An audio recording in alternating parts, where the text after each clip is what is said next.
Welcome back. Day 8. I hope you're feeling great. We have some heavy hitters for you today. We have 4 amazing medical doctors, all plant-based. 3 of them are actually gastroenterologists, so I know you're going to enjoy it. So how have you enjoyed the summit so far? I'd love to hear your takeaways on the summit page. We so appreciate the kind emails you're sending us and the shares that you're making on the summit page. And of course, we greatly appreciate when you upgrade to the summit package so that we can continue our work. And you get a buddy pass and the holidays are coming up. And after Thanksgiving, when everybody messes up their microbiome with 3 days of bad eating, because that's all it takes, people are going to need this summit for sure. So we start the day today with New York Times bestselling author of Fiber Fuel, Dr. Will Bulsiewicz, known as Dr. Will B, the Gut MD, followed by another wonderful gastroenterologist, Dr. Angie Sadeghi of the Institute of Plant-Based Medicine.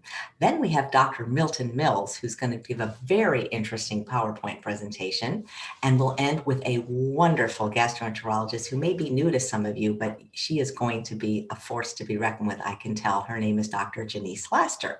So let's start the day with Dr. Will B, and he's going to be talking about his favorite topic, which he's passionate about, which is nature's prebiotic. Can you guess what it is? Why we need fiber for a healthy gut and for a healthy microbiome. Take it away, Dr. B.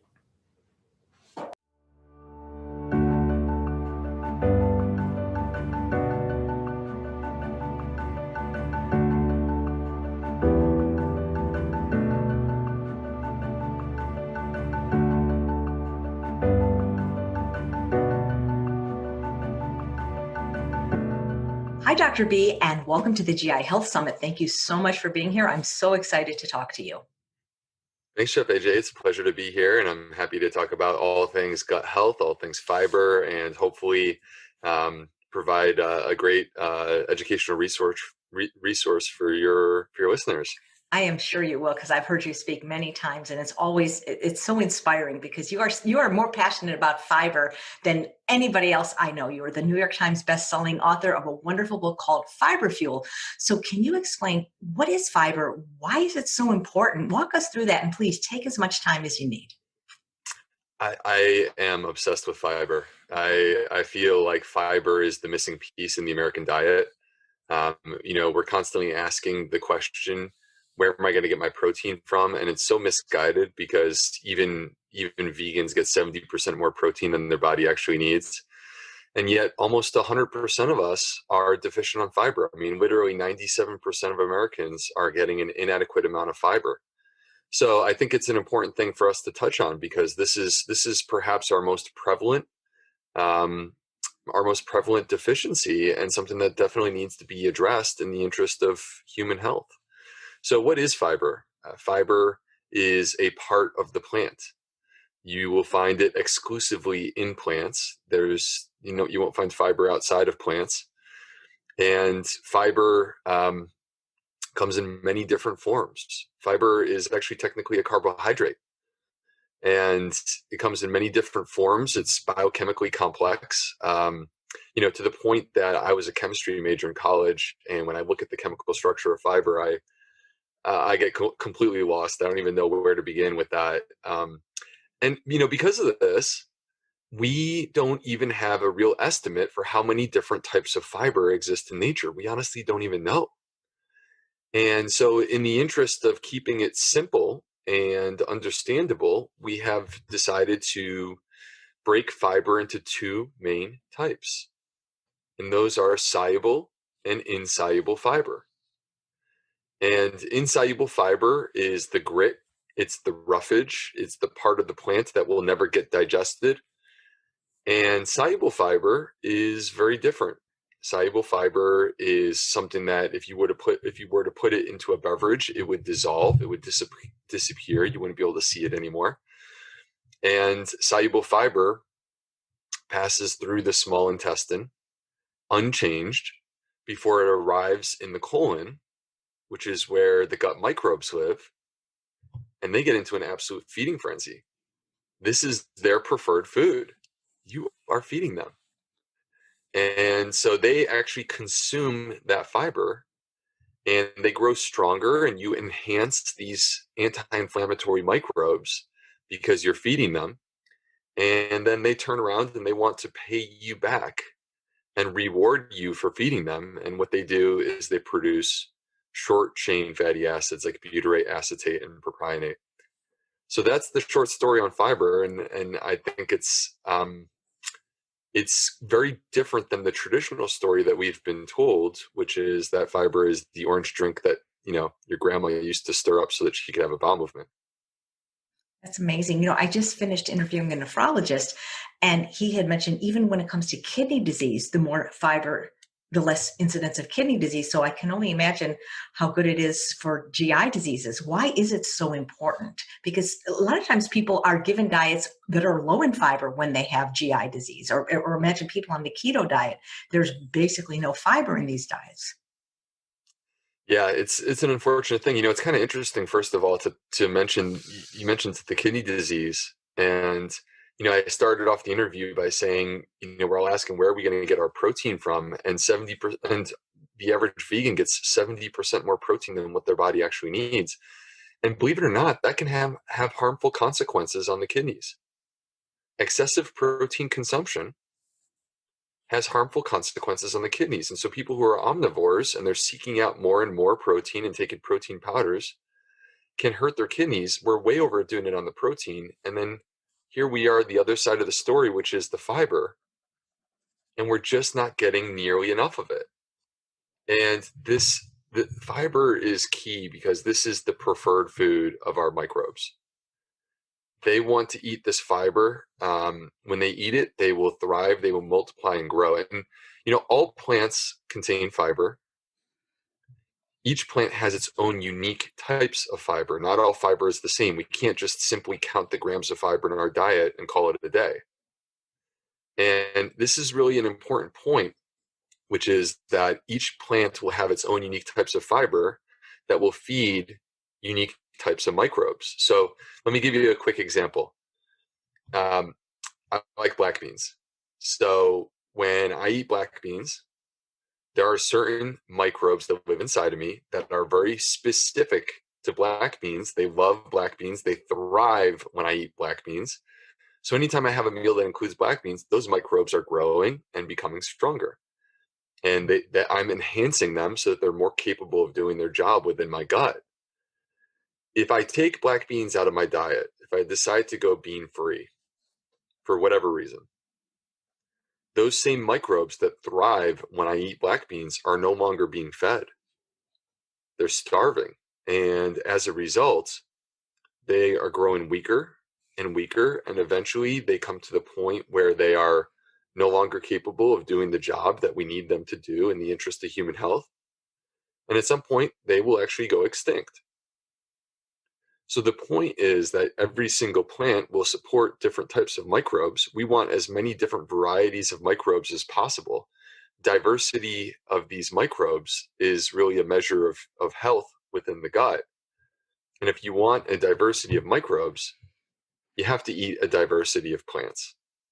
This is why fiber is so critically important, because when we eat a wide diversity of plants, a wide variety, then we are feeding all of these different types of microbes. They all get to eat, they all get to thrive, they all get to grow. But when we pick and choose, particularly when we do categorical restrictions or eliminations, when we take foods out of our diet, we're taking food away from the microbes that thrive on those foods.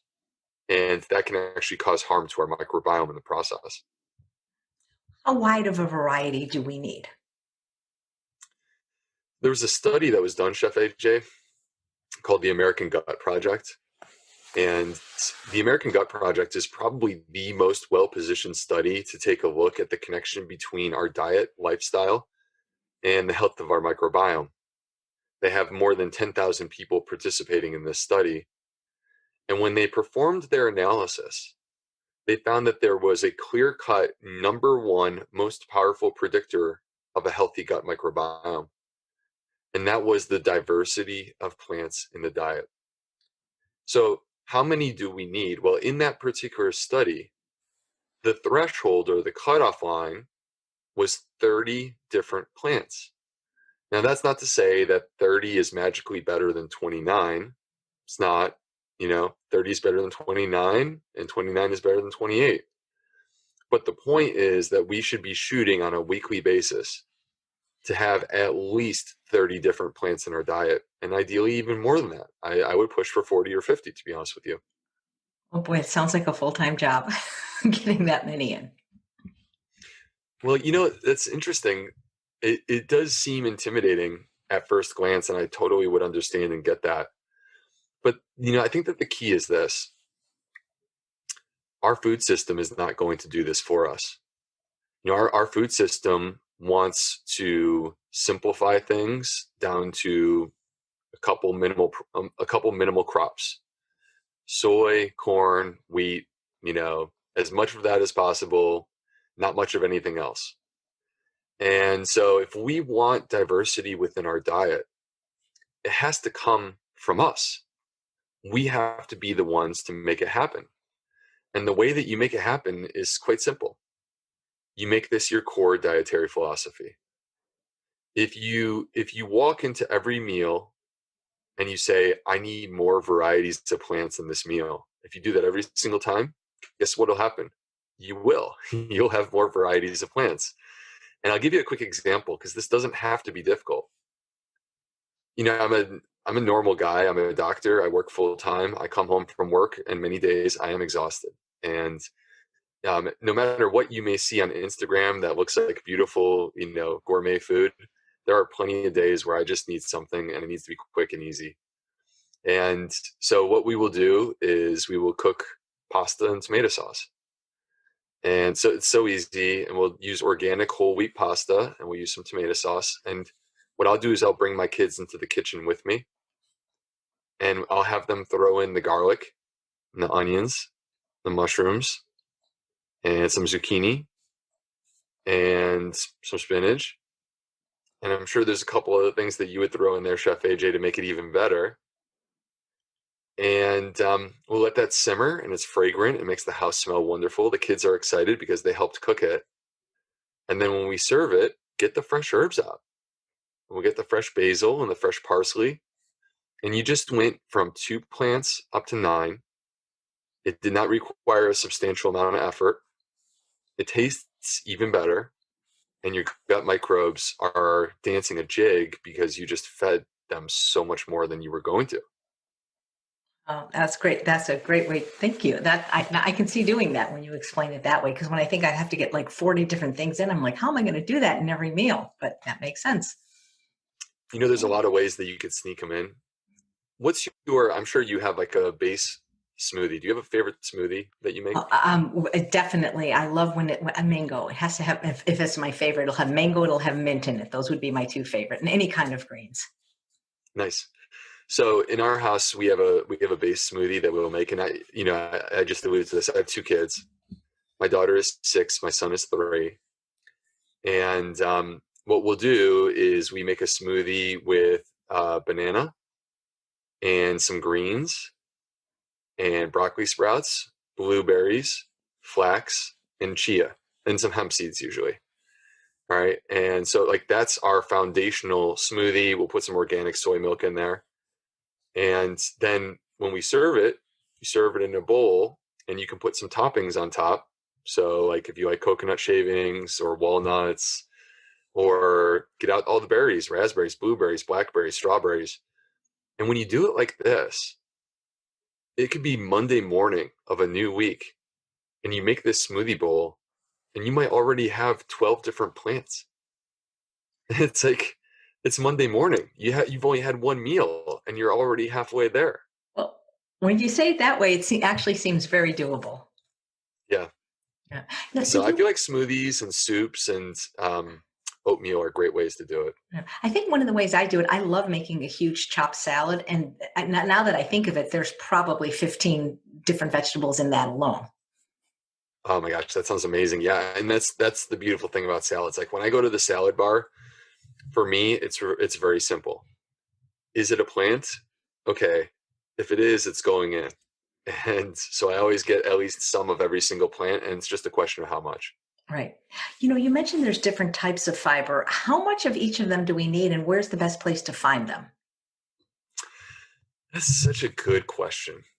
So, it's really hard for us to answer and say how many different like how much of each different type of fiber that you need. When we talk about including different plants in the diet, people often reach out to me and say, so what qualifies as including a plant? And the answer is, just don't cut yourself short when it comes to this. There's no specific amount. It's impossible for me to say. But if you took, for example, if you put the fresh basil on your pasta, you could rip a half of a leaf and put it on there and say, oh, I have an extra plant point, I have an extra plant in there because of the basil. You barely put it in there. Just put a little bit more in there. Make sure that you're getting enough. But there is no defined amount of each type of fiber that we need, like how much we need to get of each one.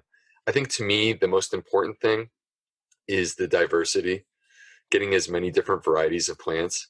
In terms of the quantity of fiber, like grams, total grams of fiber, the recommended amount, and this is the minimum, the recommended amount is 25 grams for women and 38 grams for men. That is the minimum recommended amount. 97% of Americans are not hitting the minimum recommended numbers. I mean, honestly, Chef AJ, it's kind of embarrassing because it's embarrassing for us in the United States because we will do these fiber studies and the researchers will set it up in a way where they'll say, okay, compare the really big fiber consumers, the people that are just smashing fiber, compare them to the low fiber consumers. And when they do these studies, they will find that the high fiber consumers in the United States are getting like 22 or 23 grams of fiber. Basically, what I'm saying is, in the United States, even the high fiber consumers are not even getting the minimal recommended amount of fiber. So how do we do this? It's quite simple. To be honest with you, we need to all be consuming at least a plant predominant diet. At least. Now, the average American's diet right now is 10% plants, 60% processed food, and 30% animal products. That 30% animal products, the average American is eating more than their own body weight in animal products and meat on a yearly basis. Okay, so we are clearly overdoing it. So I don't think it's asking too much to say, let's get rid of the processed food, replace it with plants. Okay, we're already up to 70% plant-based. Let's cut our animal product consumption at least in half. Cut it in half. Okay, you still get to have your animal products if that's what you want, but now we're 85% plant-based. And you trust me, you are going to feel so much better when you are 85% plant-based. You're going to want to keep going, and I think you're going to want to go to 100%. I'm serious. That is mind-blowing that 97% of Americans don't get enough fiber. It makes me think of Dr. Dennis Burkitt, the fiber man, who said, America is a constipated nation. If you pass small stools, you need large hospitals. Why is constipation such a problem? Constipation is epidemic in the United States. By the way, I love Dennis Burkitt, and thank you for including that. Constipation is epidemic in the United States. I see it multiple times a day in my clinic. And I think that part of the issue is the absence of fiber from our diet.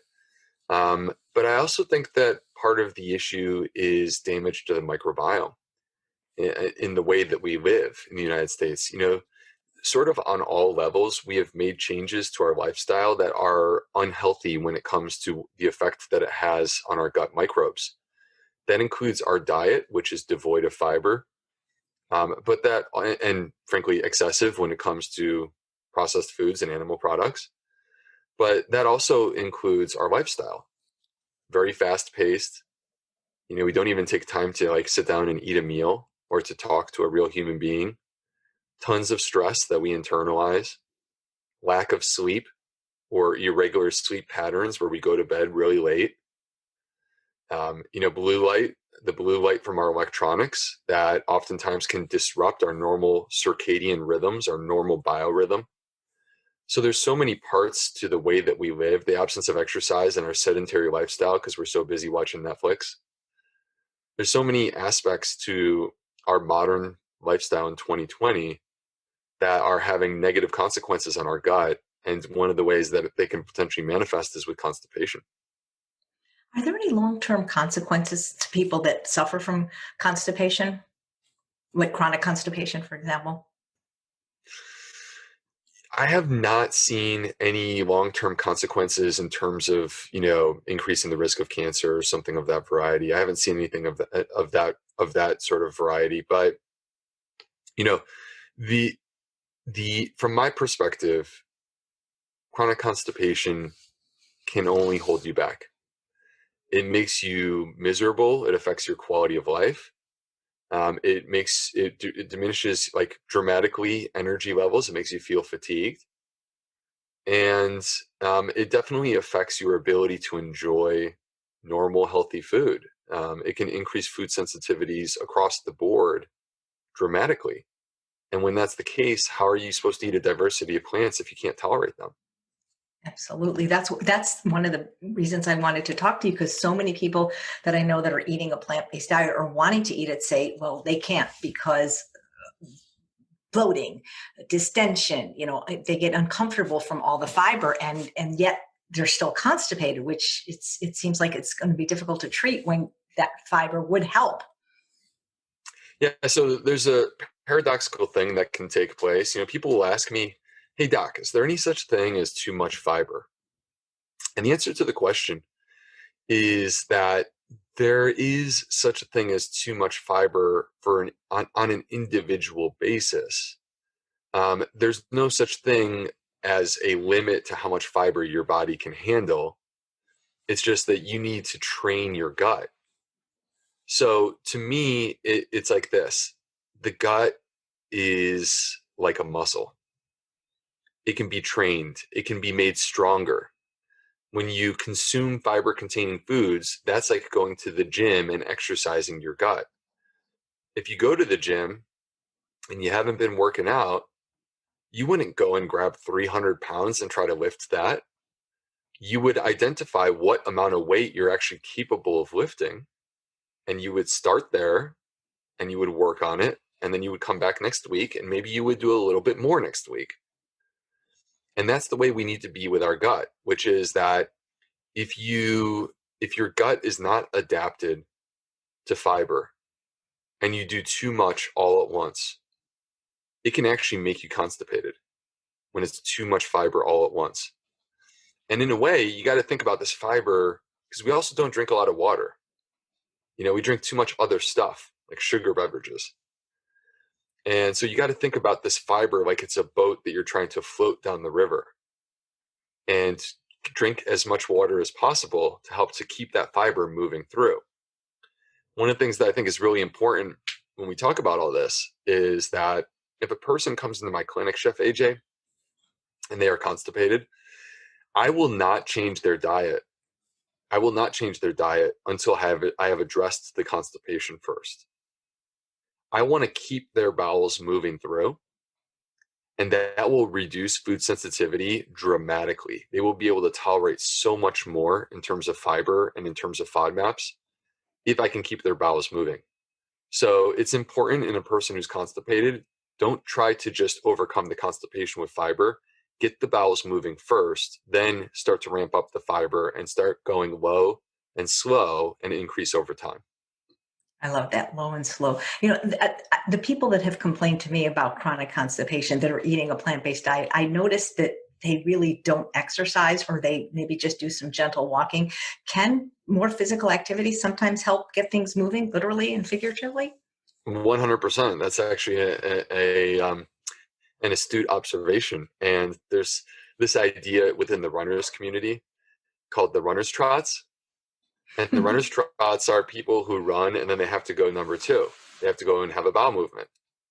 And it's very well established that movement stimulates motility within the intestine, which leads to, when you have more motility, it leads to bowel movements. So that's one of the simple things that we can do, is just, even if it's just a brisk walk after a meal, that can help. I've heard people say that unless they have at least 1 cup of coffee, they can't go to the bathroom. But I think our ancestors didn't have coffee, and yet they pooped just fine. Yeah, that's true. Well, our ancestors our ancestors were very adapted to eating 100 grams of fiber per day. And we're over here getting, 15, 16, 17 grams of fiber. I mean, a fraction of that. And we also are pumping our gut up with all these animal products and processed foods. So it's just very different, the worlds that we live in today. But absolutely 100%, I agree with you that movement and fiber are important to having good, healthy bowel movements. I'm sure as a practicing gastroenterologist, you see your fair share of polyps when you're doing colonoscopies and even, unfortunately, colon cancer. How much of that do you think could be prevented if people ate the way you're recommending? I think a large portion of it.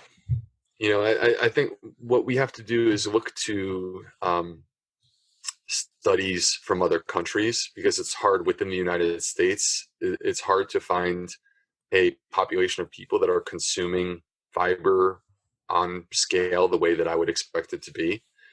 But I'll give you a few quick examples, Chef AJ.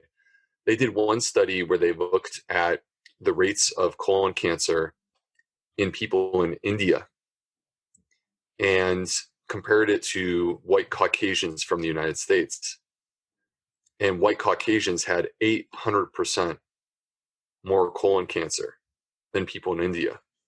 Now, naturally, you may ask the question, well, how do we know that's not just a genetic thing? I mean, you're comparing white Caucasians to people from India. And so here's how they worked through that. They looked at first-generation Americans who had moved from India to the United States.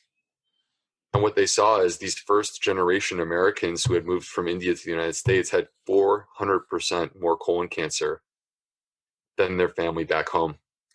So, that right there illustrates the profound difference that we have. There was another study, the highest rates of colon cancer, the most aggressive colon cancer in the United States, we find in the African-American community. And to the point that we actually have different screening protocols for African-Americans to try to start the process earlier. And they have looked and compared colon cancer rates among African-Americans to native tribal Africans who actually live in Africa. And what they found was that African-Americans had literally 65 times the amount of colon cancer that you would find in the native Africans. And the diets were radically different. The African-American diet was high in fat, low in fiber, and it was the polar opposite in the native African diet, which was high in fiber, low in fat. And so the bottom line is that, do I think that we could eat to the point that we don't need to worry about colon cancer? No, I wouldn't describe it that way. But do I think that we can alter our risk of developing colon cancer by the way that we eat? 110%. Yeah. Well, you mentioned only 3% of Americans are even getting enough fiber. So what are your favorite sources of fiber? So, I said earlier that to me, the diversity of plants within your diet is the most important factor for building a healthy gut microbiome. And so I don't want to overemphasize specific plants, but I would say it this way. This is the way that I feel about it. These plants, they are our friends. They want to heal us. They want to help us. And we want as many different friends as possible. But let's just be realistic. We're not going to spend an equal amount of time with all of our friends. And so it's okay to acknowledge that you have best friends. Those are the ones that you spend the most time with. So for me, I have a group of best friends, and I created an acronym to remember these best friends that you'll find in my book, F goals. F stands for fruit and fermented. G stands for greens and whole grains. O stands for omega-3 super seeds like flax, chia, hemp. A stands for aromatics like onions, garlic, shallots. L stands for legumes, which I really believe are foundational foods for the microbiome along with whole grains. And then S, I kind of went a little bit bonkers with S, and I had a lot to say, so I went with 3. Shrooms, which, by the way, technically are not plants, but we are going to make them honorary plants for this purpose, and they do have fiber. Seaweed, which really we should call sea vegetable. And then finally, and perhaps my favorite, sulforaphane, which is the phytochemical that you will find in broccoli sprouts.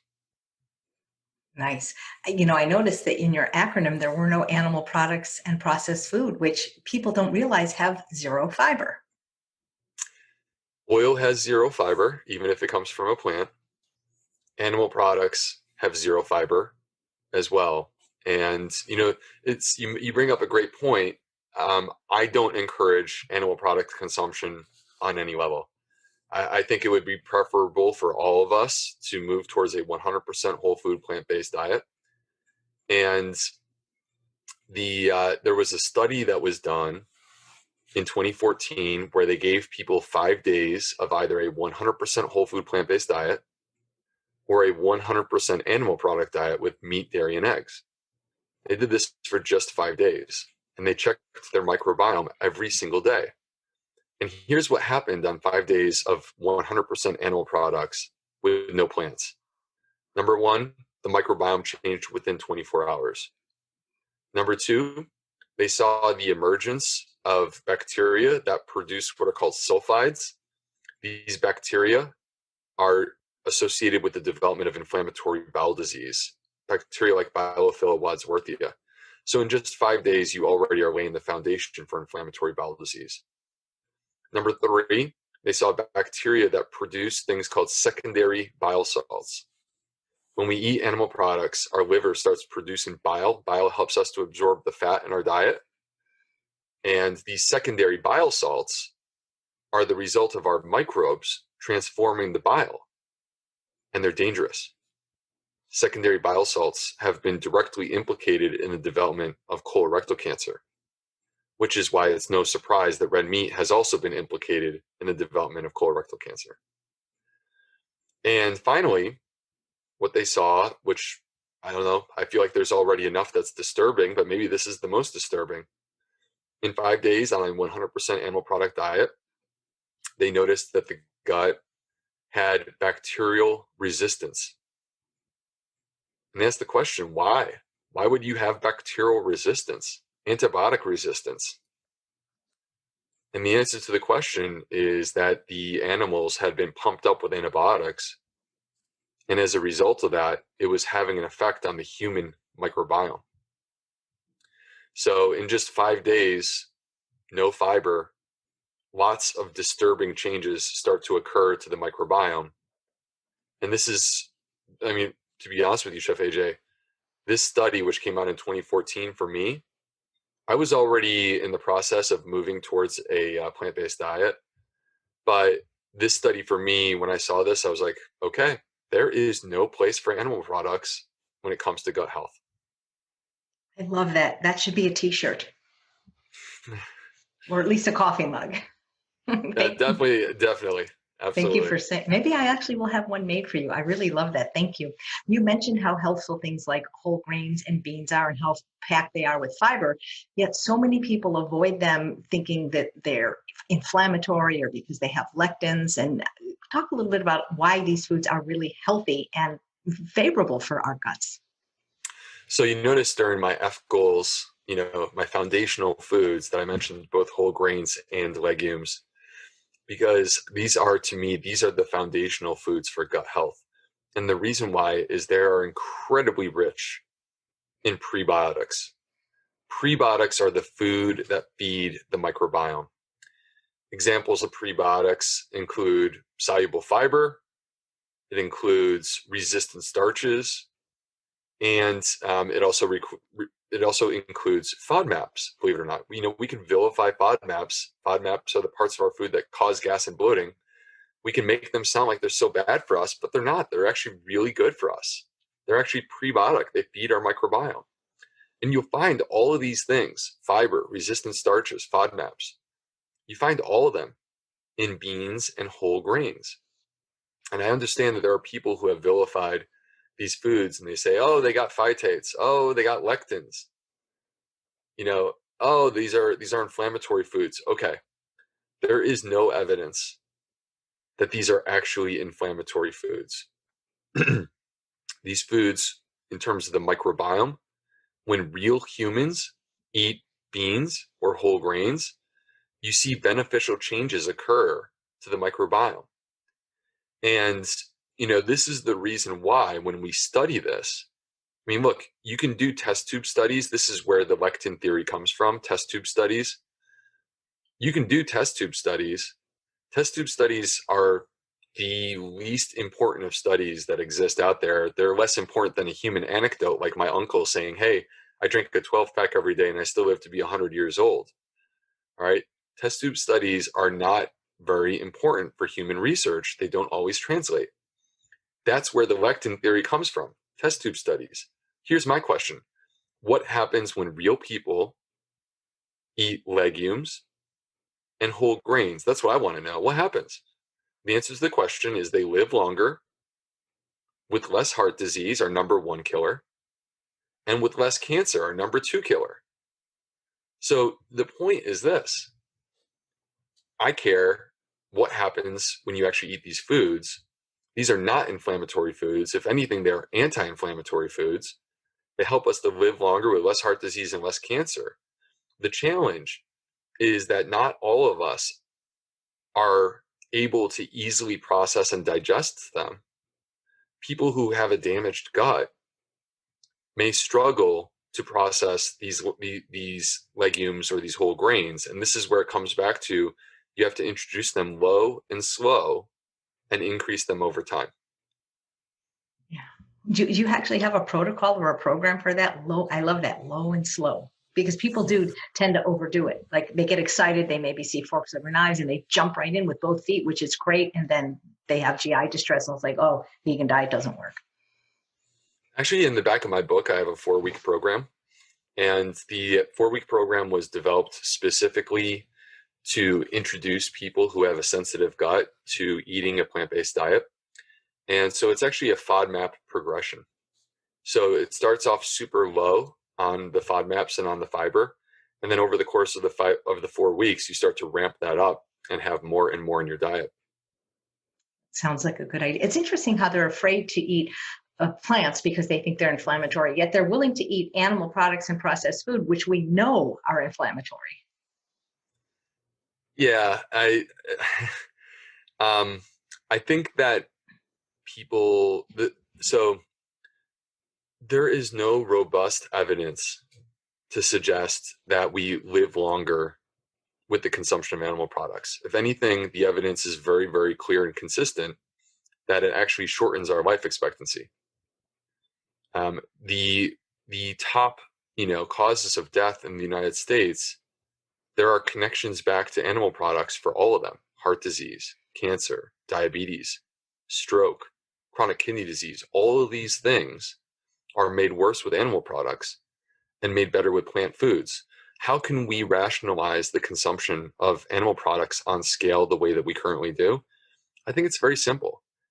There are people who like to eat that food, and that bias motivates them to try to find any sort of explanation for something that will justify their ability to continue to eat those foods.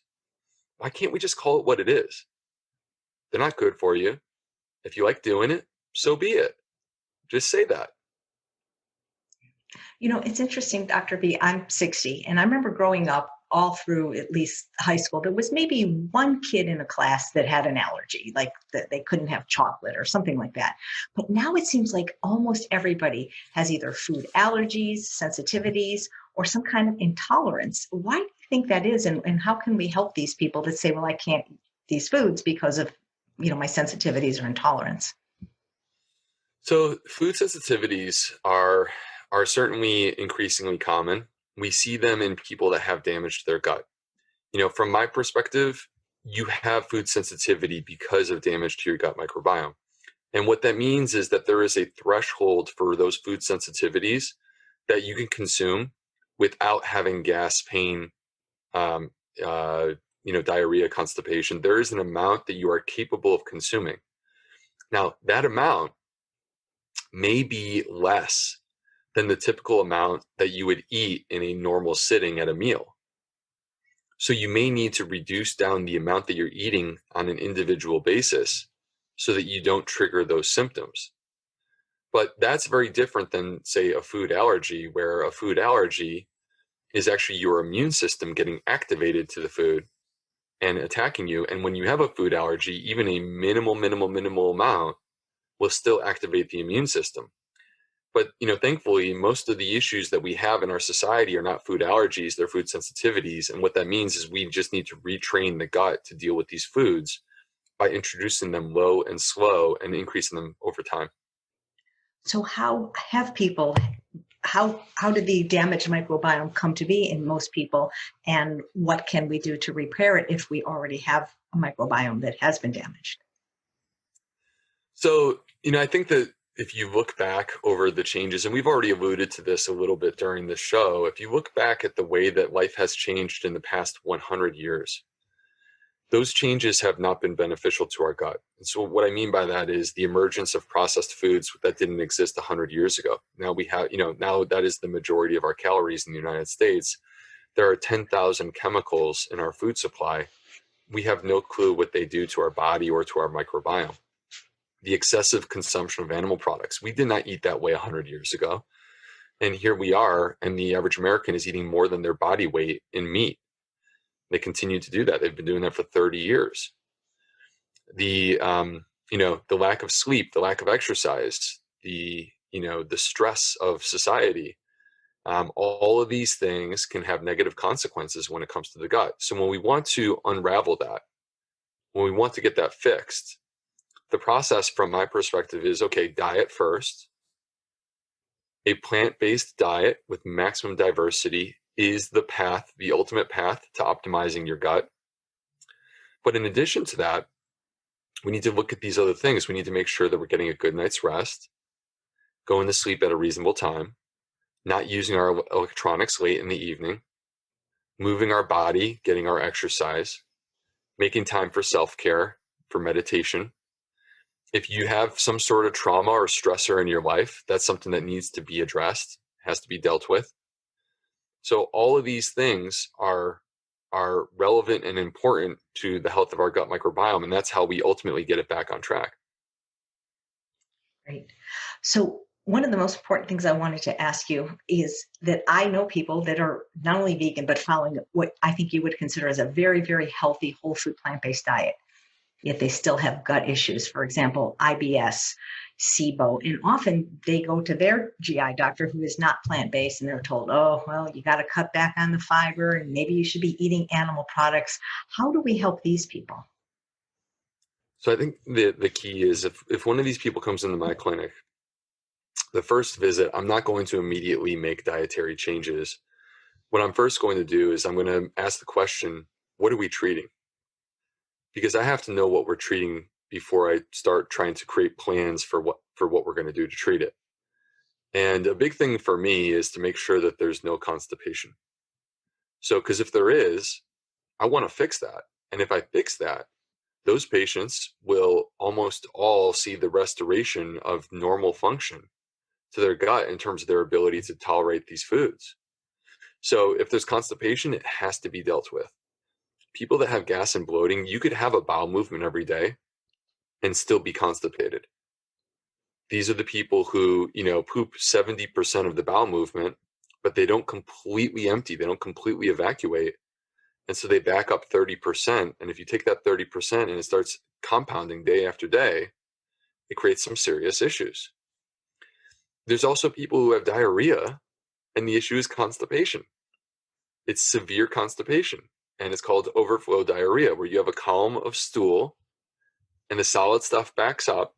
The liquid sneaks through the cracks and the crevices, and it comes down to your bottom as liquid, and then it comes out as liquid. And that problem is overflow diarrhea caused by severe constipation, and the solution is paradoxically to make them poop.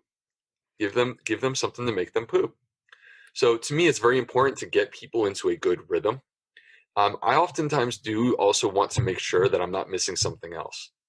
I want to make sure that there's no celiac disease. no Crohn's disease or ulcerative colitis, no microscopic colitis.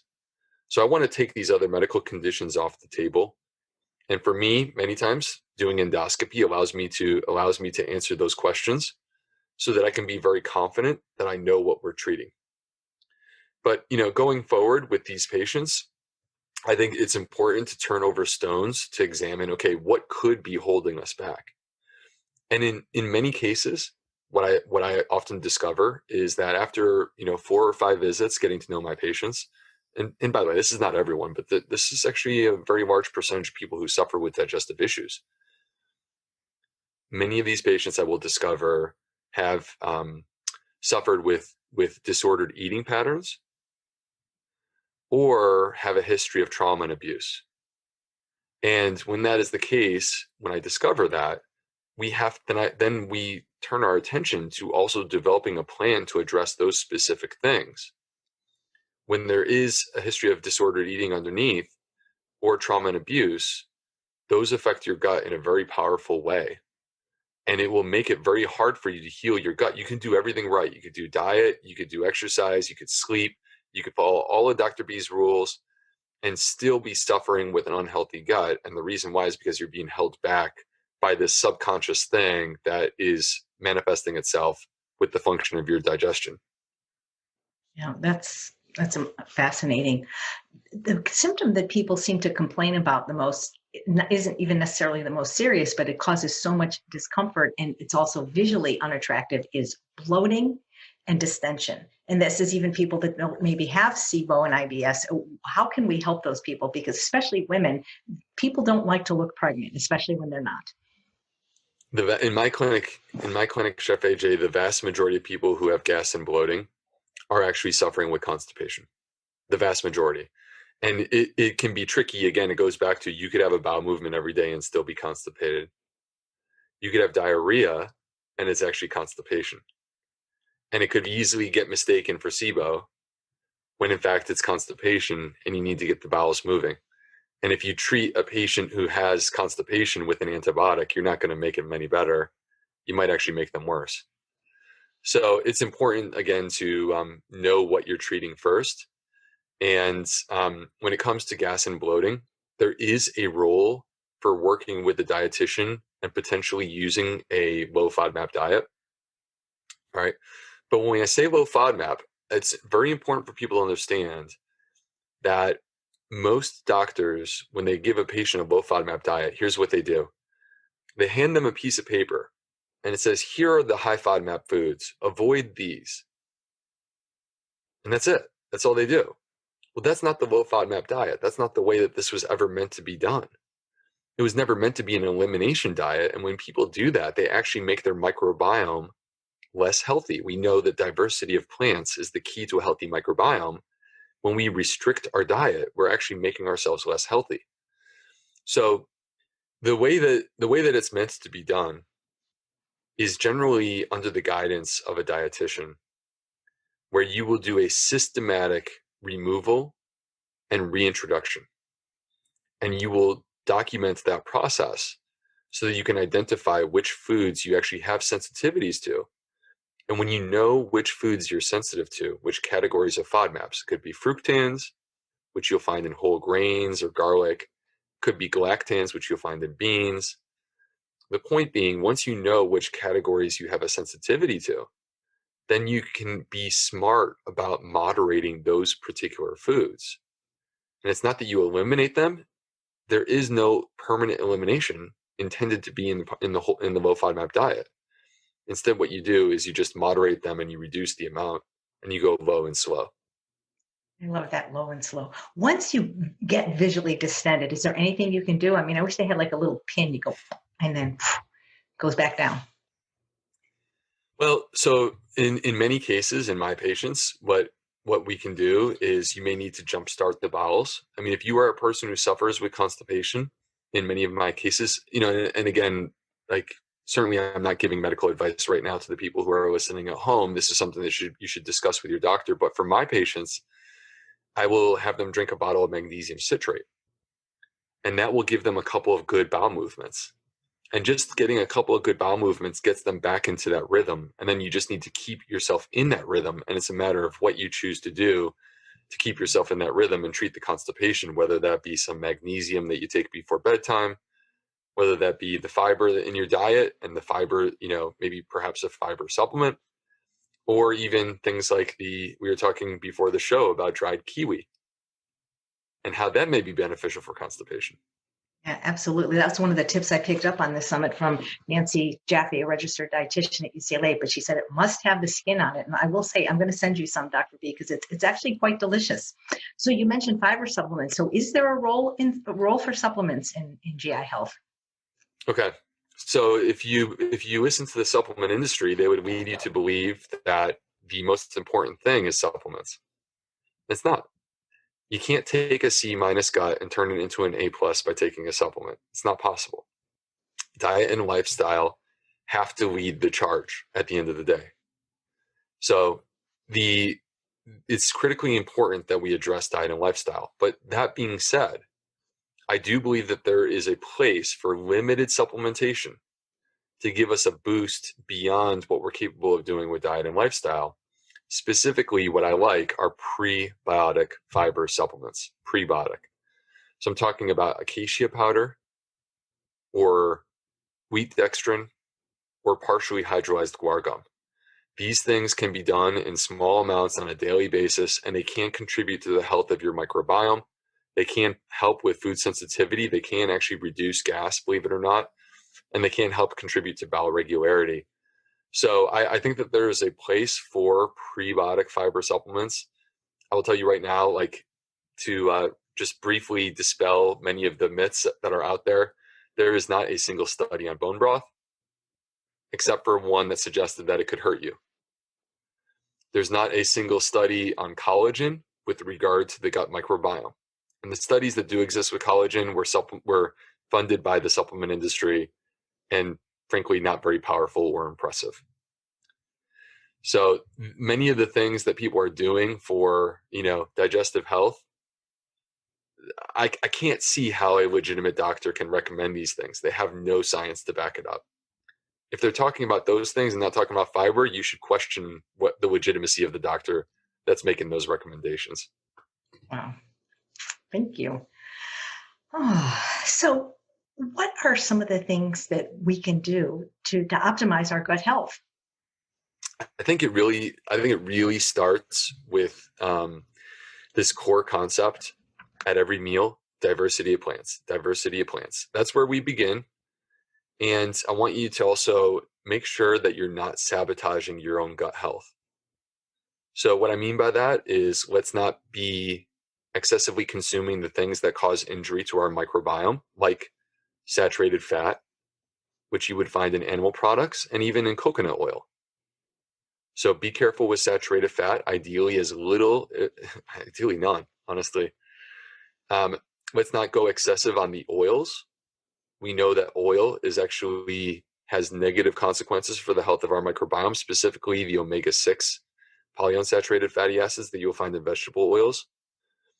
Let's avoid processed foods that have chemicals and additives. Let's be careful with alcohol.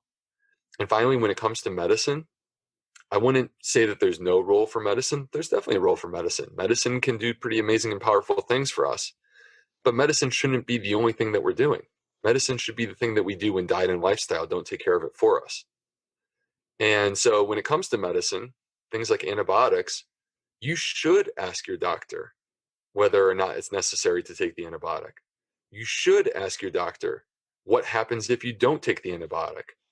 And the same is true with other medicines. Because the bottom line is that all of those things can affect our gut, in some cases in a very, very powerful way. And if it's not necessary, why would you do that?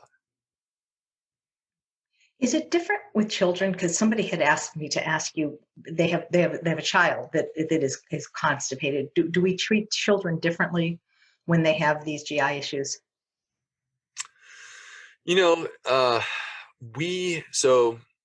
me say, I'm not a pediatric gastroenterologist, but I don't think that the treatment is radically different. There are differences in the approach in terms of what we would do with an adult versus a child.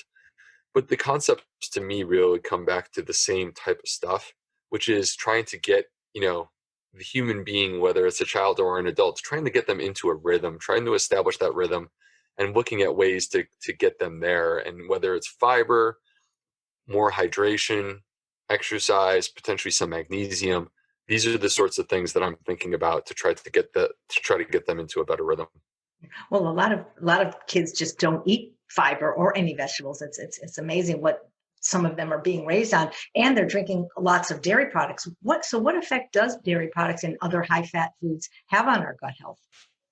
But it's not good. From my perspective, it's not good. I mean, what we know is that they're very high in saturated fat. Saturated fat causes harm to the gut microbiome. So from my perspective, it's not that there's like literally nothing redeeming about dairy products. I can find things in there that you could pick out. And if I were marketing dairy and trying to make it sound attractive, I would pick out those things and highlight them and say, oh, this is what's good. Okay, but you need to look at the totality of the food. What happens when real people consume these foods?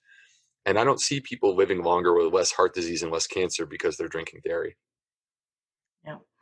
Do you recommend probiotics in general, or for people like maybe that have had courses of antibiotics? And if so, what effect does the antibiotics have on our gut?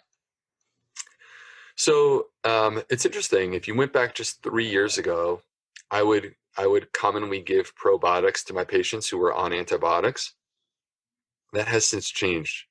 In September of 2018, there was a study published in the journal Cell out of the Weizmann Institute in Israel. And what they showed convincingly in this study is that when you take an antibiotic, if you actually chase that with a probiotic, you actually slow down the recovery process.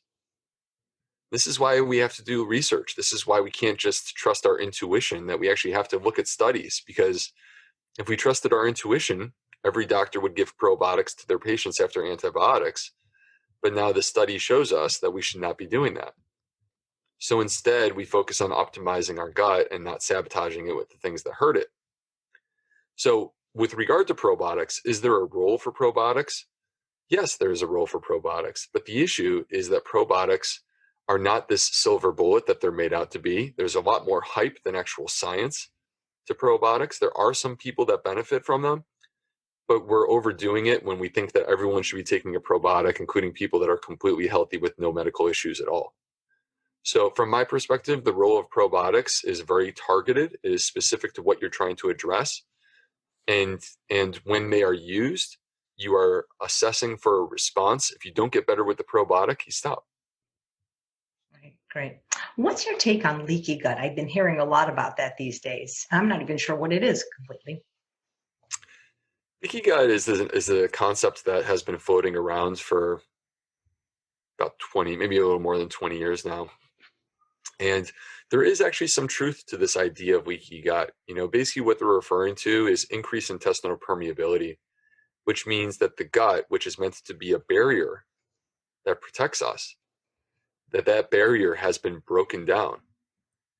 And the time when we see the barrier get broken down is when there is damage to the microbes. We call this dysbiosis. So when people say leaky gut, I would use the word dysbiosis.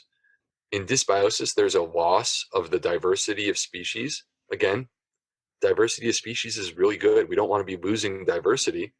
When we lose diversity, that's when disease tends to show up. So there is a loss of diversity. There are less good microbes and more bad microbes.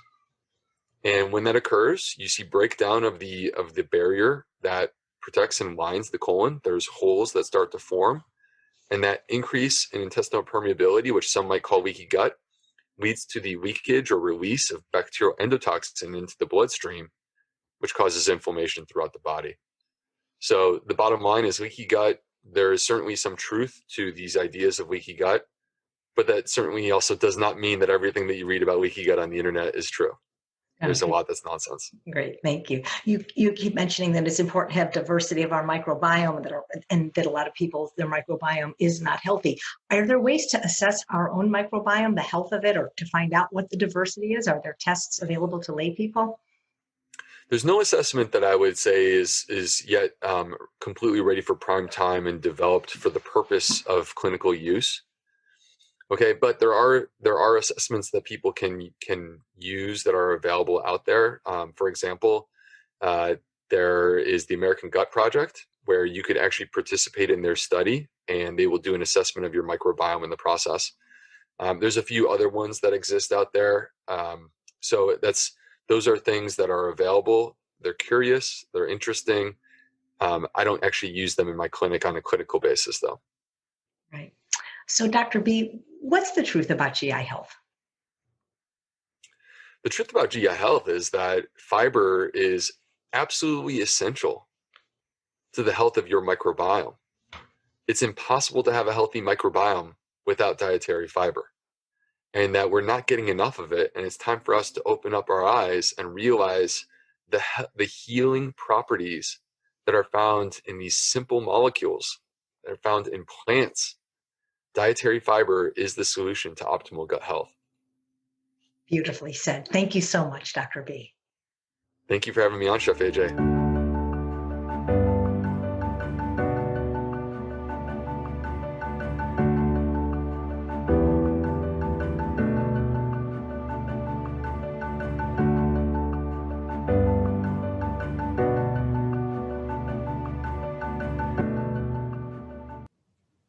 Who knew? Fiber, the key to so many things. I thank Dr. Wilby so much, not just for his interview, but his help with this entire summit. I don't know if he's listening, but he is such a sweetheart and such a wonderful person. He helped me get some of these amazing speakers that I had never heard about before, like Dr. Janice Laster and Dr. Edwin McDonald and Dr. Doug Drossman. And he even helped me with the questions for Dr. Pimentel, because I was so nervous interviewing Dr. Pimentel, because he's my doctor, you know. So thank you so much, Dr. Wilby. I appreciate your comments about my interview skills and how do I know what questions to ask. Well, basically what I do is if the speaker has a book, I read the book. And if they don't, I listen to every podcast and YouTube they have, so that I don't look like a complete dum-dum when I'm discussing a topic that's obviously well above my pay grade. But I've learned so much, and I hope you have too, from Dr. Wilby. So here are my takeaways. And a lot of this overlaps. You'll see that everybody's a big fan of fiber and wants you to either eat in a plant exclusive diet or at least a plant forward or plant predominant diet, because why? Our microbiome. The fiber is the preferred food of our microbes.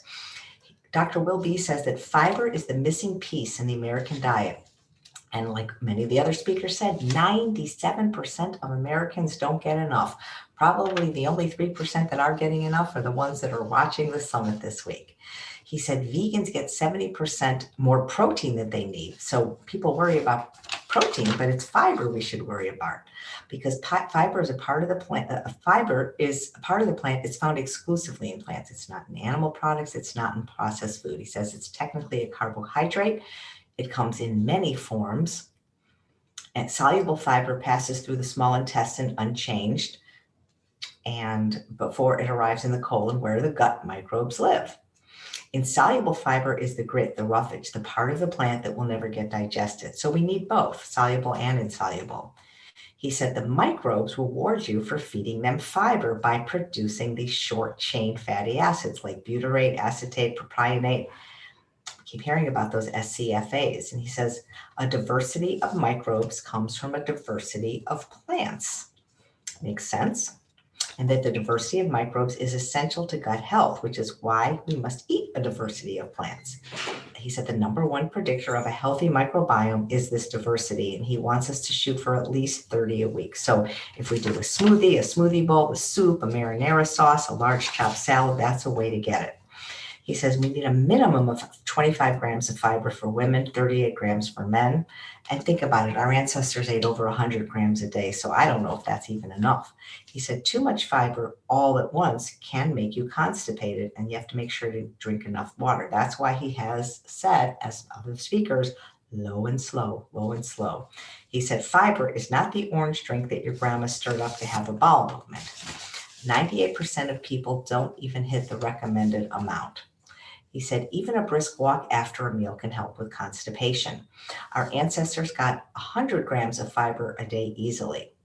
And he says he doesn't change a patient's diet right away until he fixes the constipation.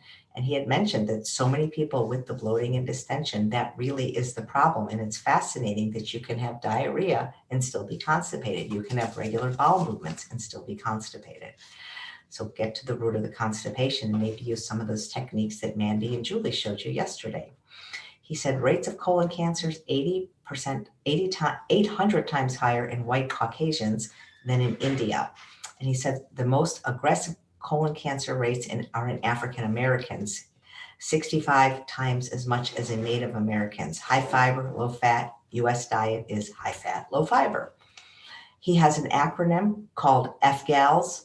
Fruit stands for fermented, G stands for greens and whole grains, FGOLS, excuse me. O stands for omega, like flax, chia, hemp. A stands for aromatics, onion, garlic, shallot. L for legumes, and S for shrooms, sea vegetables, and sulforaphane that you can find in broccoli sprouts. He considers his FGOLS the foundational foods for your gut health. He says 5 days on 100% animal-based diet, you lay the foundation for inflammatory bowel disease. 5 days. Unbelievable. And how many people have been on it more than 5 days? The microbiome changed within 24 hours. The 50 bacteria that produce secondary bile salts, which are implicated in colorectal cancer in the gut, had antibiotic resistance. And because remember, animals are propped up with antibiotics. So whether it's any kind of animal products, you're taking mass doses of antibiotics, not good for your gut, not good for your microbiome. He says I love this. There is no place for animal products when it comes to gut health. Let's repeat that because it's such a great takeaway. There is no place for animal products when it comes to gut health. He says excessive protein is hard on the kidney. And he said the gut is like a muscle. So there's really no limit how much fiber you can handle. You just have to train your gut. How do we do that? We go low and slow. Let's see. He said prebiotics are resistant starches, soluble fiber, and the FODMAPs. He said these are foundational foods for the gut. They're rich in prebiotics. They're in beans, whole grains. He said prebiotics are the food that feed the microbiome. There's no evidence that these foods or lectins are antimicrobial. Dr. McDonald talked about how that's just not true, that lectins and beans are bad for you, unless you don't cook them, of course. He said people that eat legumes and whole grains live longer with less heart disease, but those who have a damaged gut may have a difficult time digesting them at first. So again, this low and slow concept that Dr. Furman talked about.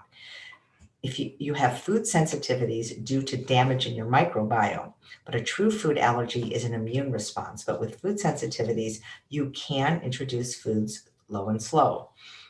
Our ancestors didn't eat this amount of meat or any processed food. He said that sleep and stress are also important to those with gut issues, and I think everyone. You can poop every day and have diarrhea and still be constipated. Called it overflow diarrhea. And he said people with a history of disordered eating or trauma and abuse that can affect your gut and digestion today. Dr. Drossman talked a lot about this as well. He said the majority of people with bloating actually have constipation. Dr. B gives his patients magnesium citrate, a dried kiwi, versus giving them a fiber supplement if they have constipation. He said you cannot improve a diet with a supplement, just like Dr. Kirsten Tillett said earlier in the summit. You can't throw a fiber supplement on a McDonald's diet.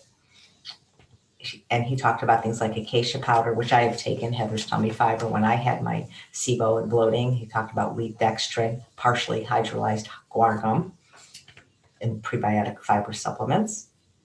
Yeah, he said you can't change a C diet to an A just by taking a fiber supplement. He said the saturated fat injures the microbiome, also does, I can't read my writing, omega-6 and alcohol. Yep. He said prebiotics have a role, but research shows that taking antibiotics with one slowed down the recovery process. He said that probiotics are not a silver bullet. He said a lot of it's hype, especially for people with no gut issues. He said that leaky gut is increased intestinal permeability, also known as dysbiosis, less good microbes, which we get from the meat and processed food, no, we get the good microbes we get from the plants, but we have more bad microbes, which we get from the meat and the processed food, or there's damage to the microbes, loss of diversity of the microbes. Remember how Dr. Ron Weiss talked about that? Breaking down of the barrier, release of bacterial endotoxins in the bloodstream. He talked about the American Gut Project people can participate in. And I love how he said, fiber is essential to the health of the microbiome.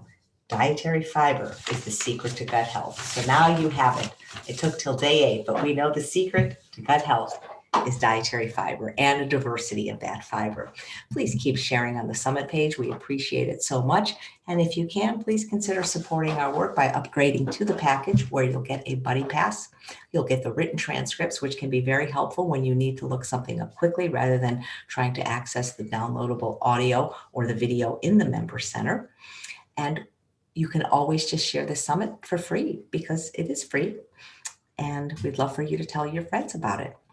So our next speaker is the absolutely beautiful plant-based gastroenterologist, Dr. Angie Sadeghi, who you can have consultations with through the Institute of Plant-Based Medicine.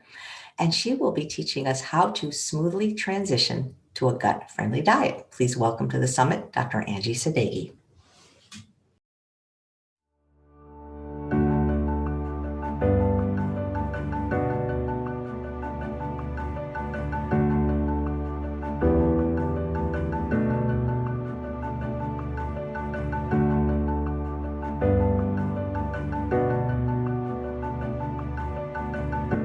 Hi, Dr. Angie, and welcome to the GI Health Summit. Thank you so much for being here. Hello, Chef AJ. Thank you for having me. Well, it's my pleasure. I really enjoy talking to you, Dr. Angie. I've interviewed you before for other summits, and I wanted to have you on the GI Health Summit because when I had you on the Truth About Weight Loss Summit, we had sent out a questionnaire to all the people that watched and asked them how we could help them eat a healthier diet, specifically a plant-based diet. And so many of them said the obstacle was that when they eat fiber, they don't feel good. They get bloated, and that was causing them not to want to eat healthily. So how do we help these people that want to eat healthy, but just say, well, I can't eat plants. I get gassy, I get bloated, I get distended. Yeah, so one of the things that I tell my patients is ease into it slowly. Perhaps you don't want to start off by eating a bunch of legumes. That's something that you would have to graduate into. And so start eating a lot of cooked vegetables, fruits, and then slowly you could increase the amount of fiber, especially raw vegetables, as you get used to it. You know, and there's probably some kind of a microbiome basis on that. If you study South African or African populations where they naturally eat a whole food plant-based diet or mostly a whole food plant-based diet and compare their stool and the biome that is found in this stool with the stool of people in the United States, it's completely different. And we know that the digestive enzymes that come from the stomach, the duodenum, and the pancreas have little to do with digestion. Rather, the gut microbiome is doing most of the digestive process. So what happens is when you give someone who's naive to the plant-based diet a whole bunch of fiber, then their body doesn't have the mechanisms to break it down. So it ends up causing bloating. Perhaps it's not the right gut microbiome diversity. We don't know exactly why, but it is what it is. And so we ease people into it. But if you look at the biome of people in places where they eat a whole food plant-based diet, you'll see that they have biome that breaks down plant cellulose. And that biome is missing in the GI tract of people who eat the typical Western diet. And, you know, you could kind of change the population of your gut microbiome by eating a diverse whole food plant-based diet. You can train your gut to be able to break down that plant cellulose, but perhaps it takes time. And so somehow this biome has to grow and thrive in your gut. And the way to do it is by eating a whole food plant-based diet, but slowly get into it so it's not causing you miserable gas and bloating. So how long would you anticipate it would take? Because, you know, people just don't want any discomfort whatsoever. You know, like, I ate a bean once, I got bloated, forget it. It takes some time, you know. I tell you, some people do it within a week or two. Some people convert within 6 months to 8 months. It just depends. But I can tell you that if anyone came to me and said, I never get bloated, I would tell them that you have a bad short-term memory. There's no way. Everyone gets bloated. There is no way that you don't have any gas in the body. There's no way that you can tell me that you've never overeaten in your life. I mean, if you overeat, you get a little distended. That's just the stomach is full of food, and until that all gets broken down, it takes time. So you can get a little bit of distension.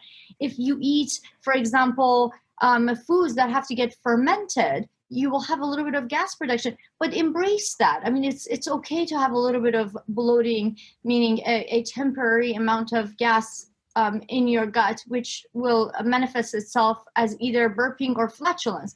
It's not good and it's not convenient if it's all the time and it's excessive. But no one could tell me that they've never had gas. And flatulence is quite healthy because that's where, when you ferment foods, the biome ferments food, there is gas production, and that has to go somewhere.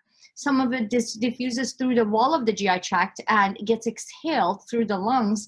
It goes through the circulation and gets exhaled through the lungs. Some of it gets passed through flatulence, and some of it comes up and it ends up being that people burp. But it's common, whether you're eating a lot of plants or not, you're going to have fermentation. I think people get embarrassed by this sometimes. I mean, unless you're a teenage boy, people get embarrassed by it coming out one end or the other. Yes.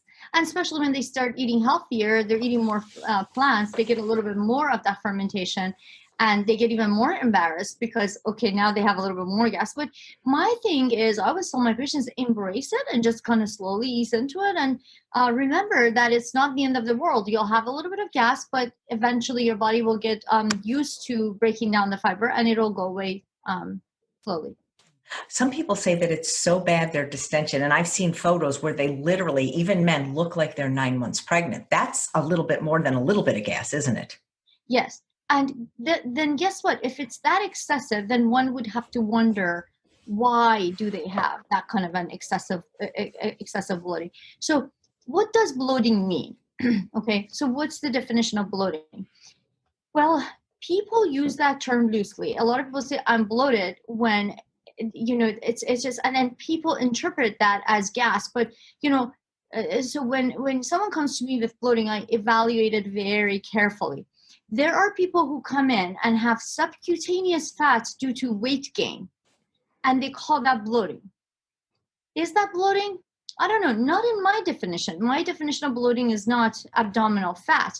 So how do you know that you have abdominal fat? Well, if you pinch it and you can pinch the fat between your fingers, that's obesity. Or subcutaneous fat, that's not really considered bloating. It has a bloated look, but it's not bloating. Other people come and they have mesenteric fat. That's fat that's inside the abdomen. It's called visceral fat. And that usually comes by when you gain a lot of weight and you're eating the standard American diet, you're drinking beer and like alcohol. So a poor lifestyle can give you mesenteric fat. People look pregnant in that case too. And I've seen women that way. You know the men with the beer belly? Is that bloating? It could be. It depends on how you define bloating, but that's just mesenteric fat, right? And then when they eat, they get even more distended, and that becomes more uncomfortable. But the actual reason they're that bloated is because of the mesenteric fat. Then you have people with fluid in their abdomen called ascites. They call that bloating too. That's a really bad thing. If you have ascites, get help. Then there's this other bloating, the type of bloating that is associated with IBS and SIBO. That's the kind of bloating that comes and goes. People often say, I wake up in the morning with a flat stomach or a flat belly, and as soon as I eat, I get bloated and distended. That's usually IBS, SIBO. That's a functional GI disorder. And generally speaking, doctors call that bloating. Do you see what I mean? So just because the abdomen is distended, that doesn't mean it's bloating. Even if you're constipated and your bowels are full of stool, you can get bloating. So there's different definitions of bloating, so you have to dig into it. If people are having gas distension, or after they eat, they get super bloated, that's usually a functional GI disorder that needs to be talked about. So what do people do? Naturally, they avoid fermentable fibers. Naturally, they avoid the beans. Why? Because if they eat beef, even though it's not healthy, or if they eat bacon, even though it's terrible, they won't get as bloated, right? So they go for, they try to fix that immediate bloating problem because they know if they ate broccoli, they're going to get super bloated. They will avoid it and they'll eat bacon and give in to the long-term consequences. Do you see what I mean? So if you're getting gas and bloating, you have to figure out why. That's where I always want to dig in and find out why. So if you don't get to the why, even if you try to ease into eating fibers and introducing it slowly, you're still going to end up having problems. Yeah. Well, very few doctors, even many GI doctors, don't even ask their patients what they're eating. And they often, what they refer them to is either a low FODMAP diet, a low residue diet, a low fermentation diet, one of those kind of diets. Right. Which is terrible. We all know that a low FODMAP diet was only tested and recommended for 6 weeks. Band-Aid therapy, and basically doesn't have any it doesn't have good long-term positive effects. Perhaps it could have deleterious effects because it could diminish the gut microbiome diversity. So it's a terrible idea to do a FODMAP diet. And some may say, well, I'm miserable and I just want some immediate relief.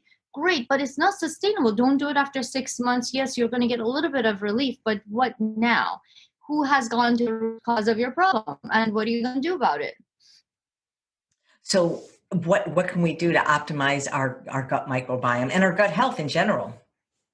So that's a really good question. I mean, optimization is one question, and solving the problems of the pathology that's going on is another question. So if you're talking about a normal, healthy person like myself, I want to optimize my gut. What I would do is I would eat a predominant whole food plant-based diet. I eat a vegan diet, and I would say about 90% of it is whole food plant-based, which is SOS free. But what I would do is I would recommend someone besides diet, live a healthy lifestyle, exercise daily, try to not stress.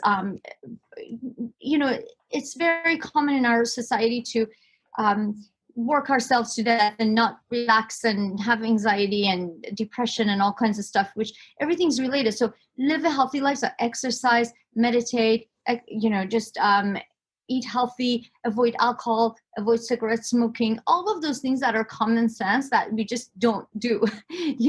Like I had a patient today, she says, I was partying and I drank a whole bunch of alcohol. And since then, my gut's been really upset. And she's whole food plant-based. She went whole food plant-based because we were trying to treat her inflammatory bowel disease. But, here's the thing, like you're eating whole food plant-based, but you're drinking excessively. That could alter the gut microbiome. So optimization means living a healthy lifestyle every day of your life as best as you can. Even I will drink once in a while. Even I will I'll eat a cupcake with sugar and oil. But what I would suggest is to keep that to the minimum. Try to, on a daily basis, live a good, healthy lifestyle. And that's what I would do to optimize the gut. But then there's pathology, and then it's more than just optimization, meaning you have to get on to diagnose the problem, get to the root cause, treat the root cause, stabilize someone, then ask them to continue that type of a lifestyle for optimization. So, and everyone falls into a certain degree, it's a spectrum and not everyone's at the same level, right? I've had patients who've been alcoholics their entire life. It's gonna take a lot of work, they basically have a really poor gut microbiome diversity. They have probably leaky gut, pretty bad leaky gut. I mean, there are a lot of problems. So, can you get them to eat a whole food plant-based diet within a week and everything's going to go away? No, we have to be realistic. So there's degrees. I have patients with inflammatory bowel disease. Is it going to help for them to eat a fiber-rich diet? Of course. But can they cure themselves? Most of the time, it's not that easy. You mentioned root cause. Do you find there's a common denominator in a lot of your patients for many of these diseases? Yes. I mean, most people I've met have have had a terrible diet for many years, right? That's one thing we have in common. We live in a society where most people eat badly and they don't even know that they're eating badly. Just today, I spoke to a patient of mine and I asked her, I made a general statement, said, how is your diet? She said, I eat a great diet. I wake up in the morning and I have eggs with honey. And then in the afternoon, I have some kind of a protein. And by that, she means a piece of meat, of course, which I hate that when people say I eat protein. I mean, kale has protein. What do you mean by protein? And then I eat some coconut oil and ghee. And anyway, she went on and on and on, and some vegetables. So the definition of a healthy diet is it's subjective. And so people grow up eating terribly and thinking they're doing a good job. So that's one thing, right? We live in a society where people drink a lot, excessively. People drink a couple of glasses of wine every day. And I see my patients have problems with that, and they think that's normal. And maybe every 5 to 6 weeks, they take a bunch of ibuprofen because they have headaches. And then they get a sinus infection and they take a bunch of antibiotics. So you see what I mean? There's like repeated damage, repeated insults. Like you keep repeatedly insulting your gut microbiome, your gut, it's going to cumulatively end up being enormous. And we don't realize it as we're doing it. We think, oh, it's just a little Advil once in a while. Oh, it's just a couple of glasses of wine once in a while.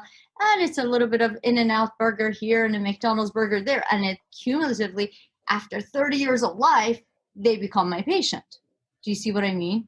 So I think lifestyle is what I see as a common denominator, which people really need to take seriously. Yeah. Like Dr. Clapper, who's an expert on this summit, talks about how your body is never not looking. So it looks like over time, these transgressions really can add up to poor gut health. First of all, let me talk to you about how much I love Dr. Clapper. Isn't he sweet? Isn't he the best ever? I just love him. That man is so amazing. Wisdom, just amazing. I just love him. And he's the one who opened my eyes about the dairy, and I really looked into it. But anyway, I want to make sure that whoever is not following Dr. Clapper, please do. Basically, that's absolutely correct. I mean, even these little damages that we cause to the gut end up being tremendous. Yeah, absolutely. So why are animal products in general and dairy in specific so deleterious to our health, but also to our gut? Good question. So dairy is by definition a milk or a fluid that comes out of the breast of a mammal to feed their young, and it's designed by nature to fit that species. For example, my mother's milk was fit for me as a human baby, whereas a baby calf would drink cow's milk, and a sheep would drink their own mother's sheep milk. So the design, the protein content, the fat content, the hormones are all designed to fit that particular species. Is it okay for us to drink, so in our country, we usually consume cow's milk, right? So let's talk about not just any dairy milk. We're going to talk about cow's milk, which is generally referred to as the dairy with the dairy cows. So is it okay? Well, it won't kill you, but I can tell you it's terrible for the GI tract and other systems. Why is that? Well, since it's not designed for us, it turns out that the lactose sugar that's in milk is not very well digested by a human adult. So it turns out that anywhere between 30 to 99% of people can be lactose intolerant. So why is there such a range? Well, Caucasians have some kind of a mutation, like the Northern European people have some kind of a mutation where they have learned how to break down dairy. So a lot of the tall, white, Caucasian people will totally be able to break it down, no problem, because they have enough lactase enzyme to break it down. But you go to the African countries, you go to Asian countries, there's like up to 98%, 99% lactose intolerant. These people look at milk and they get diarrhea. And so what happens is, generally speaking, there's about 65% lactose intolerance in the world. So if something out there hurts 65% of the population, would it make sense for all these for the government to advertise it as health food? I think it should be illegal to be sold as a health food. It should have all kinds of warnings. You may get diarrhea, bloating, gas, heartburn, reflux, all kinds of bad stuff, and cancer. It should come with those labels, yet it's sold as health food. Why? Because it has calcium. Okay, just because it has calcium, it doesn't make it good. You have to weigh out the risks and the benefits, and the risks way outweigh the benefits. So the lactose sugar is one thing that is terrible for the gut. The other thing is it's got a ton of saturated fat. Like a block of cheese is full of saturated fat. There are some animal studies, mammalian animal studies, that show clearly that when you eat a lot of saturated fat, there is a huge amount of inflammation caused, and it severs the bonds between the cells referred to as tight junctions. And when these bonds are severed, the gut becomes leaky. So the saturated fat is not so good if you're eating a high saturated fat diet, and that's predominantly found in cheese, right? So, and butter, of course. The other reason is, I found, Chef AJ, many of my patients are allergic to whey protein and casein protein, which are the two main proteins found in dairy milk, in cow's milk. And what happens is, some of my patients who come to me with difficulty swallowing, otherwise known as dysphagia, end up having this condition called eosinophilic esophagitis, tightening of the esophagus, because of their allergies to dairy. So there are a few reasons. I don't think that these proteins are meant for human consumption. I don't think the sugar lactose is meant for human consumption. I don't think that level of saturated fat is normal to consume on a regular basis just because it has calcium, So yeah, I mean, I'm not saying don't drink milk, just drink plant milks like soy milk, which has plenty of protein. And if you're obsessed about the protein, if you can have cashew's milk, coconut milk, hemp milk. I mean, there are 1,000 different types of milks. I'm just saying substitute with the healthier alternatives. And a lot of the vitamin D's, just like cow's milk is fortified with vitamins too, by the way. It's a highly processed situation. And people think that, milk is not processed. It's not a whole food. It's totally processed. But, even soy milk, which I give to my son, is fortified with vitamin D. So, I mean, and it's full of protein. So, I really don't think in this day and age anybody should be consuming that disgusting stuff. Yeah. And imagine the dairy industry. These cows are being, the milk industry. Like, there's milk coming from thousands of different cows all being mixed in one batch, and who knows which one was sick, which one was healthy, which one was was exposed to some kind of an illness. I mean, gross. It's kind of like when you eat meatballs or ground beef that came from 70 or 80 different cows being raised in these filthy conditions in these CAFOs, continuous what is that called? And a continuous animal feeding operations, which are like, they fit 100 to the dairy industry, by the way, is very commonly, they participate in this. They fit like 100 to 1,000 animals in tight spaces. They live on top of each other. And when you study the soil and the runoffs close to these CAFOs, they've got antibiotics, they've got hormones, they've got toxins, they've got ammonia, and they've got superbugs because there's antibiotic resistance, and there's rat infestations and fleas and bugs that carry all these pathogens all over the place. And the milk is coming from all these cows that are living in these filthy conditions. Now, are you really going to drink that and think that you're going to be healthy? I don't think so, And you mentioned antibiotics. When you're ingesting animal products or dairy, you're also ingesting antibiotics because they were fed the antibiotics. Correct. Absolutely. And you can't raise animals in these filthy conditions and not give them antibiotics. Yeah. So. I've heard you say in a few podcasts that some of your patients just stopping dairy, their symptoms improved. Yes. I mean, so a lot of people are diagnosed with irritable bowel syndrome with diarrhea or with constipation or mixed. And they come to me and I find out they had lactose intolerance. I mean, 2 times 2 is 4. If you have, I know, 60% of the population is lactose intolerant. So my first initial thought when I meet a patient with IBS symptoms is stop eating dairy. And a lot of people will say, oh, I don't eat dairy. And then you dig in and they're like, oh, well, yeah, I'll have ice cream once in a while. Oh, well, I don't drink milk, but I have yogurt. So, when you dig, and I eat whey protein powders to work out. So you see what I mean? And it's hidden in all the packaged foods. So you've got to be careful. It's really hard to avoid dairy. You really have to look for the signs. And people seem to find it very difficult. They have a very strong attachment to it. Yes, I mean, they grew up with it. Doesn't make it right because,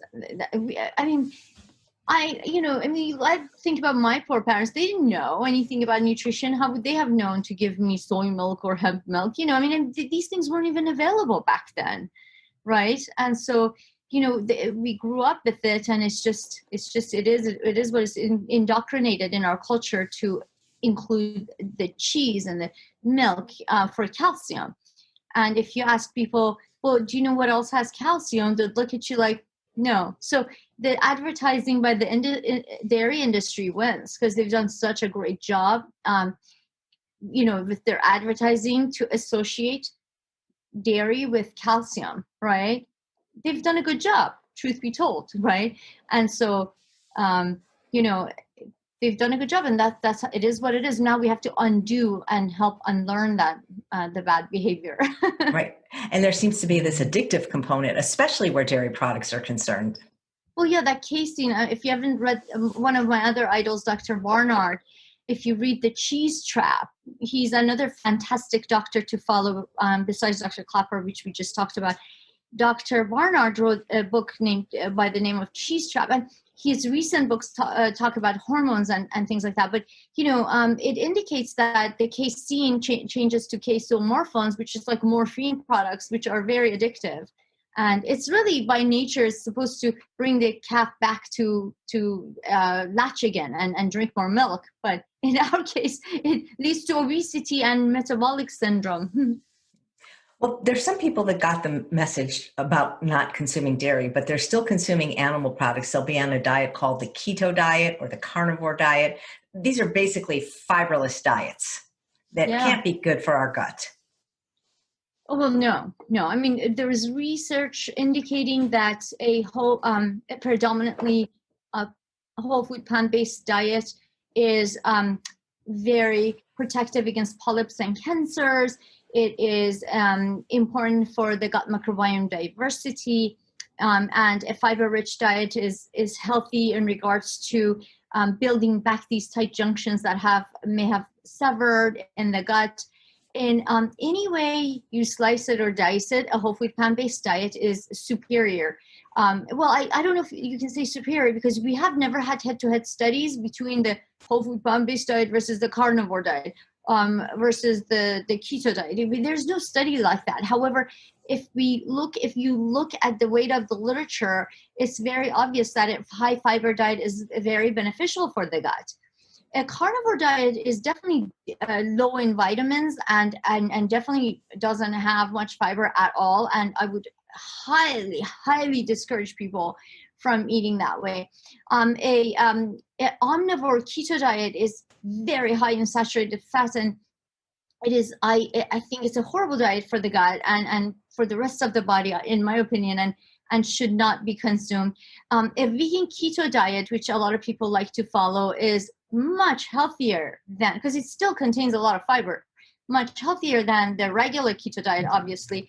And then, of course, if you just eat a well-designed, balanced whole food plant-based diet, is where you're getting the omega-3 fatty acids, which are proven to help the gut. You're getting the fiber, which is supposed to help the gut microbiome diversity and help the tight junctions. And it's low in saturated fats, which could hurt the tight junctions. And so any way you look at it, even though there's no head-to-head studies between the diets, the whole food plant-based diet wins. These people that are on these virtually fiber-free diets, how are they even pooping? I don't get it, how they're ever going to the bathroom just eating a bunch of meat. Just because you don't eat fiber, it doesn't mean that you can't poop, because there's something called peristalsis, and you will still, the neurological action of the colon will dispose of waste products. Some of them, they have diarrhea actually because they're unhealthy. They're pooping, but they have diarrhea, which is not healthy, right? They're just pooping. Some are very unhealthy and they come to me with disease and they have inflammation. They may not be constipated, but they're infected. It's interesting because, Chef AJ, 10 people could make the same mistake and all 10 people come with different symptoms. There's genetic predisposition, whereas, for example, you and I are brunette, somebody else is a blonde, someone else has high cholesterol, someone else has low cholesterol despite a bad diet, someone has diabetes despite despite eating well, someone else doesn't despite eating poorly. There's genetic predisposition. So, if you look at people who are, so on average, if you look at populations who eat a low fiber diet, they have constipation. So that tends to be the predominant symptom of a low fiber diet. But not everyone who avoids fiber will have constipation. In fact, interestingly, people who eat an omnivore diet, they're eating a bunch of meat and dairy. They come to see me and I ask them to stop eating dairy and they get highly constipated. You see what I mean? Because now they're eating a bunch of meat without the dairy. The dairy was causing diarrhea and they're eating meat, which causes constipation. Put it both together, that you have normal bowel movements. You know what I mean? So there's so much variability, but you don't want to go follow some Instagram non-scientific quack who says eat a carnivore diet. It's just 1% there's some kind of a secondary gain, or maybe they're psychotic. I don't know, but they're not promoting the scientific literature. They're just talking out of their, what. So generally speaking, I mean, you want to talk to doctors who are evidence-based. They're speaking based on the scientific data rather than, in my experience, Chef AJ, when I ate a carnivore diet, I did great. I did really wonderful. I mean, who cares about my experience? I don't count as a person. What counts is a randomized controlled trial, right? A population of, with placebo control. That's what's important. Yeah. And you had mentioned colon cancer to be on an increase in this country. Not only the number of people getting it, but the age of the people getting it seems to be decreasing. And yet in other countries, it's very rare. Yeah, I mean, I really haven't looked at the data in other countries. However, in areas where they eat predominantly a whole food plant-based diet, there's very little diverticulosis, colon cancer, and they don't even need screening tests for colon cancer. In the United States and some of the Western countries, so in the US for sure, colon cancer is the second biggest cancer killer in both men and women. And recently, we noticed that although the incidence of cancer is going down in people over 50 because of intense screening, it's going up in the younger, who are younger than 50. And so that's why I got my screening colonoscopy at age 45 myself. So why is it rising? Well, because people are eating badly, right? They're eating a omnivore diet full of processed meat and red meat, and they're not getting screened. So that's why we are now recommended to screen patients at age 45. But interestingly, you could keep decreasing the age for screening. Maybe in 10 years it would be 40, and then after that it'd be 35. Oh, everyone at age 10 should have a screening. I mean, it could steadily keep dropping, right? So the goal should not be to aim for screenings sooner and sooner. The aim should be to eliminate colon cancer as much as possible and limit it to only cases that are inherited. Inherited colon cancer cases are only 5% of the cases. 95% comes from a bad diet and environmental causes, right? Like alcohol, cigarette smoking, processed meat, a lot of meat in general, low fiber, sedentary lifestyle. So I think what you're doing right now is great, because instead of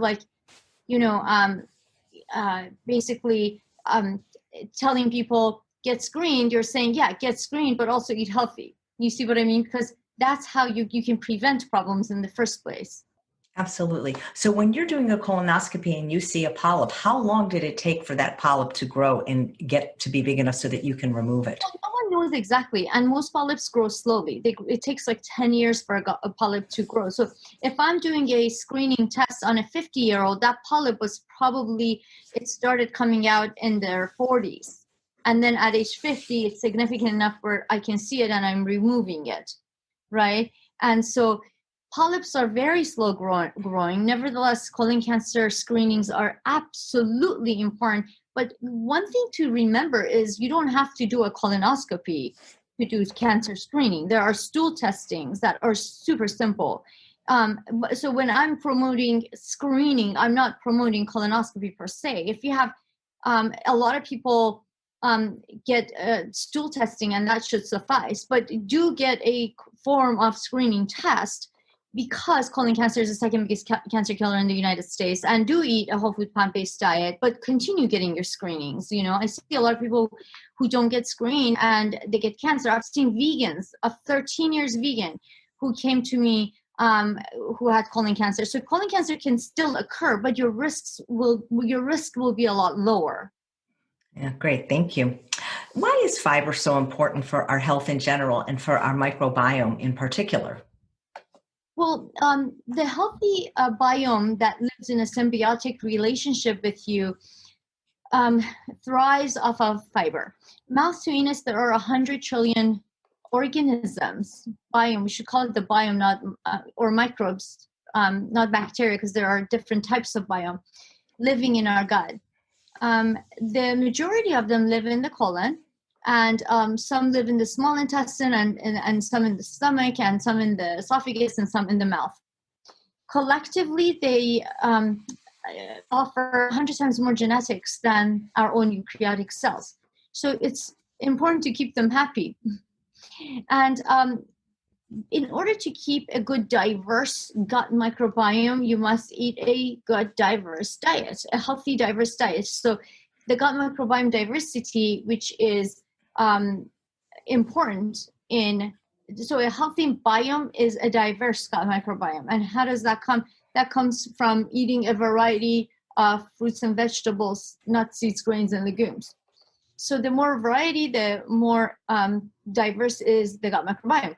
Now, if you are eating an omnivore diet and you have a lot of fiber and you're eating a little bit of meat, your biome may actually be healthier than someone who's restrictive vegan and only eating 2 things. Do you see what I mean? So just because you're vegan, it doesn't mean you're going to have perfect gut microbiome diversity. So a gut microbiome diversity comes from eating a diverse types of fruits, vegetables, nuts, seeds, and grains. Now, if you want to do the perfect thing, I would say, we'll just eat a whole food plant-based diet, 100%, and make sure you're eating as diversely as possible, right? That's the best case scenario. But these gut microbiome they need to eat too, right? If you starve the gut microbiome, especially the fiber-loving gut microbiome, the ones that want to eat fiber, if you starve them, they will start eating up this mucus layer that's in the gut, where the gut microbiome, and so there's the cells of the gut, and there's like a little mucus layer that's protective that overlies the cells, and then on top of that is the gut microbiome. So there's like several layers, and so here's the cells, here's the gut microbiome. In between is the mucus layer, and if you starve these fiber-loving gut microbiome, they start digesting that mucus layer, which is full of basically proteoglycans, and they start eating it up. And so then your gut gets susceptible to inflammation and infections and all kinds of things, right? So you don't want to starve your gut microbiome, and they thrive off of fiber. And so when you eat the fiber, what happens is the gut microbiome is happy because they're taking this fiber, producing short chain fatty acids, which are helpful in the immediate sense because they repair that damage and repair the gut lining, but also traverse the gut and find themselves inside the circulation and circulate. And that's when it's important, because through a hormonal effect, these short chain fatty acids are important for the brain, for the muscles, for everything, for the rest of your body. So it's their action is not limited to the gut. They actually traverse the gut and go into the circulation and good for your cells head to toe. Oh, thank you. What's the chief complaint of the patients that see you? Constipation, diarrhea, blood, hematochezia, which means blood in the stool, blood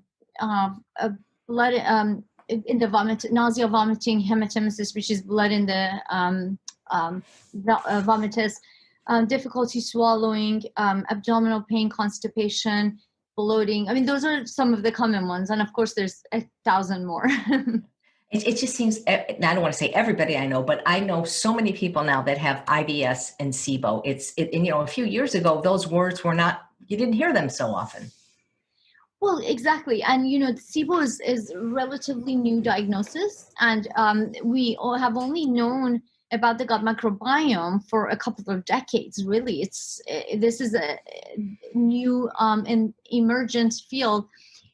And I can tell you that a decade ago, when I was being trained in residency, I don't even remember them focusing on SIBO. We talked about IBS in fellowship, but we didn't even get trained on how to treat SIBO very well, because it was, first of all, I think the training programs, we focus on really awful killer diseases. Like you see the sickest of the sick. So really someone has bloating, that's the least of their complaints. They're going to lose limbs, they're going to lose their heart and the brain. And so in training programs, the training in regards to SIBO and IBS is a little bit limited most of the time. And then the field is emerging and our knowledge of SIBO is increasing slowly. It may not be fast enough because it's a very common problem. And now we think that maybe IBS and SIBO could, in some instances, be the same disease. So whereas in the past we used to call it IBS, now we know that there's perhaps concomitant SIBO, and we used to call it IBS. So the awareness is going up, and there's more literature being written, there's more testimonials being written, and now you have Instagram, people showing their bellies all the time with the bloating, and we didn't have that before. So there's more complaints about it, and there's more awareness about it, and it's more talked about. So it makes it seem like there's more, but SIBO IBS has been around for a long time. It's just there's more awareness. So should everyone that has gas and bloating see a gastroenterologist and ask to be tested for SIBO? It just depends. Remember, gas and bloating is a little bit of, it depends on bloating. If you're talking about abdominal distension created because of eating, that comes and goes, and if it's uncomfortable and it's causing a poor health quality of life, yes, of course, you should see a gastroenterologist. But a little bit is totally normal. You're allowed to have a little bit of bloating and gas. But like I said, if it's excessive, yeah, I think so. I think people should see a gastroenterologist, and they should see somebody who preferably understands nutrition, or see a gastroenterologist and a dietitian, because I think that's important to look for the underlying cause. Because just to say you have SIBO, get it treated, that's not enough, because it'll be a recurrent problem. I've had that happen a lot, where people come to me and they took rifaximin 3 times and they're still having bloating. And then what? I mean, you can't just throw antibiotics at people and not find the underlying cause. If you do find the underlying cause, if you can find the underlying cause, that should be the emphasis, rather than throwing antimicrobials at it. Nice. So many people I know, even vegans, seem to suffer from gastroesophageal reflux disease and they're taking medications or sleeping with their bed on bricks. And I know that a lot of them, when they go from more of a junk food vegan diet to a whole food diet, maybe without the sugar and the oil and the salt, it seems to improve. Do you find that to be the case with your patients, that what they eat matters? Certainly. I mean, imagine if I was a junk food vegan. You and I know that you can get 60% of your diet could be fats very easily. And if you're eating vegan, it's not high cholesterol, but it's high in saturated fat. Like if you're on a vegan keto diet, you could easily have 70% of your diet as fat. And so it's the thing is that there is a sphincter between the esophagus and the stomach that loosens with fat, with a high fat diet. So it allows for the gastric juices to go up into the esophagus. And that's what's called gastroesophageal reflux disease. And so basically, just because someone's eating vegan, it doesn't make them healthy. You can be on a high-fat vegan diet, drink alcohol every night, that's vegan, and smoke cigarettes, that's vegan. And you will have gastroesophageal and be obese. And, so that's like a perfect recipe right there for GERD. Yeah, it's interesting because a lot of people think just because they've been vegan, they're going to be fine. Veganism is not a way to eliminating disease or preventing disease for every single person in the population. There's genetic variabilities. There is the type of vegan diet matters. If you're eating whole food plant-based, it's way different than vegan. So yeah, I mean, the fat content in the food is important, and that kind of relaxes. The high fat diet relaxes the lower esophageal sphincter, and acid could come up and cause reflux. Some people have a problem with their lower esophageal sphincter where it just loosens, and they get lower esophageal sphincter relaxations. And going whole food plant-based or vegan doesn't help that. Some people can have a hiatal hernia, and half of their stomach is sitting in the chest. Going vegan is not going to help that. So there are different causes, and it's important to start eating healthy, but also look for other causes that could concomitantly cause problems. That makes sense. I've heard you mention that there's often a link between hypothyroidism and some of these GI disorders. Could you talk a little bit about that? Yes, 30% of people who have hypothyroidism, SIBO patients, there's a high correlation of people with hypothyroidism who have SIBO. It's very commonly found. Now, who knows what came first, chicken or the egg? Did the hypothyroidism cause sort of a dysmotility in the gut, which caused SIBO? Or was it SIBO and the functional GI disorder that caused the hypothyroidism? I mean, no one really knows, but generally speaking, it's thought that hypothyroidism kind of causes dysmotility and slowing of the gut, which then causes SIBO. What else? I mean, there's hypothyroidism also affects the motility of the colon, and that causes constipation. So you could also have diarrhea. I mean, it's just there are very, very different kinds of GI problems that can happen when one has hypothyroidism, because the motility of the gut is important. The thyroid hormone has a lot to do with the motility of the gut. And if it's lacking, that affects the gut. Thank you. What effect do hormones have on our gut? Well, which hormones? Well, female ones, I mean, it's particular. Right. Well, there's definitely receptors for estrogen and progesterone on the gut. So I see that a lot of patients come in and they're pregnant during pregnancy. They're like, I didn't have any problems during pregnancy. Now I have problems, or vice versa. I didn't have any problems before pregnancy. I mean, there is definitely a correlation between the hormonal levels and the gut, because there is receptors for estrogen and progesterone on the cells of the gut. And as long as there's receptors for it, they're going to have an effect. So that's definitely common. Thank you. Could you talk a little bit about pelvic floor dysfunction? Because that's something that I've just lately been hearing about that could be a cause for some of people's symptoms. Pelvic floor, by the way, I'm by no means a pelvic floor specialist, but I know a little bit about it, and I'll share with you. So pelvic floor muscles get weakened as we age, and as our abdominal and pelvic floor muscles get weak, what we have end up having dysfunctions in regards to bowel movement, bowel habits, and being able to control our bowels and bladder. So what happens in some cases also is the angle of the rectum changes, and that makes it very difficult for people to strain and have a normal bowel movement. So pelvic floor problems could be a problem with the angle of how the bowels are sitting. It could be with a with relaxing of the organs into the pelvic floor, meaning the bowel is pushed out, or the bladder is pushed out, or the uterus is pushed out. Or it could just simply mean weak pelvic muscles where people have incontinence without laxity. So there's different kinds of problems, but usually what it will manifest as is stool incontinence, meaning, you're walking around, you're 80 years old. Usually it happens in 70s and 80s and beyond, where, and by the way, if you're listening, it's bound to happen. And if you had kids, good luck, so one thing that happens is you get stool incontinence, and so the stool just kind of seeps out, and you may or may not be aware, and sometimes it gets to a point where the elderly have to wear diapers, and that's the laxity of the anal sphincter and the muscles.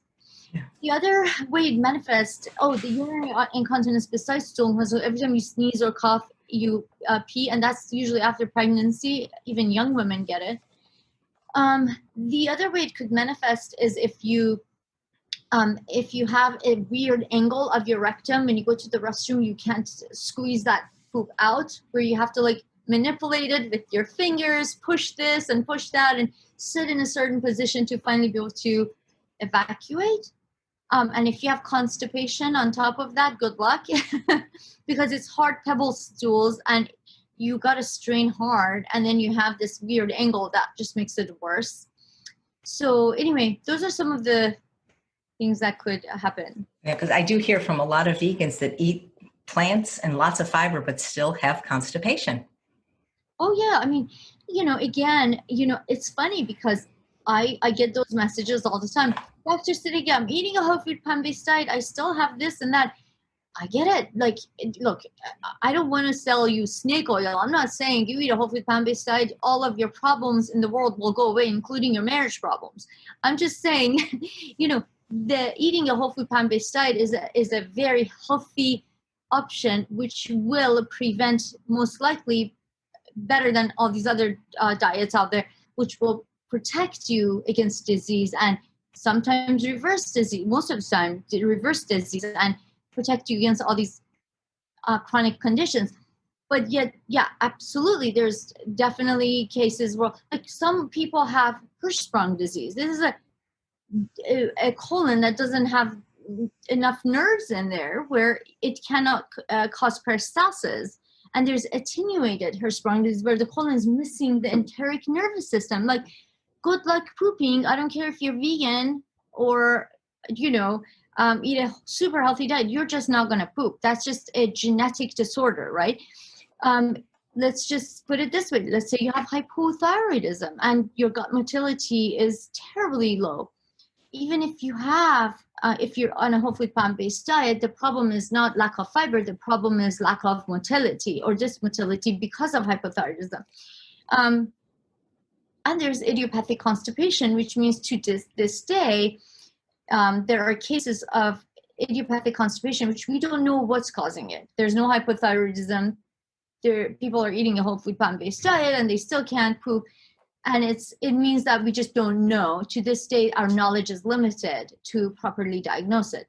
So yeah, you could still, and in those cases, that's where, some vegans come to me and they're like, I don't want to take medicines ever. And I'm not going to take medicines. And then you look at everything. Their thyroid's great. They're eating a whole food plant-based diet. They're doing everything right. They eat organic. They never drink alcohol. They're living a healthy lifestyle. And they tell me, I don't want to take medicine. Look, I hate the pharmaceutical companies just as much as you do, but at some point, sometimes it's better to take something because otherwise you won't be able to poop. I mean, I have patients who go for 10 days and they can't have a bowel movement. Imagine how much bloating you can get. And they come to me complaining on bloating, and you realize they're constipated, right? So what's normal? It would be great to have a normal sausage-like bowel movement without straining, without complications. You go to the restroom, it comes out, you're done, you wipe, you leave. That could happen once a day. That could happen every couple of days. Actually, everyone's like, people brag about, I go every day. Good for you. I mean, if you're a female eating 1,200 calories a day, you're not going to have a bowel movement every day. And that's quite normal. It's not about it's not about going every day. It's about when it comes out nice and smooth, looks like a sausage, and I didn't have to strain. Great. That's a type 4 on a Bristol scale chart, normal bowel movement. If it's pebble-like and hard and you have to squeeze really hard, that's constipation. If it's liquidy, soft serve, multiple during the day, that's diarrhea. And then another problem is a lot of people, by the way, they don't eat fiber because they think if they have diarrhea, it's going to make them go even more. Now, here's so wonderful about fiber. Fiber actually normalizes the bowels. If you have constipation, it can help you have a type 4 bowel movement. If you have diarrhea, it's actually bulking. It bulks the stool, right? So if you have diarrhea or constipation, fiber is good for you. Now, try to find that in a medicine. Medicines can do that. Why? Because a medicine is, if you're having diarrhea, you would have to take an anti-motility agent or some medicine that slows you down. If you're having constipation, you have to take a laxative, which will give you diarrhea as a side effect. So it usually overshoots the extreme side, on the extreme side of the spectrum, but fiber actually normalizes the stool. So people, even if you're vegan, I would suggest a fiber supplement is usually benign. Talk to your doctor. I'm not giving generalized advice here to get you in trouble or myself. You should see a doctor, establish with a doctor, but taking a fiber supplement generally is very healthy. And even if you're a vegan, a lot of times when IBSD or IBS-C or functional disorders or whatever, that's one of the first things I do, even for the vegans. A fiber supplement can help stimulate the gut just because fiber is stimulating and bulks the stool. So if you have constipation, it helps. If you have diarrhea, it helps. Nice. I'm glad you mentioned the Bristol stool scale because I'm a 4. Yay! I know what that is. What effect do substances like caffeine and alcohol have on our gut? Caffeine, if not drank excessively, nothing. Caffeine is fine. If you drink it excessively, it could give you reflux because it lowers the tone of the lower esophageal sphincter and cause GERD. But a little bit of caffeine, if it's coffee, healthy brewed coffee, it's okay. I'm not suggesting you drink Red Bull. I'm saying like just a little bit of brewed caffeine, coffee. Alcohol. Well, alcohol can be extremely unhealthy for the gut. One of the most common diseases I see as a gastroenterologist is liver cirrhosis and end-stage liver disease. And the cause of it generally is either fatty liver disease because of unhealthy eating, and sometimes it's viral diseases like hepatitis, and most of the time it's due to alcohol. Well, not most of the time, but a majority of the times. So alcohol can have a very deadly effect on the liver if drank excessively. This is well-documented literature that shows that excessive consumption of alcohol can lead to chronic liver disease and cirrhosis. Interestingly, hepatitis B, hepatitis C, and in particular hepatitis C and alcoholic liver disease were the most common causes of chronic liver disease in the past, but now it's actually fatty liver disease from a bad lifestyle and bad diet. That is now the most common types of liver disease we see. So alcohol is definitely damaging to the liver if drank excessively. Now, we have now come to an era where the gut microbiome is taking the forefront of the research in the GI world, and we're studying the effects of alcohol and drinking alcohol causes dysbiosis, which means an alteration in the gut microbiome balance, and can lead to SIBO. Okay, so and there's definitely research that's showing that it can cause leaky guts, which it means it breaks the bonds between the cells and cause leakiness. So I don't recommend the consumption of alcohol regularly. I know some people enjoy their wine once a day. I really think until we find that minimal dose of alcohol that can damage your gut microbiome that you can get away with, I would recommend against it. Thank you. What effect, if any, does stress and anxiety have on our gut health? The studies, the jury is hung on that. I mean, we know that the functional disorders of the gut are commonly associated with depression and anxiety, but who knows what came first? Like, we know that there's a brain-gut axis, and we know that they're connected. That is fact. Through the neurotransmitters, through the nervous system, through a hormonal regulation, the brain and the gut are connected. But we don't know that for sure stress and anxiety can cause IBS and SIBO, and we don't know for sure whether SIBO and IBS causes depression and anxiety. So there's a connection, and that it needs to be studied further. The jury's hung on that. We need more research on that. I don't think anybody could claim that they really know for sure. Right. So, Dr. Angie, what is the truth about GI health? The truth about GI health is that there are 100 trillion gut microbiome living in your gut, and they collectively have more genetics than your entire body, your cells of your body. So the truth is, if you keep them happy, potentially you will be healthier. What do I mean by that? Eat a whole food plant-based diet or a fiber-rich diet, and you're likely to have a healthy gut microbiome diversity and a healthier body. Great. Thank you so much, Dr. Angie. My absolute pleasure, Chef AJ, anytime.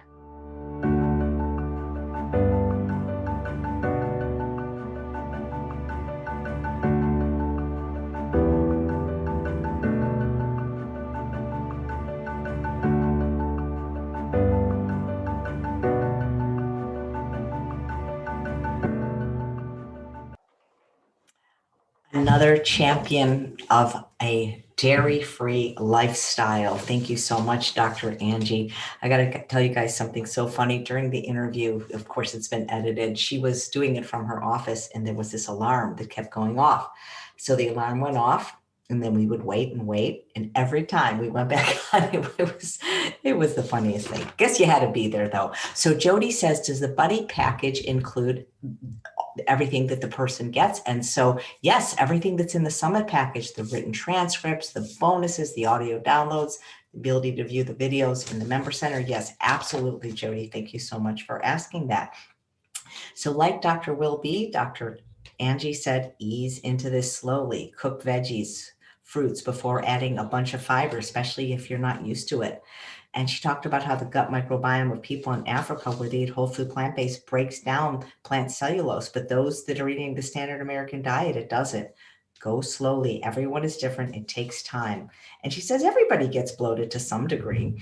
Some people, they have bloating, but it's other things. It could be fat, abdominal fat. It can be fluid. Just because the abdomen is distended doesn't mean it's bloating, she says. You have to figure out why you're having the gas and bloating. She thinks the low FODMAP diet diminishes the microbiome diversity. Again, all the speakers said it can only be temporary because it can cause nutritional deficiencies. She said you should only do it for 6 weeks. I've heard some of the other speakers say no more than 2 weeks. So again, this is where one of those wonderful registered dietitians we've had on might be able to help you. There was 4 of them, and they all do consults. Treat the root cause. Stress doesn't cause GI disorders, but we sure know it can make them and everything worse. She says the definition of a healthy diet is subjective, but things like alcohol, antibiotics, Advils, these all have cumulative negative effects. And dairy is not designed for humans. Remember what Dr. Meyer said, it's not food for human beings.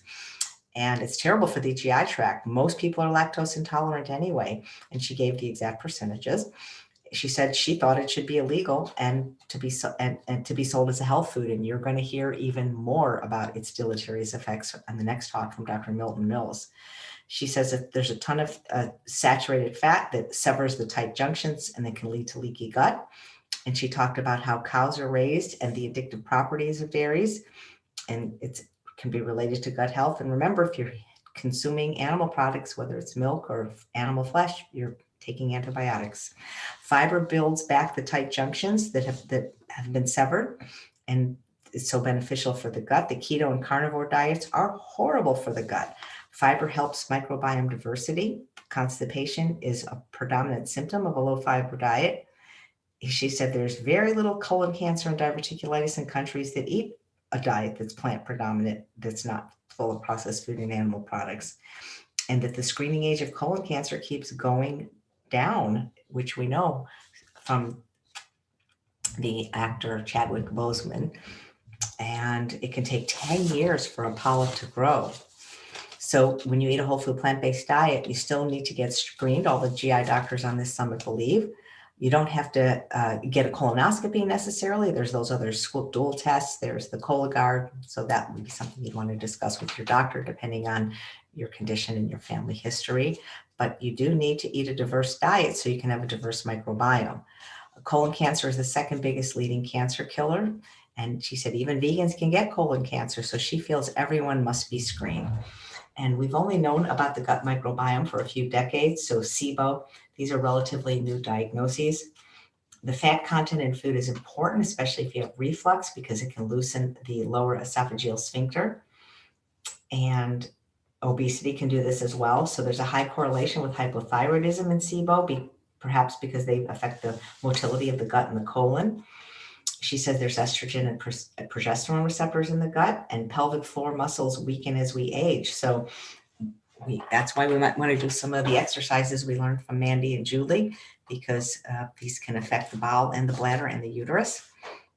You can have stool incontinence as you age. It's not always a lack of fiber that causes constipation, but it can be a lack of motility. So let's get things moving. We're starting to move our body, getting in some regular daily exercise or movement. Whole food plant-based diet is great. It does not fix everything though. Fiber is good for you because it normalizes our stool. So whether you have diarrhea or constipation, it bulks the stool. And caffeine lowers the tone of the esophageal sphincter. So not generally recommended in people with GI problems. 100 trillion, unbelievable microbes living in our gut. Who knew? If you keep them happy, you'll be happy. Thank you so much, Dr. Sadeghi, for your wonderful presentation. And speaking of wonderful presentations, we have one coming up by Dr. Milton Mills. And if you thought dairy was bad before, I think you're going to think even more so now, especially how there's some racial bias in the U.S. government guidelines. So please welcome Dr. Milton Mills.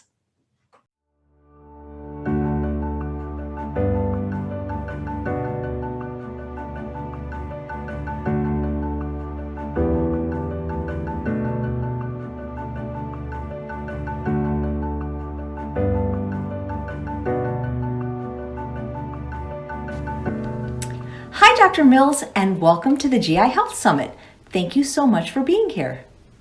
Well, thank you for inviting me, AJ. It is wonderful to be here, and looking forward to sharing a lot of good knowledge. Well, I can't wait to talk to you because you wrote a paper that's really intriguing, and I'd like for you to talk about the racial bias in the U.S. dietary guidelines and why that's significant for some people that have GI problems. Sure. And it's actually really interesting. And first, I'll talk about the provenance of how the two-part paper that I did in conjunction with PCRM came to be published. And after I finished my residency at Georgetown, I was working in the outpatient clinic setting, and I had these experiences where over and over, older persons of color were coming in to see me complaining of bowel problems. And they would say, Doc, my irritable bowel syndrome is acting up, or my spastic colon is really starting to bother me. And I would do a very careful history and find out that they were continuing to include dairy products. And notice I said dairy products, not dairy foods, because they're not food, they're products in their diet. And I would ask them to go home, do a trial of absolutely no dairy whatsoever. That's no milk, no yogurt, no cheese, no ice cream for 2 weeks, then come back and see me. And in truly 85 to 90% of the cases, the problems had completely resolved.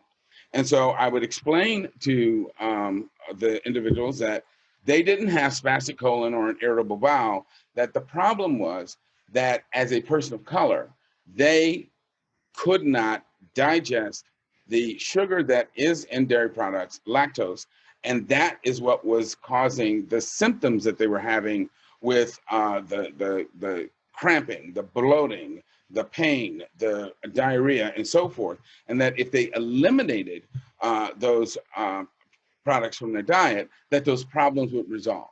But the sort of penultimate moment came when this one African-American woman came back, and she had done exactly what I asked her to do. And I asked her, did the problems resolve? And she said yes. And I then sort of, with a sort of sense of satisfaction, said, well, see, you're lactose intolerant, and that's what's causing the problems. And she looked me square in the eye and said, oh, I know that.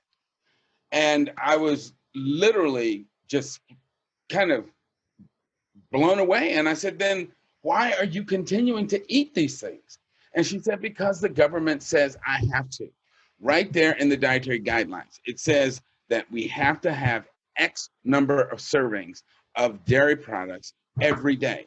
And so I eat these because I need it for my health, or at least she thought she did. And I didn't show it to her, but internally, I became very angry and upset because I knew what she did not know. And that is that the US government has known for well over 100 years that, number one, dairy products do not help build strong bones, number one. All of the research that's been done on that has shown that dairy calcium does not strengthen bones, reduce the incidence of osteoporosis, or help prevent hip fractures. In fact, most of the data suggests that the more dairy products you consume, the worse your risk of hip fractures. But even worse, the government has also known that the vast majority of Americans of color, and you can extend that worldwide and say that people of color around the world are lactose intolerant. They cannot digest and absorb the sugar that is in dairy products. Therefore, when they ingest dairy products, it's going to make them sick. But then there's a third issue, and that is the government also knows that for some reason, African-American women in particular are genetically protected from getting osteoporosis. And we really don't understand why, but what we do know is that African-American women just don't get osteoporosis unless they have some other disease process that causes their body to lose calcium. So here, the government was encouraging people of color to consume products for no nutritional benefit that it knew was going to create disease in these individuals. And for what reason? It's simply so that the producers of dairy can make money off of these individuals. And that is the quintessential definition of institutional racism. And it is a form of economic pimping of people of color for the benefit of wealthy dairy concerns. And it is truly, truly unconscionable and unacceptable. And so I approached Dr. Neal Barnard, who's the head of the Physicians Committee for Responsible Medicine, or PCRM, and presented this situation to him, and he agreed that we needed to address this issue. And out of that, we did a two-part paper examining the institutional racial bias that presents itself in the United States Dietary Guidelines. And so part one of the paper, it was a two-part paper. Part one focused exclusively on the issue of lactose intolerance, which, to just give you the numbers, in African Americans, the prevalence is 73 to 75% of African Americans are lactose intolerant, 94% of Native Americans, 95% of Asian Americans, and 53% of Hispanic Americans versus only about 30 to 33% of white Americans. Now, I want to kind of point out two things to you. The gene pool of Native Americans and New World Hispanic Americans is pretty much the same. They were the indigenous people who were living in North America when Europeans arrived here. But you notice that the prevalence of lactose intolerance in Native Americans is much higher than it is in Hispanic Americans. Why is that? Well, it represents the penetrance of European genes into the Hispanic population. And if you were to check the prevalence of lactose intolerance in West Africans, it's 95 to 99% versus only about 75% in African Americans. The vast majority of Americans of color cannot tolerate the sugar. But it also goes beyond that, because part 2 of the paper addressed the other chronic diseases that are related to the consumption of not only dairy, but other animal foods, which are, again, are heavily recommended by the dietary guidelines. And so, for instance, prostate cancer. Prostate cancer in African-American men is 60% higher in terms of prevalence than it is in Caucasian men. But once we as African-American men develop prostate cancer, we are more than twice as likely to die from it, because we get much more deadly and aggressive forms of the cancer. Well, the number one risk factor for developing prostate cancer is the consumption of dairy products, because of their high estrogen content, the fact that American dairy industry uses a lot of growth stimulants and anabolic steroids in the production of dairy cows and to stimulate their milk production, and also because cow's milk in and of itself has a plethora of growth stimulants in it, because it's designed to take a calf that weighs about 60 to 80 pounds at birth and blow it up to 1,000 to 1,500 pound animal by its 3rd birthday. Well, you've really got to be stimulating growth in that animal. And when humans ingest those proteins and those growth stimulants, it causes prostate cancer in men and breast cancer, uterine cancer, and ovarian cancer in women. So, and it's also been linked, I should say parenthetically, to colon cancer in humans as well.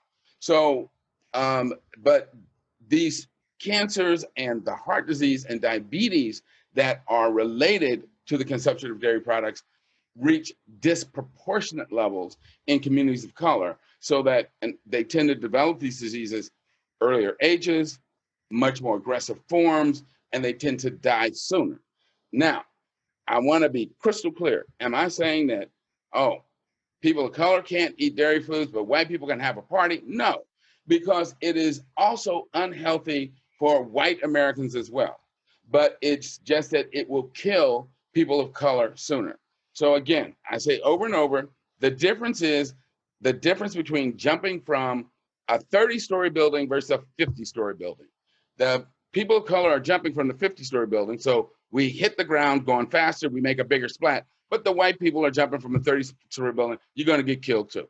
So everybody should be avoiding these products because they're not designed for humans. I tell people, I wouldn't recommend consuming cow's milk for a human for the same reason that if a human being needed a blood transfusion, I wouldn't give you cow's blood. It's not designed for humans. That is absolutely mind-blowing. Would our viewers be able to read these papers? Oh, absolutely. The links are available online, and I will forward them to you after we're done. And not only can your viewers read these papers, but I encourage them to do it. And they can download the papers and read them for themselves. And there's wonderful information in it. And I will absolutely make sure you get those links so you can pass it on to everyone watching this summit. Well, thank you. I am white, but I'm also Jewish, and I'm lactose intolerant. And I remember growing up being forced to drink milk, like at school, and vomiting. And even if somebody is not lactose intolerant, dairy products are not good for us in general, but I think our guts specifically Can you speak to why? And just to touch on what you mentioned, as you know, the Jewish gene pool, although again it has been mixed in with the European gene pool, stems largely from the Middle East. And again, there is a very high prevalence of lactose intolerance within Middle Eastern populations. And so that of course makes sense. But let me, in answer to your question as to why is it that dairy products are not good for everyone, let me ask you a question. We'll have a little didactic drill here. If I said to you, I wanted you to think about a cow, an elephant, and a giraffe, and ask you, what is a natural diet for those animals? What would you tell me? Well, when they're little, they're mom's milk, and then afterwards, they're herbivores. So, I mean, I don't know exactly what each one eats, but it's definitely plants. But it's plants. Okay. And you kind of stole my thunder there, because you know what the answer is. What most people will say, and that's correct, is that it's plants. Then I ask them, well, at what point in those animals' lives do they eat animal protein? And probably 99% of the people say never. And I tell them, no, think about it. And then they realize, oh yeah, it's when they're nursing. That is the only time that they consume animal protein, in the form of their mother's milk. Well, mother's milk, again, is species specific, and it's designed for that particular species to grow that particular infant to whatever size at whatever rate it was intended to grow. Human beings are plant eaters. We are natural herbivores. And I have an entire lecture called Are Humans Designed to Eat Meat, which we can talk about in more detail in a bit, that points that out. When we ingest animal protein as adults, it stimulates our adult cells to try and do something they shouldn't be doing, and that is, it stimulates them to try and grow. And since they can't grow normally, what they begin to do is form tumors. Now, the majority of those tumors are benign, and that's why people get moles and skin tags and lipomas, or they'll get cysts, in various organs. Women will get uterine cysts, breast cysts. Men will get enlarged prostates. People will get cysts on their vocal cords. But also, frequently, that abnormal growth will actually turn, frankly, cancerous. And that is why study after study after study has shown that the more animal protein humans eat as adults, the higher their risk of developing cancer. And in fact, one study that included over 45,000 individuals, followed them for 18 years, showed that those people who ate the most animal protein had a 75% risk of premature death and a 4-fold increase in cancer. So there is no question that animal protein, when ingested over the lifetime of a human, increases the risk for a variety of diseases, including cancer, but also metabolic diseases like diabetes, problems like heart disease, hardening of the arteries, stroke, high blood pressure, and so on, because it is not the normal and natural diet that we should be ingesting. That's interesting that we're not designed to eat dairy, yet they make pills and even kinds of milk called Lactaid so that they give us something so that we can digest something that we're not even meant to digest. I agree. It's kind of ridiculous that people are trying to make it possible for us to ingest something that we shouldn't be ingesting. It's much easier not to ingest the product that we don't need. It's kind of like if I had a loaf of bread that had cyanide in it, and I told you, well, look, AJ, don't worry about it, because I got these pills that are cyanide blockers. So here, eat this, take the cyanide blocker beforehand, and you should be okay. Now, over here is a perfectly good multigrain loaf of bread that has no poison in it. But why don't you just gamble with your life and take these pills and see if you're going to be okay? Why would you do that? Well, What's the point of it? the only There's thing- no benefit to it. The only thing I can think of is that for a lot of people, dairy's addictive. It's sort of like people take their Prilosec so that they can eat food that's going to give them heartburn. And I'm glad you brought that up, because you're right, dairy is addictive. But before I get to why dairy is addictive, let me just point out that this advertising, these products are put out by people who want you to buy what they're making. This is their livelihood. They make money every time you go out and buy something with cheese on it or buy a container of yogurt. So their job is to convince you that you need this stuff. And when they know that you get sick from it, then their response is, well, we've got this other product that'll prevent you from getting sick. The most absurd example of that, in my opinion, nowadays is this so-called A2 milk.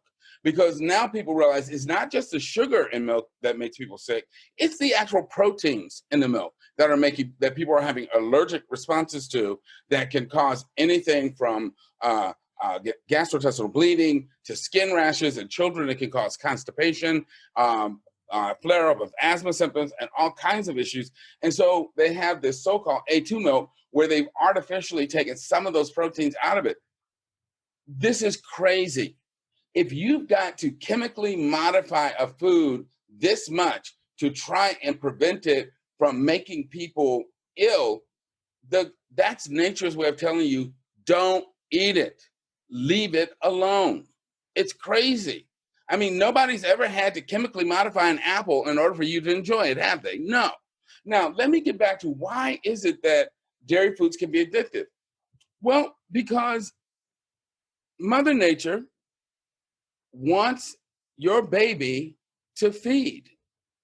And the baby needs to feed so that it will continue to ingest calories and grow. So there are actual compounds in mother's milk called casomorphins that make the baby literally feel good when it nurses and ingests milk, and makes it want to ingest more until it's full. Well, those compounds are also in cow's milk. And when you take that cow's milk, and I cannot remember off the top of my head how many gallons of cow's milk it takes to make a pound of cheese. Well, all of those casomorphins get concentrated into that 1 pound of cheese, so that when you ingest it, you are literally getting these very addictive protein molecules that are making you crave this stuff. And so it's all very natural and normal, but it's abnormal because we should not be eating this in the first place. It's just like people who go out and start using meth will eventually start craving it, but that doesn't mean they should be doing it. And the same thing is true with cheese and other dairy products. Yeah, you'll crave it, but you shouldn't have started doing it in the first place. And it's best for your health to break the addiction. And humans are the only species that even drinks milk after maturity. Absolutely, and certainly the milk of another species. I think we're the only one that does that. Yes. Yeah, this whole thing you were talking about reminds me of people that are on medication, and they're on medication to treat the side effects of the medication, and it goes on and on. And on and on. And it's really perverse, but it's why for probably the majority of humans, certainly in Western countries, their life after the age of 25 and 30 is a series of ever increasing illnesses. And it's illness after illness and drug after drug and medication after medication. And people have come to look at that as somehow being normal when it is distinctly abnormal. Because in Blue Zone data, which is where they've looked at societies around the world to see which ones are the healthiest, which ones have the least number of diseases, and where the people live the longest and remain the most functional, show that um, as societies become progressively more plant-based and eliminate animal foods, including dairy products, from their diet, they not only live longer, but they have fewer illnesses. They retain that they retain their functionality, meaning that they are active, they are involved, they are continuing to do things, to garden, to work, to be involved with their friends and neighbors, and they have a much lower risk of dementia as they age.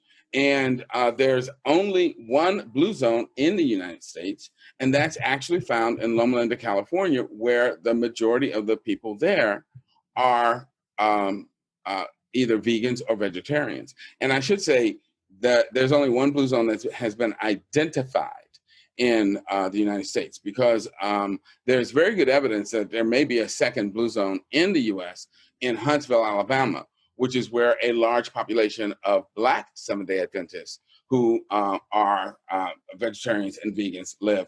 And they also have a very high percentage of people who live well into their 90s and 100s and retain their mental faculties and are very functional. And in fact, a friend of mine who is Seventh-day Adventist, her grandmother just celebrated her 105th birthday, and she's still going strong.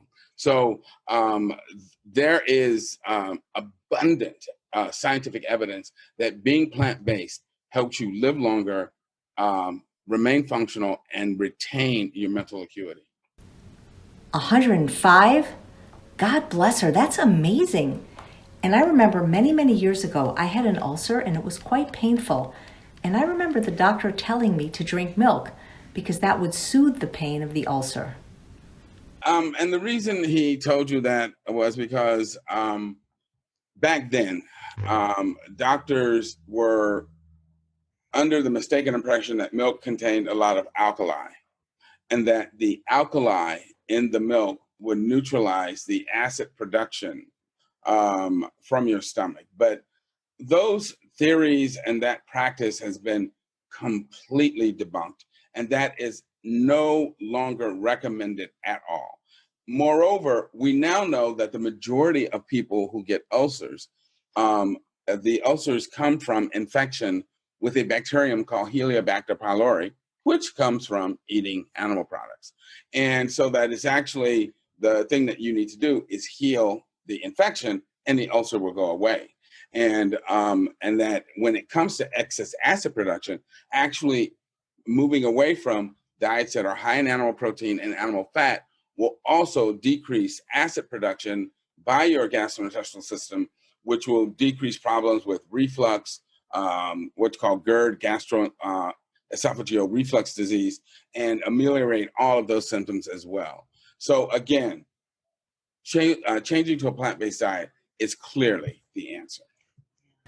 So we know that human beings are not designed to drink milk after maturity, or certainly from another species ever. But we're not designed to eat meat either? No. And people out there might be saying, whoa, how can you say that? How do you know that? The reason I know that is that you can actually look at animals that are designed to eat animal tissue or eat other animals, and look at those animals that are designed to eat plant foods, and you see very stark differences in the way their digestive systems are put together. And let me see if I can bring up a slide. So this is kind of what I covered before. I asked, what is a natural diet for all of these animals? And of course, it is plant foods. And then I say, well, at what point do they eat animal protein? It's only when they're infants during their rapid growth phase. And that's why animal protein is a potent growth stimulant in plant-eating animals. And this is when, what I was mentioning, when we look at the digestive tracts of plant eaters versus meat eaters.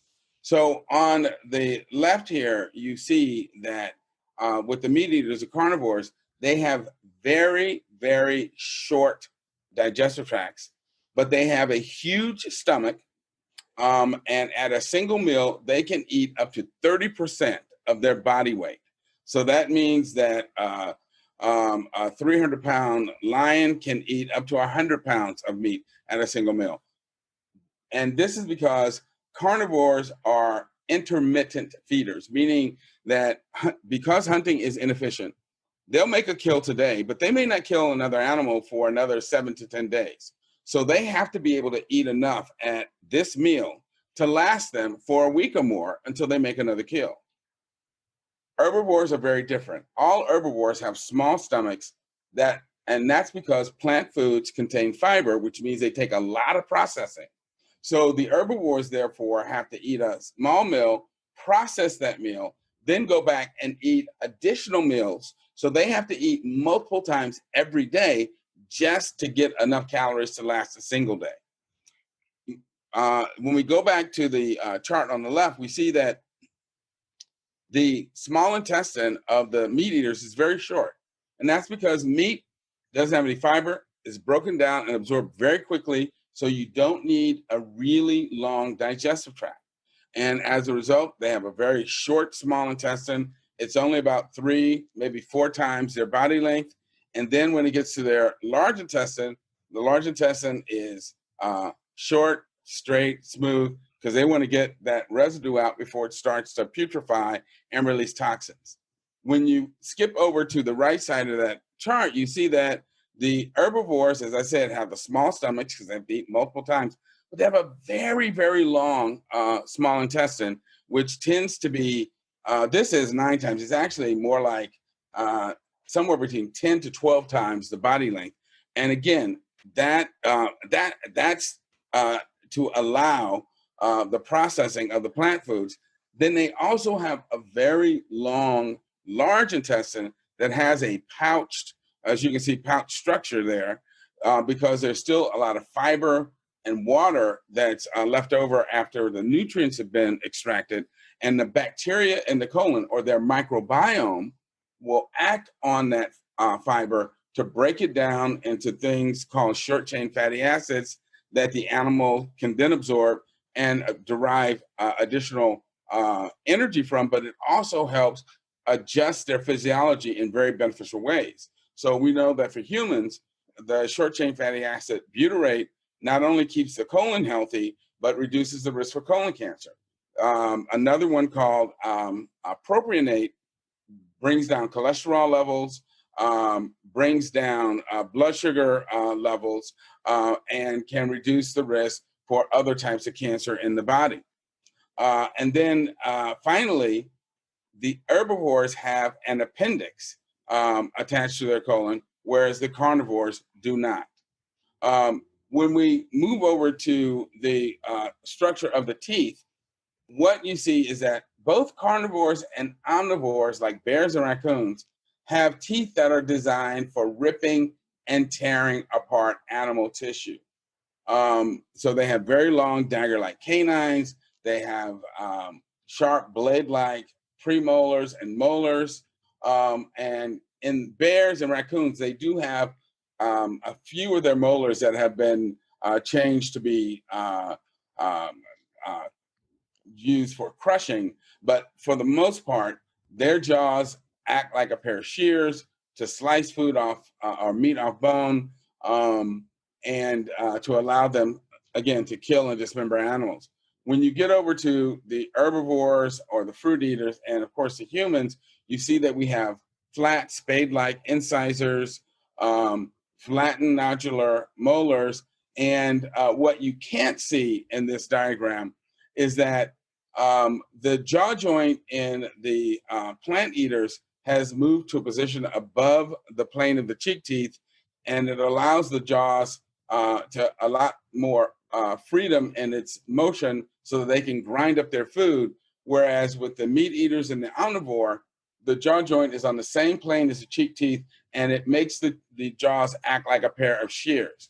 If people will go to YouTube and type in, "Are humans designed to eat meat?" that lecture will come up, and it has pictures of all of this in much greater detail, and it will show them all of this information as I said, in a lot more detail so that they can really understand this. I think it's something everybody should educate themselves about and acquaint themselves with, because it will help them understand why they should modify their diet. You know what? Let me just bring this up really quickly, since I do have it. I'm going to hit share again, okay? All right, so here, all right, so you can see from this comparison that human beings have the jaw structure and the teeth just like the horse and nothing like the wolf down at the bottom. And you can see even horses have very small canines like humans, but they're not used for meat eating at all. And you can see that this area called the angle of the mandible is expanded in both the horse and the humans, because we're both plant eaters, but not in the wolf or other carnivores or omnivores. That should be really clear to everybody. You know what I think isn't clear to everybody, even though you said it? That meat has no fiber, and neither does dairy. I don't think a lot of people even realize that animal products lack fiber. Okay, so what's the difference between animal food and plant food? Well, when you look at animal tissues, an animal cell has a cell membrane that's made up of fatty tissue. Inside the cell, there's proteins, some fat, some water, but there's absolutely no fiber. And that's why meat eaters do not require a very long or elaborate digestive tract. You contrast that with plant tissues.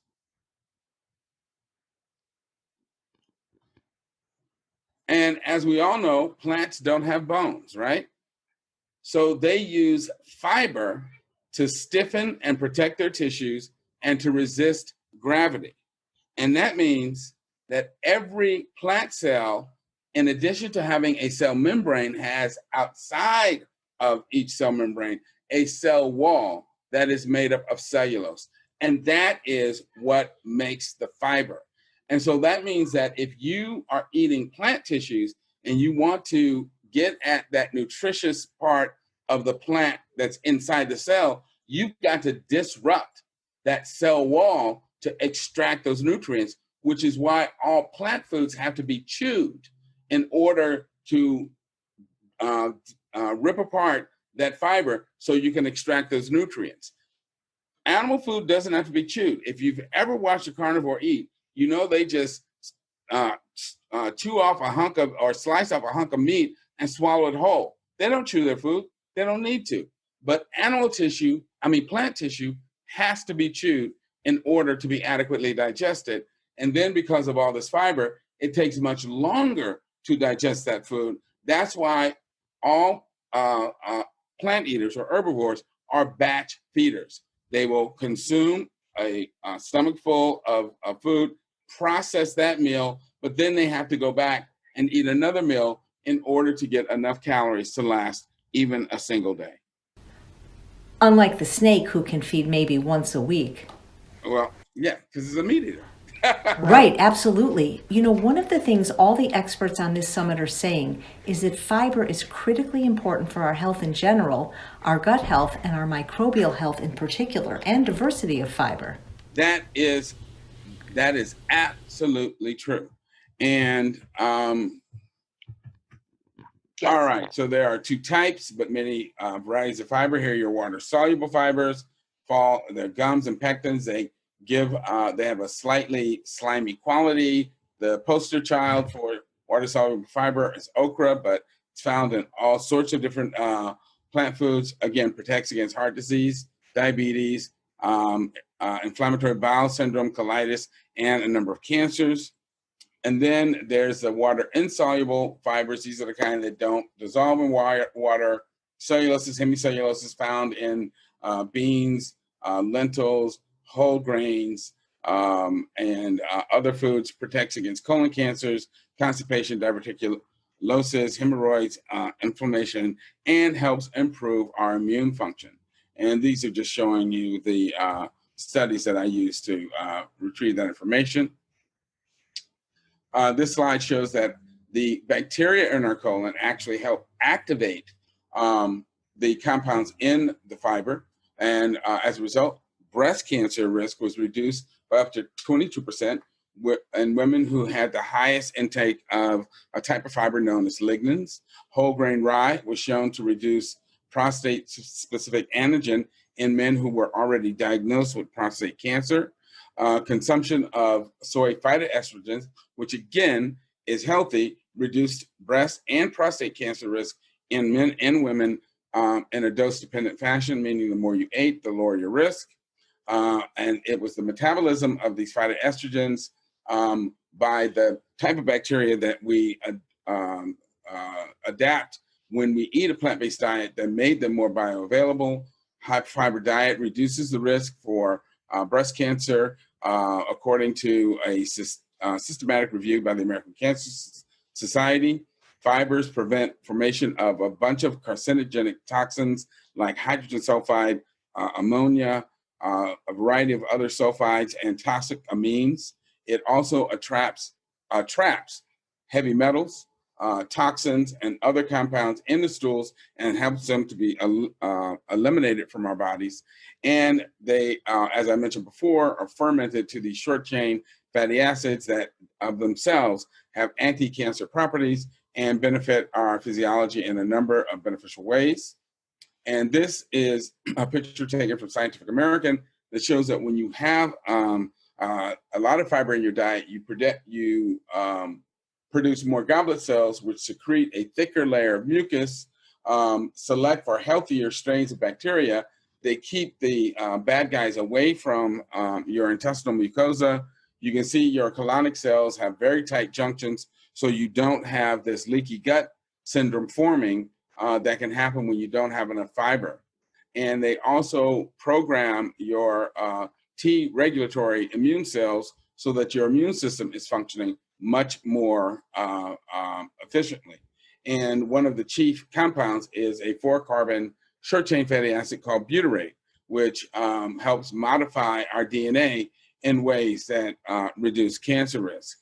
The short chain fatty acids, again, help reduce leaky gut, which lowers the risk for autoimmune diseases and promotes a healthier microbiome, which improves immune function and increases production of these cathelicidin peptides, which help augment antiviral and anti-infectious properties in our system.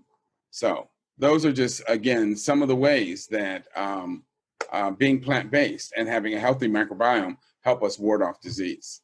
Amazing. Fiber is almost magical in what it can do. Not only is it magical in certain ways, what is crystal clear is that you cannot be healthy without having a high fiber diet.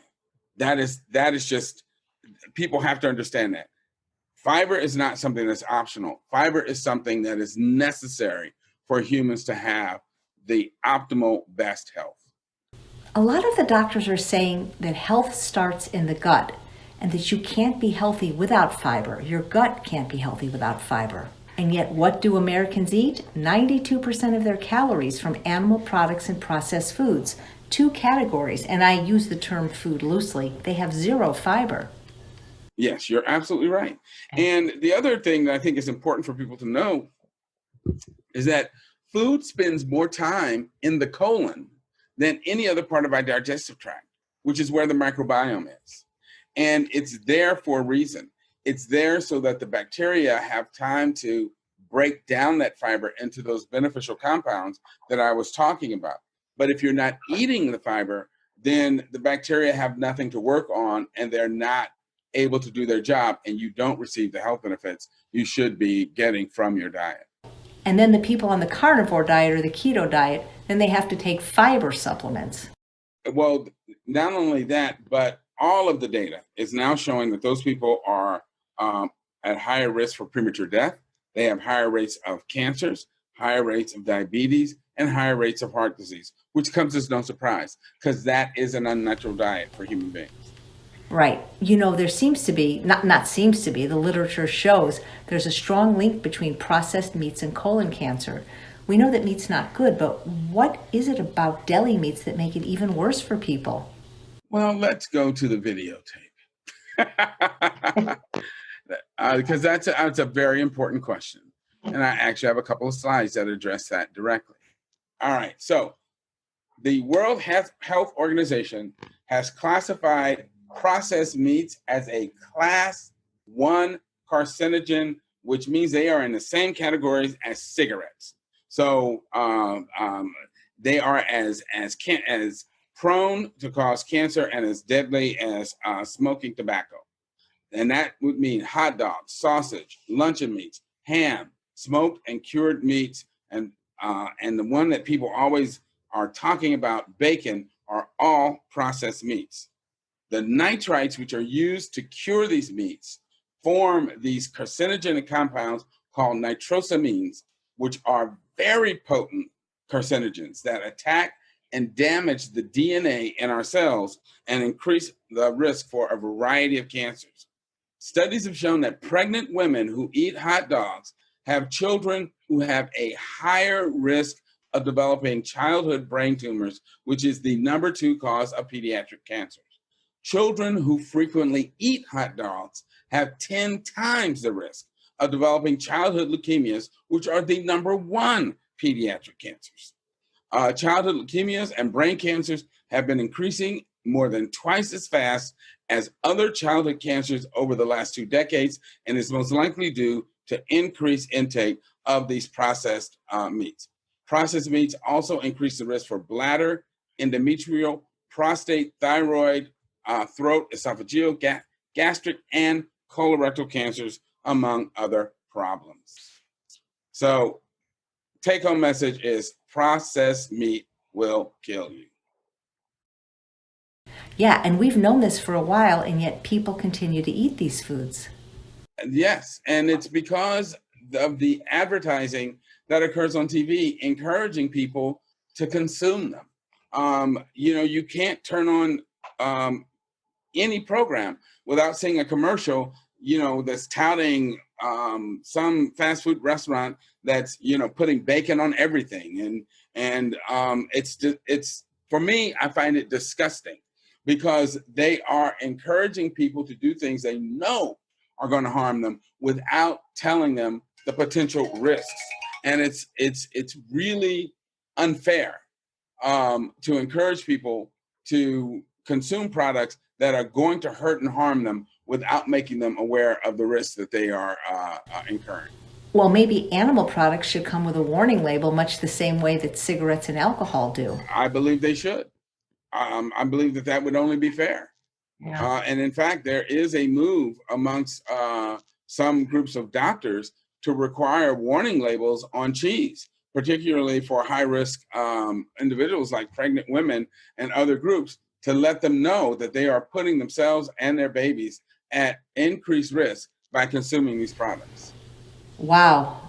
Colon cancer this year seems to be on everyone's mind with the death of the actor Chadwick Boseman. Yeah, and that, sadly, Chadwick admitted that prior to his starting to train for the Black Panther movie and prior to his diagnosis, that he was a huge meat eater, that he ate lots and lots of red meat. And we know that red meat is directly related to increased risk for a variety of cancers, but particularly colon cancer. Again, I mentioned earlier that for people of color, when adopting Western style diets, it puts us at even increased risk. And so, whereas the medical profession recommends that your average American start colon cancer screening at age 50, the recommendation for African Americans is going to change, that we start screening at 40 to 45 years of age because of our higher risk when eating a Western style diet. Now, I want to emphasize that that's when eating a Western style diet, because when you look at West Africa, where they're still eating a primarily plant-based diet with hardly any meat, no dairy, they don't have increased rates of colon cancer. So, and then when you look at the Adventist health studies that looked at plant-based African-American Seventh-day Adventists, they didn't have increased risks of colon cancer and other cancers. So it is the diet that is causing this. It is not the background genetics. Right. I remember I was fascinated by the work of Dr. Dennis Burkitt. He said he could not find almost any diseases in Africa. You know, you had mentioned how Seventh-day Adventists often have excellent health and longevity. Many of them don't eat any meat or dairy, but the Seventh-day Adventists I know also do not consume coffee or alcohol.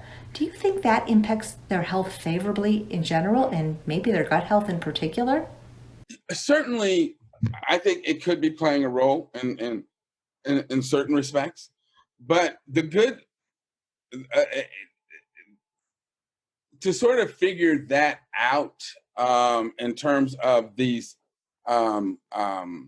major chronic diseases that we're talking about, because approximately half of Seventh-day Adventists are still use meat and dairy, and half don't.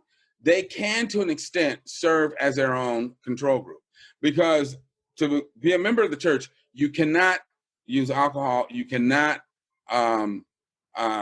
smoke cigarettes, you cannot use, as you said, coffee. But because within that construct, you still have half of the people eating meat and dairy and half not, you still see a huge difference in disease risk and life expectancy based on just excluding the meat and the dairy from the diet versus those who don't. So it still comes down to the animal foods as being the primary culprits. Yeah, so let's start there. Fascinating. So, Dr. Mills, what is the truth about GI health? The bottom line is that we are plant eaters, and that to the degree to which we adopt and adhere to a plant-based diet, not only will our gastrointestinal tracts be happier, we will be healthier, our bowel habits will be normalized, and we will be in and out of the bathroom before we know it. And you won't need a hazmat suit if you have to go in after someone.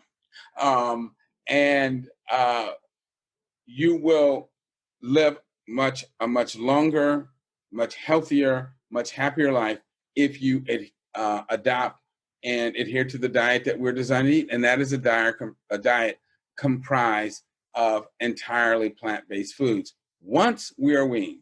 And I want to emphasize that very young children, less than 3 years of age, should be consuming the food that nature intended them to consume. That's their mother's milk. Once they're, I would say, more than 18 months old, you can start to wean in some softer plant foods. But, do not try to make a newborn baby or a 1-year-old a vegan, because their digestive tracts can't handle it. They should be consuming their mother's milk. But once they're out of that toddler phase, they should be plant-based, and they will be much healthier and live a much longer and healthier life for it. Thank you, Dr. Mills. My pleasure. Thank you for having me.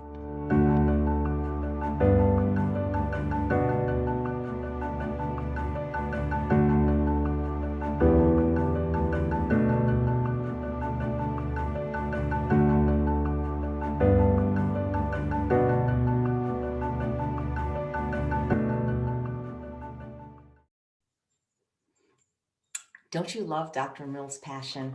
He is amazing, and we were able to stream that one on video, so hopefully you saw all of his amazing slides, and we're going to link to the research paper, the 2-part paper he did in conjunction with PCRM that was published that shows how there is a racial bias in the U.S. dietary guidelines.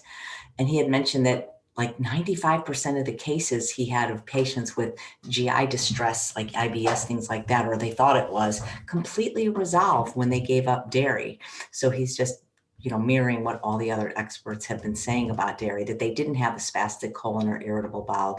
And this is especially prevalent in people of color. And, most people are lactose intolerant. So the cramping, the bloating, the pain, the diarrhea, this was from the milk. It wasn't from any GI disease.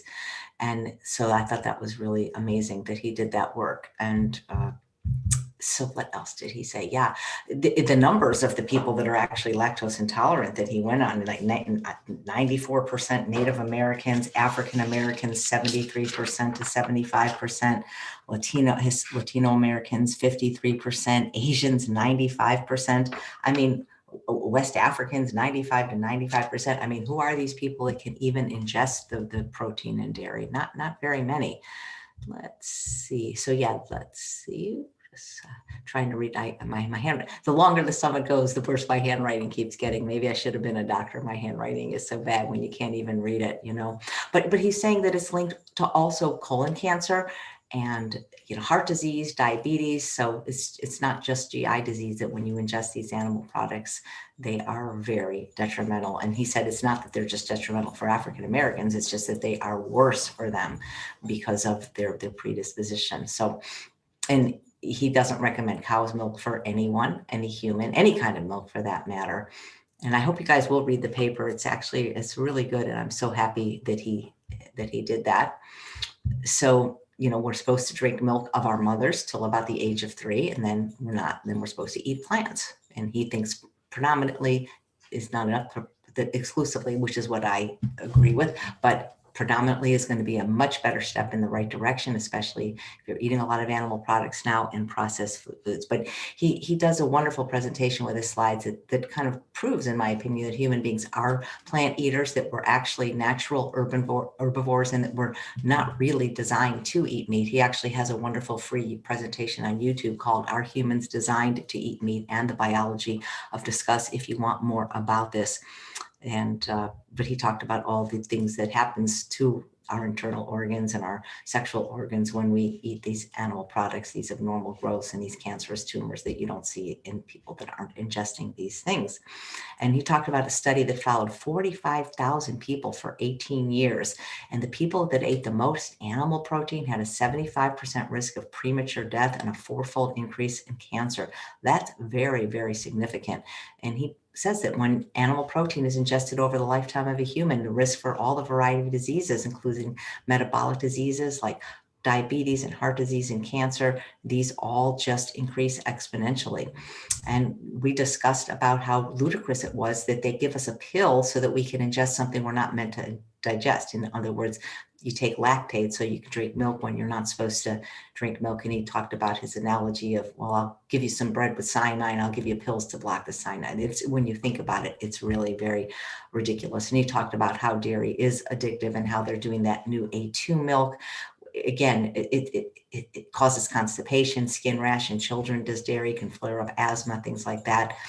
And that it's addictive. And there's lots of work by Dr. Neil Barnard, who wrote The Cheese Trap and Your Body in Balance, that talks specifically about how the casomorphines actually are addictive like opiates. And that's why it's so hard for people, even if they can maybe stop cow's milk, to stop things like cheese and yogurt and ice cream.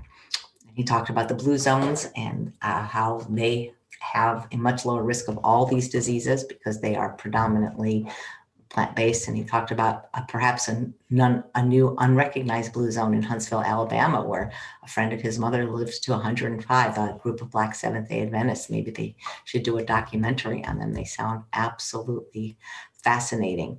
And he talked, the slides show the difference between an herbivore stomach and a carnivore stomach and how often they have to eat and how much they eat. And that kind of just shows that we really aren't carnivores. I mean, we have these little tiny canine teeth, but how many of us could really bite into, you know, an animal and tear its flesh? So we are herbivores. And he talked about the digestive tract differences. And again, short chain fatty acid, I think that comes up in every single talk of that, why they're important and how it decreases the risk for colon cancer. Let's see what else he talked about. He was a lot of fun to talk to, by the way. He's just a very, very passionate doctor. If you ever have a chance to see him speak in person. Yeah, we talked about how, you know, carnivores like snakes, they can eat once a week. Herbivores like us, we've got to fill that tank several times a day. And talked about the fiber. Again, I think we should call this the Fiber Summit, you know, because really that's really the things that is the common, sorry, okay. Yeah, processed meat, the World Health Organization, he mentioned is classified that as a carcinogen, that they're in the same category as cigarettes. So, you know, bacon should have a warning label, and so should dairy. And that's what Dr. Angie Sadeghi said as well. Wow, children who ate hot dogs, 10 times the risk of developing childhood leukemia, which is the number one pediatric cancer.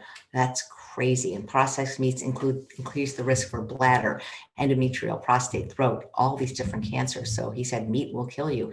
And even if it wouldn't kill you, it's got no fiber. So how are you going to feed those good gut bacteria with meat and processed food? Well, you're not.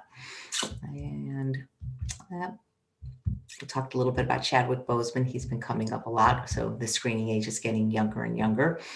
Again, remember what the doctor said 10 years before, if somebody in your family had colon cancer, that's when they feel you need to be screened. And Dr. Sadeghi said it doesn't always have to be a colonoscopy. There are others, but he cracked me up when he said, you know, be a vegan. You won't need nobody will need a hazmat suit to go to the bathroom after you if you eat a diet entirely of plants. So thank you, Dr. Mills. Oh, yes, the alcohol, again, came up, not so great for the gut. So we have one more wonderful presentation today by a doctor that may be new to some of you, but I know you're going to be seeing a lot of her, I am sure. And again, I want to thank you for all the wonderful comments that you're sharing on the Summit page and all the kind emails you're sending us. And please do consider upgrading to the Summit package so that you can watch these videos and look anything that you need to look up in the transcript, and you'll get a buddy pass. The buddy can do the same as you. You guys can maybe have a little self-study course together. So our last presentation today is by a plant-based gastroenterologist in Washington, D.C. Her name is Dr. Janice Laster, and she'll be talking about the path to creating a healthy lifestyle. Hint, hint, it starts with the gut. Enjoy.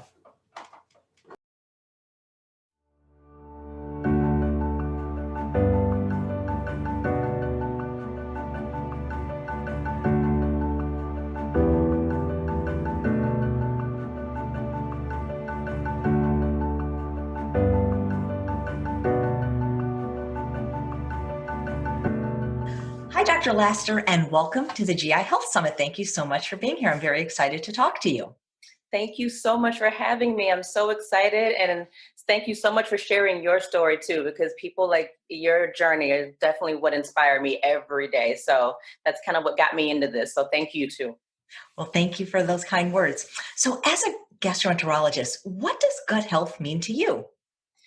That is such an interesting question that we get all the time in clinic, because it actually has a very complex answer in a lot of ways, because gut health is a complex interplay of kind of the microorganisms in the gut and the interplay with your gut-brain axis, which also has connections to metabolic syndromes. And if you think about it, we put the outside world into our mouths every day, and rarely do you get sick from a gastrointestinal bug. And that's remarkable if you think about it. We're putting a pathogen in, and our body is so remarkable, it's able to protect you. And that's your gut. Your gut is helping to protect you against all these things that are trying to come in and attack and, trying to break down those systems. So I think of gut health as ways to keep that system and that integrity intact. Ways, and for me, being a GI doctor, we talk about poop all the time. So it's having bowel movements every day without having to strain, without feeling that bloating, feeling like you can completely empty. And for people who have no problem with this, it seems crazy, but that is the bulk of our visits, are people who have such issues with going to, things that some of us take for granted, is going to the bathroom. And that is, and having abdominal pain and bloating and chronic nausea. And so those are signs for us as GI doctors is not having adequate gut health, and can lead to some serious issues down the line. So it's pretty complex, and we go through, it's a lot to rule out and, to make sure there's nothing more dangerous or sinister kind of going on and lurking, waiting behind the, the corners for us. So it takes a little bit of digging and a lot of physical history taking to kind of dig through the weeds and determine exactly what's going on, and because it's so complex. But to maintain that good gut health so that, you are skipping and running and pooping and life is great with no abdominal pain. Well, you mentioned to maintain that good gut health. What does that mean? How do we maintain good gut health? So let's see. To maintain good gut health, first we'll talk about some of the symptoms people get that's associated with that poor gut health.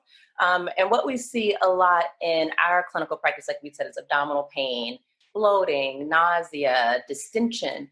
And most times those symptoms are due to constipation, which people don't really put together. We go through a lot of, questioning in clinic to kind of discuss what's going on here. And normally we get down to constipation is the big one, especially in the US. And then we kind of go on to talk about, and typically they think I'm full of it actually when I say it's constipation. No one believes that because I've already presented to the emergency room so many times with this debilitating pain actually. And they've had multiple upper endoscopies and colonoscopies and imaging studies, and everybody's told them nothing's wrong. But they feel this pain. And so at this point, people's brains, and they've gone to Dr. Google, and they are convinced that, they have this house diagnosis and they're dying, and that we are horrible people that just don't want to tell them that they're dying. So, I typically go through all of these things in clinic, and we try to normally we scale down and talk about in diet. And the medications they're taking. And basically we rule out all the big, bad, and ugly things, make sure there's no family history of colon cancer or inflammatory bowel disease or blood in the stool, weight loss, anything like that to make us think of cancers or that sort of thing. But after getting down to medications and medication side effects, we kind of are able to pin things down. Constipation typically is pretty easy to treat when we talk about changing diets. Americans don't drink enough water. And certainly not enough fiber, which I'm sure we'll get to later. And trying to pin down when this poor gut health started, and trying to understand kind of how we get back to rebuilding or resoiling is kind of what I talk about in clinic with them. Let's talk about it as let's starting over. Let's go back and replant this garden of a good microbiome to kind of make some improved gut health. And then therefore by improving your symptoms. And then we kind of, just making sure we make sure they've had those diagnostic tests first, like colonoscopies, to make sure we rule out things like, the inflammatory bowel diseases like Crohn's or ulcerative colitis or microscopic colitis, which are things that could cause constipation or pain. And rule out those medications and change things as we need to. But I think making sure we get down to kind of the nuts and bolts of the causes of why you're having these symptoms is kind of the first steps, I think, to determining kind of what your gut health state is, and kind of going from there. You mentioned that constipation is so prevalent, especially in the United States. I don't know if you're familiar with a doctor named Dennis Burkitt. He was known as the fiber man, and he used to say, if you pass small stools, you need large hospitals. And he said in Uganda, there was no constipation. There was really no colon cancer. Why do you think America is such a constipated nation? And I think that is so spot on. And I use this all the time. There's so many studies that show the differences in populations like rural African populations versus Western populations in the US. And there's like absent numbers of colon cancer, and in otherwise similar populations, there's like absent cardiovascular disease. And the biggest differences are the fiber intake. In the US, the recommendations for fiber for women are about 25 grams a day, and for men, 38 grams a day. And the average, according to like an NHANES study, is about that we get like 17 grams a day. It's like deplorable. It's like half of what we're supposed to be getting. And people don't recognize that having a fiber-rich diet is associated with prevention of precancerous lesions, which lead to cancer, cardiovascular disease, mortality, and all-cause mortality. And kind of the reason for that is that fiber has been shown to kind of reduce inflammation, improve that gut microbiome diversity. It also improves the way that you're able to metabolize and utilize energy. So how you utilize calories is based on how your fiber intake. Also kind of changes in alteration of the immune system, how you consume micronutrients and bioactive food products. Of course, it accelerates your intestinal transit time, so you have bulkier stools, so you're able to pass stools more easily. So you don't get constipation, diverticulosis, hemorrhoids, bleeding from hemorrhoids, all of those things. And also the effects that it has for production of short chain fatty acids, which also helps produce this microbial metabolism that's kind of crucial for your colonocytes. And to kind of make sure those, and that's also that gut lining that we need to protect us. So if you keep your colonocytes nice and healthy, then you're also preventing things from being able to break into that barrier to cause disease and inflammation and metabolic syndrome, which is, hypertension, diabetes. So it's all connected, and fiber is kind of the cornerstone of us, feeling better and having overall better health.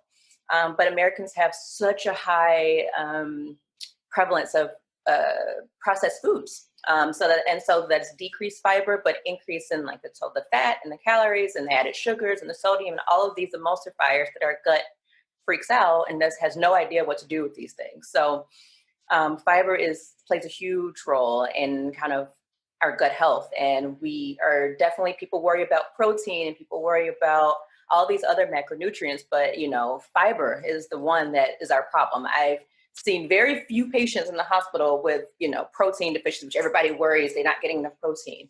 But I've seen the patients that have protein deficiency are patients that are cancer patients that have short bowel syndromes that are losing protein daily. The average person walking around in America does not have a protein deficiency at all. But I guarantee you they're constipated and bloated and not able to pass stool. So they're fiber deficient. But protein, not really our issue.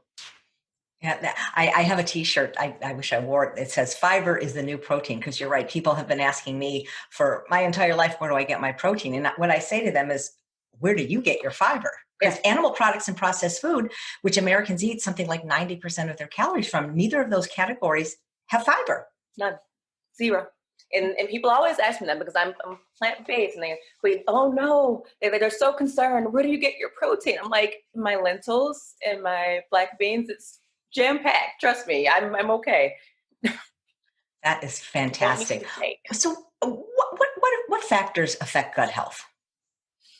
Ooh, there's so many factors that affect literally everything. When I think of gut health, I think specifically of the microbiome. So there's trillions of bugs that live within us that are, they're living symbiotically. We're working for them, they're working for us, and we have a relationship together. And so your microbiome is being formed even starting in utero. So, and it can be changed and more diverse based on even from your mode of delivery, whether you're born via C-section or vaginally. That's a kind of an optimal time when that head is turning as you come out, you get a nice amount of poop there as you're coming out of the vaginal canal, and you're ingesting that and you're getting a microbiome load, whether you are breastfed versus formula fed, whether you have siblings or not. Because those siblings are in the house bringing a bunch of nice germs and microbiome together to help make your system more diverse. Whether you have pets or not at home, whether you live in the city versus a rural environment. If you were a child that had a bunch of antibiotics, I see a lot of patients that had acne, as brought up, it took a lot of antibiotics for that, or had a lot of sinus infections, and took a lot of antibiotics, and that kind of can wreak havoc on your microbiome.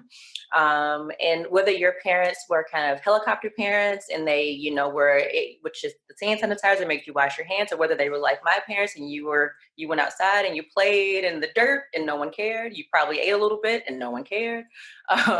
You'll be fine.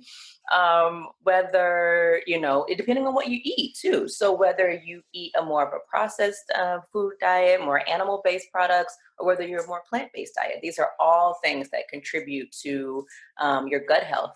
Even things like how much you sleep. The optimal sleep is about 7 to 8 hours. People who sleep more or people who sleep less show changes in microbiome. Even stress levels are shown to have changes in the microbiome. Whether you exercise, you see changes in the microbiome. So literally everything can contribute to your gut health. And so when I'm talking to patients in clinic, I often discuss kind of the whole gamut, and they're like, why are you asking me about my sleep? We're not here to talk about that. I'm like, yeah, that matters too. If you work overnight, a lot of patients, like nurses that work overnight shifts, notice when they changed to those shifts, they started having more issues. They started having more constipation. They started being more stressed. They started gaining more weight. And this is all, they're all related. And when I bring that up, they go, I didn't have these problems until I switched to the night shift. Or they'll say, I didn't have this problem. I just, you know what? I stopped exercising a couple of, months ago because I started helping my daughter with her kids and I didn't have time, or whatever the reason is that there's a change. Then that's when they start to notice that, oh, now that you mention it, that is when I started noticing I was having more gut problems and more nausea or more bloating or more changes in my bowel habits. And so literally everything can affect your gut health, and so trying to just be happy, trying to live as stress-free as we can, which is easier said than done right now, of course, we're all collectively going through trying to figure this thing out. But, that's kind of the advice that I typically give, because literally everything affects you. The gut is so important. And I joke with my cardiology friends, the heart is only there to keep the gut alive. That's more, it's only there for us. It's only there for my organ. But seriously, the gut is remarkable. And that connection and then that access with the brain and how it connects with your anxiety level or whether you have depression. It really controls like how you feel. Where people come in saying, I feel foggy. And they notice, and once we get down to it, we notice, okay, it's very much associated with bowel habits, with stress, with what you're eating. It's when you notice those things. Or like people who have celiac disease, for example, will notice that when we finally diagnose it by endoscopy and labs, they say when they get off this diet, wow, I feel more clear. And I'm like, yeah, it's all connected. So gut health, everything is the answer to that question. Everything affects your gut health. Well, I did not know that stress, sleep, and exercise or lack thereof affected the microbiome. That's incredible. Yeah, everything. Wow. Well, it's not just people think, a stomach doctor, but the GI tract, there's a lot from mouth to anus that could go wrong. You got a lot of territory to cover. Oh yeah, huge. And people don't recognize that either. They think, it's not that big, not that much. I'm like, yeah, you can wrap your small bowel all around, a football field, as long as your small bowel is. I'm like, it's very crammed in there. It's a lot. That's interesting. One time I had a Lyft driver who was 29 years old. He had just moved here from Uganda. He had never eaten processed food in his whole life. He said that it's too expensive in this country, so he never even tried it. And he was very healthy. And I'm thinking Americans really grew up eating processed food. They didn't, from birth pretty much, after, baby formula, Lego My Eggo, Pop-Tarts. Is it just the lack of fiber, or is there more deleterious effects of processed food for our gut health? Oh my goodness. I went on a deep dive on processed foods and like a deep dark hole of trying to understand what was going on in, our country when I saw the prevalence of obesity kind of going through the roof from 1985 to 2014. There's like a famous kind of map on CDC's website that they had to keep adding more colors in because that's how many states were above greater than 30 or 35% of the population that were characterized as having obesity. And so I started to try to figure out, so why is this happening all of a sudden, And then I started noticing, along the same time period, there were changes in industrialization. So we became a more, industrialized country. So things were more commercialized. So that came with, some things that were more convenient. So you were able to get foods from a store in bulk, and you were able to have, we had antibiotics, which was great. But that also came with like the onset of more processed foods and more fast food restaurants. And so then I thought, okay, well, let's figure out when this started, or how these, what is in the processed foods in the first place. And I realized to make them more shelf stable and cheaper and kind of more palatable, there are these things called additives, and the most commonly used are emulsifiers, which are a type of additive. And then I said, okay, well, somebody must have approved this to say that, it was safe for us. They didn't just come up with this thing to put in our food. And then I realized like in 1955, yes, there was a committee with the FAO and the World Health Organization that determined, okay, small levels up to 1% is generally regarded as safe, doesn't cause kind of overall problems within health. And then in the 1960s, our further US Congress said, okay, well, the FDA is responsible for, additives in the food supply, and they'll, lead the charge for making sure these are safe. And, 30 years later, then companies decided there was an influx of applications, and they said, we need to get more of these on the market. They're super cheap. This is very profitable for us. And then there was, a lot of lobbyist issues because it was slow and the companies wanted this to really move. And they won, of course. And then they just started saying, well, okay, fine. We'll just let the companies send us their data, and that's what we'll use to approve things. And I'm like, well, that's like letting the kid grade their own test paper, but okay. Sure. And then it became that the emulsifiers in kind of the US, food supply went from about 800 to over 9,000 in just that period. And who knows, there's not even no numbers of what it is now because it's so ubiquitous. It's literally in your condiments, in your food, it's everywhere now. So it's hard to kind of even know how much we're intake. And so that's made me think, okay, well, if it's clearly over that 1% mark now because all of our food is processed in some way. And so I started looking for studies, and someone had to look into this, right? And so there's a landmark study from Ben Chasing from Georgia State, and he looked at two common emulsifiers. One is carboxymethylcellulose, or CMC, and the other one is polysorbate 80, which is P80, you'll see on the back of things. And they said, well, they tried to look at differing levels of these in water and in food in 3 different strains of mice for 12 weeks. And they were measuring kind of changes in the proximity of bacteria to the epithelium. So that's what we were just talking about how close can the bacteria get to your cells, your inside of you. And typically there's a mucin layer that we have that protects us. And so they keep that bacteria from getting close, which is why we're able to eat these foods that sometimes have something bad in them, but they don't make us sick. So they also were checking kind of the microbiota changes, if there were any inflammatory changes, if there was any what's called colitis. They would take their colons out after and check it on gross evaluation, and kind of what we can see on colonoscopy. And so they look and see if there was any inflammation in the colon. They also were checking to see if there was increased fat or fat mass in these mice, if they ate more, called hyperphagia, if these processed foods made them eat more. And if there was an increased incidence of glucose dysregulation. So, and what that would translate to us is diabetes and insulin resistance. And what they found was as little as 0.1% of these emulsifiers, there was an increase in body weight, increase in hyperphagia, so they were eating more, a decrease in that layer of mucus that protects us. So, and there's an increase in those little breaks in the mucosa, which they call a tight junction in medicine. So they were more permeable, which means that it was so easy for bacteria to just sneak right in those barriers that we have in place. And then they also show that there was so that led to increased inflammation, which led to metabolic syndrome, which we see in humans as high blood pressure, diabetes, fatty liver, high cholesterol, all those things that are precursors for heart attacks and stroke, and early death. And they also saw, what else did they see in the study? Oh, and it changes their microbiome diversity. So I'm thinking, okay, these are things that I see. I know this is a mouse trial. These are things that I see clinically in my patients.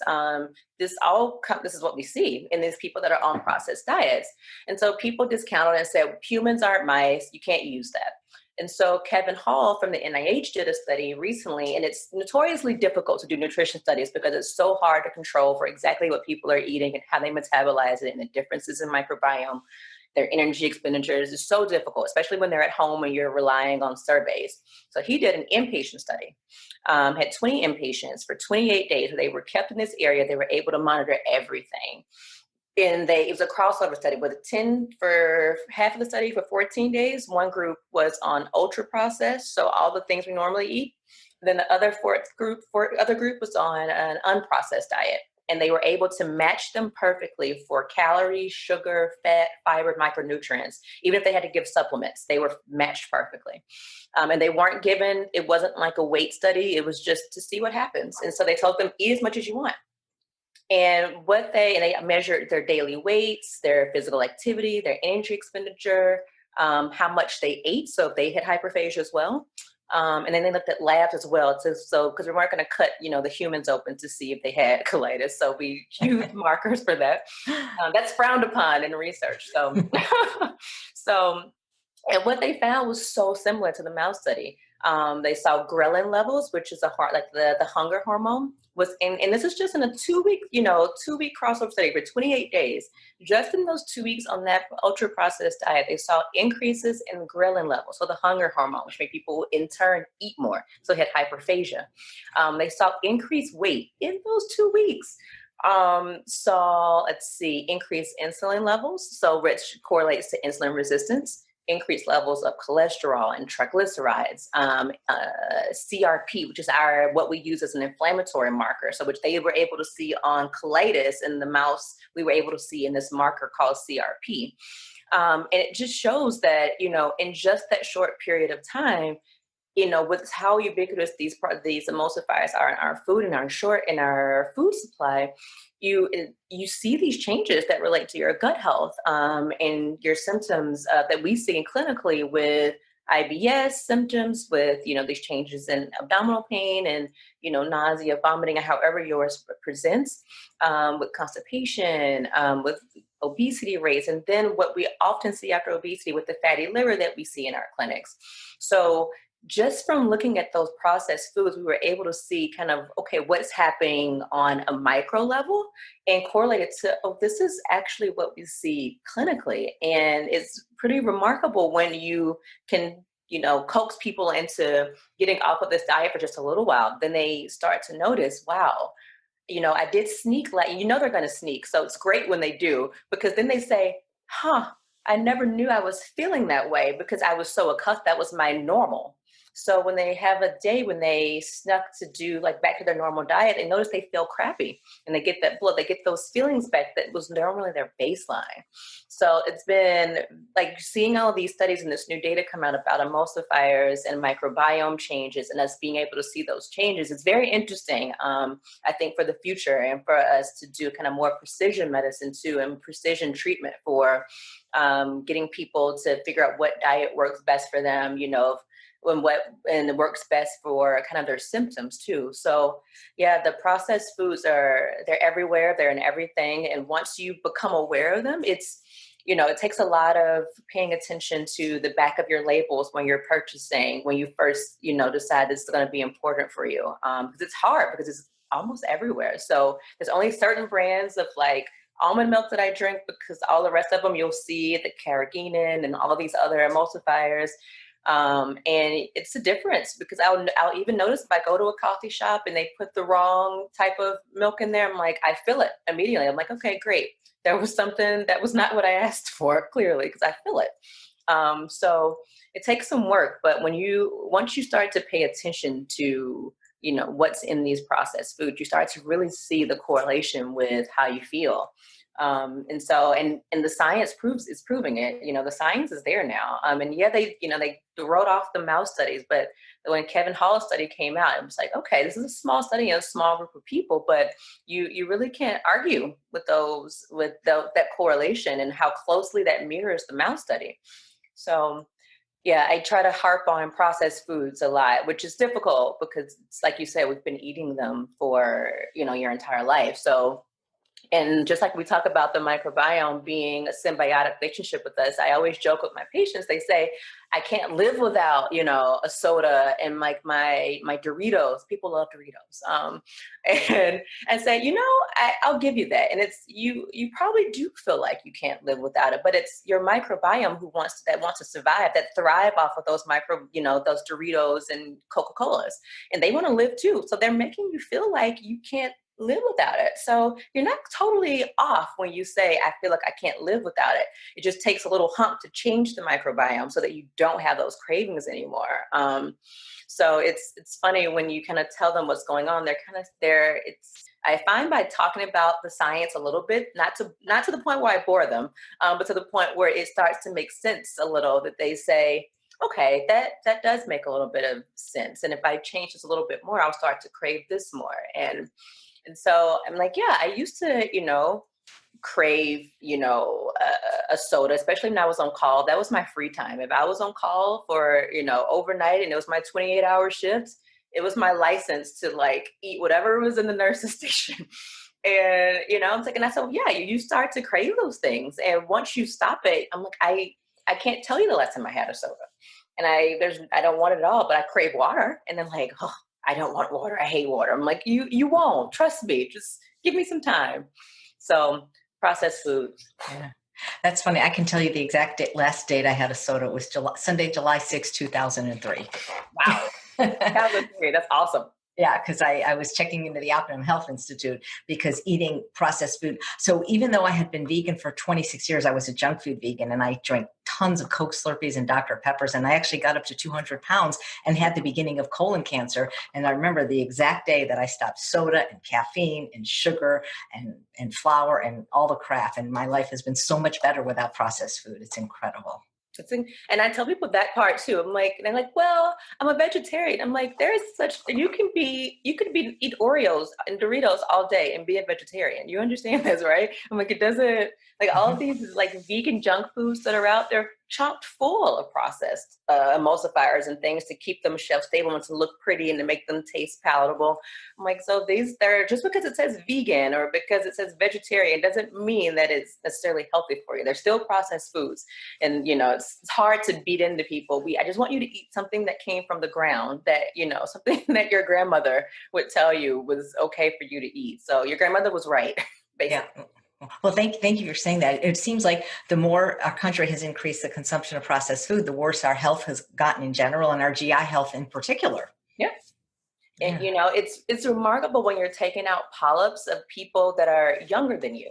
It's scary, It made me, all of my fellows, I remember when we were in training, we all joked that we kind of wanted to just get a colonoscopy before we finished training just to be sure. Because when you're taking out polyps out of 25-year-olds and we normally start screening at, we changed it now, but it used to be 50, but now it's down to 45 because of this, which, when I'm seeing 30-year-olds with no family history of colon cancer that have polyps and precancerous lesions, it's like, what are we doing? So we have to stop. We have to get this message out. People have to understand the correlations with red meat and colon cancer, with, these processed foods, this lack of fiber in our diets. And it's pretty remarkable when you start to, and it's funny that you said that, when you knew you had those precancerous lesions, you said, okay, it's time to turn this around. And I wish more young people would understand that as well, because it was definitely wake-up calls for us, being in training, to see people that, were 30 years old with, colon cancer with no family history. So not people you would, necessarily have on your radar to be concerned about. If you have a family history, then yes, you're already on the radar. We know to worry about you. We know to get you in for screening. But like your average 30-year-old who's, eating pizza and hanging out and, drinking, Pepsis and, all the processed diets, you really weren't as concerned about. And turns out when people come in, I have a higher, suspicion with everybody now, because if they say they're having some blood in the stool, I'm thinking, okay, you can't just automatically say it's hemorrhoids or diverticular, you have to think about it, because I've seen so much colon cancer in young people. And a lot of it, I think, is due to our diets and low fiber diets and processed foods and red meats and all the meats that we eat. So it's incredible to see, and sad, It's incredible. I almost feel like the way cigarettes have the warning label from the Surgeon General, we almost need to put that on meat and processed food as well. Like, exactly. Consume at your own risk. Yeah, I read in like a magazine, it was like a little quip, but it was saying, people will not smoke in front of their children, but they'll send them to school with like a bologna sandwich. And I'm like, yeah, that's really true. And I remember my mom, it's so funny. I used to get so angry with them because I wanted to go on field trip with a Lunchable like everybody else. I just really wanted to be able to peel that little Lunchable back. I thought it was so cool. And I never got these processed things for my field trips. And I thought they were horrible people. And now I'm recognizing like they were trying to protect my gut health. Like, thanks, parents. You were trying to do what was right for me. Sending me with an apple thought you were being, mean parents. But it's it really starts to build that microbiome early and build kind of what your children have a taste for and kind of what they grow up to eat, and changes their gut health remarkably in the long run. I wish that's one of the things that I've been standing for years, is just to let people know what they eat really matters. Yes.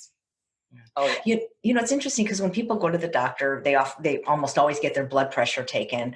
You know, they can assess their cardiovascular health very easily, non-invasively, or if they get a blood test, they can assess their A1C, looking for diabetes or inflammation, things like that. But it almost seems like with gut health, unless somebody is going to have, you know, a procedure, there's no kind of screening for gut health. You know what I mean? Yeah.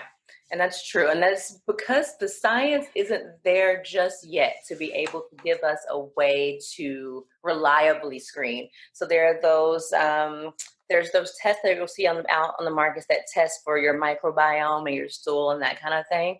And the problem with those are we don't know what a healthy microbiome is just yet. And so we don't know what to do with that information and that data. And so those things are expensive, and it's just like to say, okay, well, here's what your diversity of your microbiome is, but we're unable to do much with that. So I think that's the problem with being able to determine kind of gut health in that sense. I think in some ways, you have an idea from a history, from like a review of systems, what somebody's gut health is. I think the problem is implementing it in practice. And I think another problem is time, because it's kind of the heavy lifting to talk about diet and dietary trends, and kind of because it's been long standing. And so it's a little bit more difficult, and it's not something that's it's concrete as a blood pressure.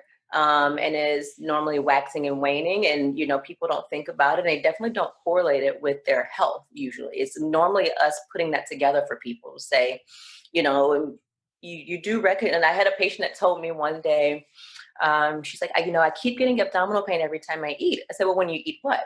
And she goes, well, when I had Panda Express, I had abdominal pain. When I had Wendy's, I had abdominal pain. When I had Taco Bell, I had abdominal pain. And she didn't correlate the fact that it was when you were eating these fast foods. They were all greasy, high-fat foods.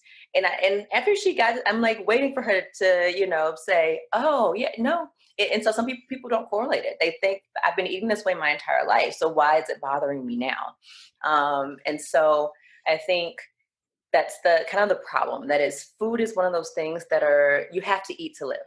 You don't have to smoke to live. You don't have to drink alcohol to live, So those are things that are easy to kind of get people to stop. But trying to breaking the habit for food and eating, trying to break the lifelong cultural habit most times of that's deeply embedded into how your entire family eats and what you eat at family occasions and, and holidays. It's hard to break a cycle of that being a tradition in a sense. So I think that's what makes gut health more difficult. And nobody talks about bowel movements. People get even freaked out and talk about a GI doctor. I'm like, they're like, I don't, it's a little embarrassing. I'm like, there's nothing embarrassing in here. We talk, just say it. If there's blood, like whatever there is in the GI doctor, we can say it. It's no big deal. We have poop jokes all day long. That's what we do. That's one of the reasons I want to do this summit. I want to make people understand it is normal to poop. Everyone poops. You want to poop. Trust me, it's great. Yeah. making pooping great again. That's my mission. Yeah. It's interesting because I've interviewed some dermatologists, and they recommend that adults go once a year to a dermatologist to get a skin check, even if there's nothing wrong. Yet we really don't go to a gastroenterologist until something is already wrong. That's so true. It's so true. And people, another problem is when people do go to the gastroenterologist, by the time they finally make it to see us, they also just want a pill. They're really upset with you almost if you don't, have a magic pill to make, everything go away and to be perfect again. And it takes a lot. And that's why I think the heavy lifting comes in, and why a lot of people don't do it as much, because it takes, a lot of follow-up, a lot of talking, a lot of, getting down to and getting people to buy into it almost, to understand and agree with you. You have to prove to them in a sense that all of these things, you're not dying. All of these things are okay. These are things we ruled out. These are things that we would be concerned about, but we don't have to be anymore. And now let's talk about the diet, because people will, assume that you're a crazy person and you are, not this person, they think it's constipation. Of course, it's not what it is. And then you have to also have frequent follow-ups. So I'll get people, to buy on finally. And I'm like, okay, just give me 2 weeks, please. Give me 2 weeks. Just, you can think I'm crazy this entire 2 weeks, but give me 2 weeks. And then when you come back in, it's amazing. And they say, you know what? You were telling me I didn't think you were crazy. And that's what was going through my brain. I thought you were crazy.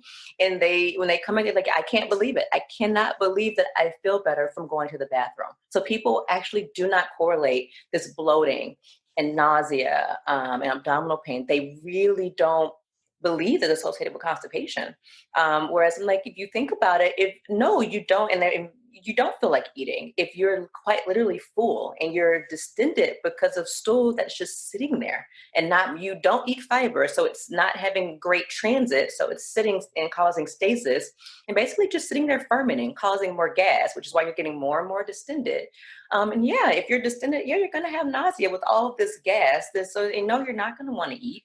And yeah, that's painful and it's going to be painful when you finally have to go as well. So, and it's when you finally describe it that way that they sort of say, oh, well, okay, maybe I'll believe you. You got them like by 40% at that point. They're like, they're following you maybe. And then when you finally can get them going again and they decide, I think you're right. A guy, his wife, and she had been complaining to the husband apparently this entire time about how horrible, and he's like sick of it. And during the visit, he's in the corner and I see him like looking, just basically like giving me the evil eye of, this lady is crazy. No way, but my wife just has a bowel movement. She's going to stop complaining. And he's this huge guy. He's like 6'4" and huge. And he comes back in with his wife the next visit. And the first thing he does is give me a hug. And I am in shock. I'm like, you hated me last time. I could tell by the look in your eye, you wanted to kill me. He goes, I didn't believe a word you were saying. He goes, but I finally got her to stop complaining. He goes, I can't believe it. I've had a peaceful 2 weeks since we saw you. And then we all had a big laugh about it. So it was hilarious. But it's that heavy lifting part. I think that our practices are so busy. We're forced to do more with less time. And it takes time to have that conversation and to get to that root and to get people to buy into what you're saying. So people give up because they've had these problems for so long. They say, whatever, this person's crazy. I'm not going back. I'm not doing what they told me to do. I'm going to continue. I've been eating this food for 50 years. Why should I change now? I never gave me any trouble. So it's a heavy lifting. I always tell people it's easier for me to have a patient with inflammatory bowel disease, which is a much more difficult diagnosis and much more complicated. But I have a thing to say, this is what we can fix and what we can do for this. But whereas with IBS and constipation, it's more abstract and it's more us finding what works for you. And so everybody in GI will say, those other patients are much easier because you have a kind of an algorithm exactly what's going to work for them. Whereas it's kind of finding what works and trial and error in the other patients. And no one wants that. They want something right away. And if you don't give something right away, then they give up super quick. So I think that is the hardest part for sure. But it sounds like in addition to fixing people's guts, you're a marriage counselor too. He joked and said the exact same thing. He goes, you fix this. I don't want to kill her anymore. I'm like, that is terrific. Hilarious. You mentioned that some of your patients say, well, I've been eating this food for 50 years, so why should I stop now? I don't think people realize that the damage to the gut, that it's cumulative. Like nobody gets lung cancer. Well, I don't say nobody, but usually it's not from smoking 1 year. It's smoking 50 years. But with foods, they don't understand that it's progressive and cumulative, the damage that these foods can do to the gut. Exactly. And it's over time. And you've changed this microbiome and you've changed it to such a setup and such an environment that it's just more and more inflammatory changes. And no, you didn't have fatty liver the first year that you started eating this way, but it's taking you years to get fatty liver. And then fatty liver then turns into patients having cirrhosis. So this is the first time in history that we're starting to see more patients need liver transplants from cirrhosis due to fatty liver than from hepatitis C or from alcohol. It's crazy. When you think about that, we're literally eating ourselves into having cirrhosis and having to have liver transplants. And then the first thing they say when we have these little ladies that come in and their family well, she doesn't drink. How could she have cirrhosis? And it's describing to and explaining to them, well, likely this came from the fact that she has metabolic syndrome. She has excess weight. She has high blood pressure. She has diabetes. They're all set up for metabolic syndrome. And typically you have fatty liver as well. And over time, that inflammation in the liver, your liver poops out and it says it becomes cirrhotic. And then you have liver failure. And only thing to do to treat that is to give you a new liver. So it's pretty remarkable that that's what we're seeing more of now, is people requiring liver transplants simply from a progression from fatty liver. And that has come from excess weight. And so when we see a lot of appointments for people having kind of an incidental finding of fatty liver, so they've gotten a CT scan or ultrasound for something else, and then they've seen this fatty liver on imaging. And so I try to, give a little bit of a scare when we talk about it, because they don't feel it. It's not something you feel, right? You don't feel particularly bad with fatty liver. Nothing else is going on. But, I try to let them know, like, this is a real risk that over time. And so if you're only 40 and you already have fatty liver, then over 10 years with this inflammation, 15 years, by the time you're 55, 60, you could have cirrhosis and need a liver transplant. And it's not a fun time. And so I described to them what, end-stage liver disease means, because when you don't see these things in practice, almost like COVID, when you're not in the hospital and seeing what we see, then it's out of sight, out of mind. But when you're vomiting blood and you've seen a family member that actually starts to vomit blood due to cirrhosis and varices that you can get, it's traumatic. And feeling that bloating, which is the ascites, and not being able to breathe because you have so much fluid in your abdomen, and it becomes, it's a big deal. And I think people, they don't see it, so they don't think it exists, and they don't understand like the progression. So it's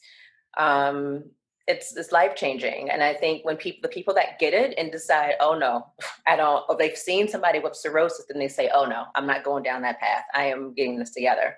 And and we don't have a pill to treat your fatty liver. All I can tell you to do is, what I know from the literature is, if you lose 5 to 10% of your total body weight, you come back in, we get a repeat ultrasound, and it's gone. Because I'm like, that's all I can tell you to do. I don't have it. I can tell you how to get I can give you a diet plan. We can talk about what you're eating. I can help you there, but there's no like magic wand I get to wave to get rid of your fatty liver. So I think that this processed food and kind of the diets we're eating are, it's all linked. And that's the thing. I think people don't understand that this food, even though you've been eating it for a long time, it's all linked. Yeah. And, I knew somebody that actually did get a liver transplant, and it's not like they're just handing them out. There was a long wait. It was a really intense operation, and it's but I think a lot of people would rather have a pill or a procedure than change their diet. Yeah, 100%. And that's the hardest part, is it's getting people to buy on to, we don't have that, we just, that doesn't exist. There's nothing magical that we have. And I think the other thing is us it's a cultural thing. We have to all start to buy in that we have to eat better. And even that's all connected with, our environment, with our climate, with soil health, with, the air we breathe, the water we drink. Like, it's all connected, our farming practices, the food waste, like everything is all connected. And the more that we get, away from so much animal-based products, the more we get away from, the way we've done this farming practice, where we're cramming all of these animals into one place, and we're giving all these antibiotics to animals. And then we in turn eat those animals, and we wonder why there's antibiotic resistance. And we're having all these people in the ICU, and we're running out of drugs to give people. It's all a cycle, and the more we get that message out and people start to understand that, the better. That everything has a consequence. And if we stop using all of these fertilizers and pesticides and all of these things, then we'll start to see that these, our health will get better, and our environment will be better for our health as well. Well, I think there is one thing magical, and I think that is fiber. True.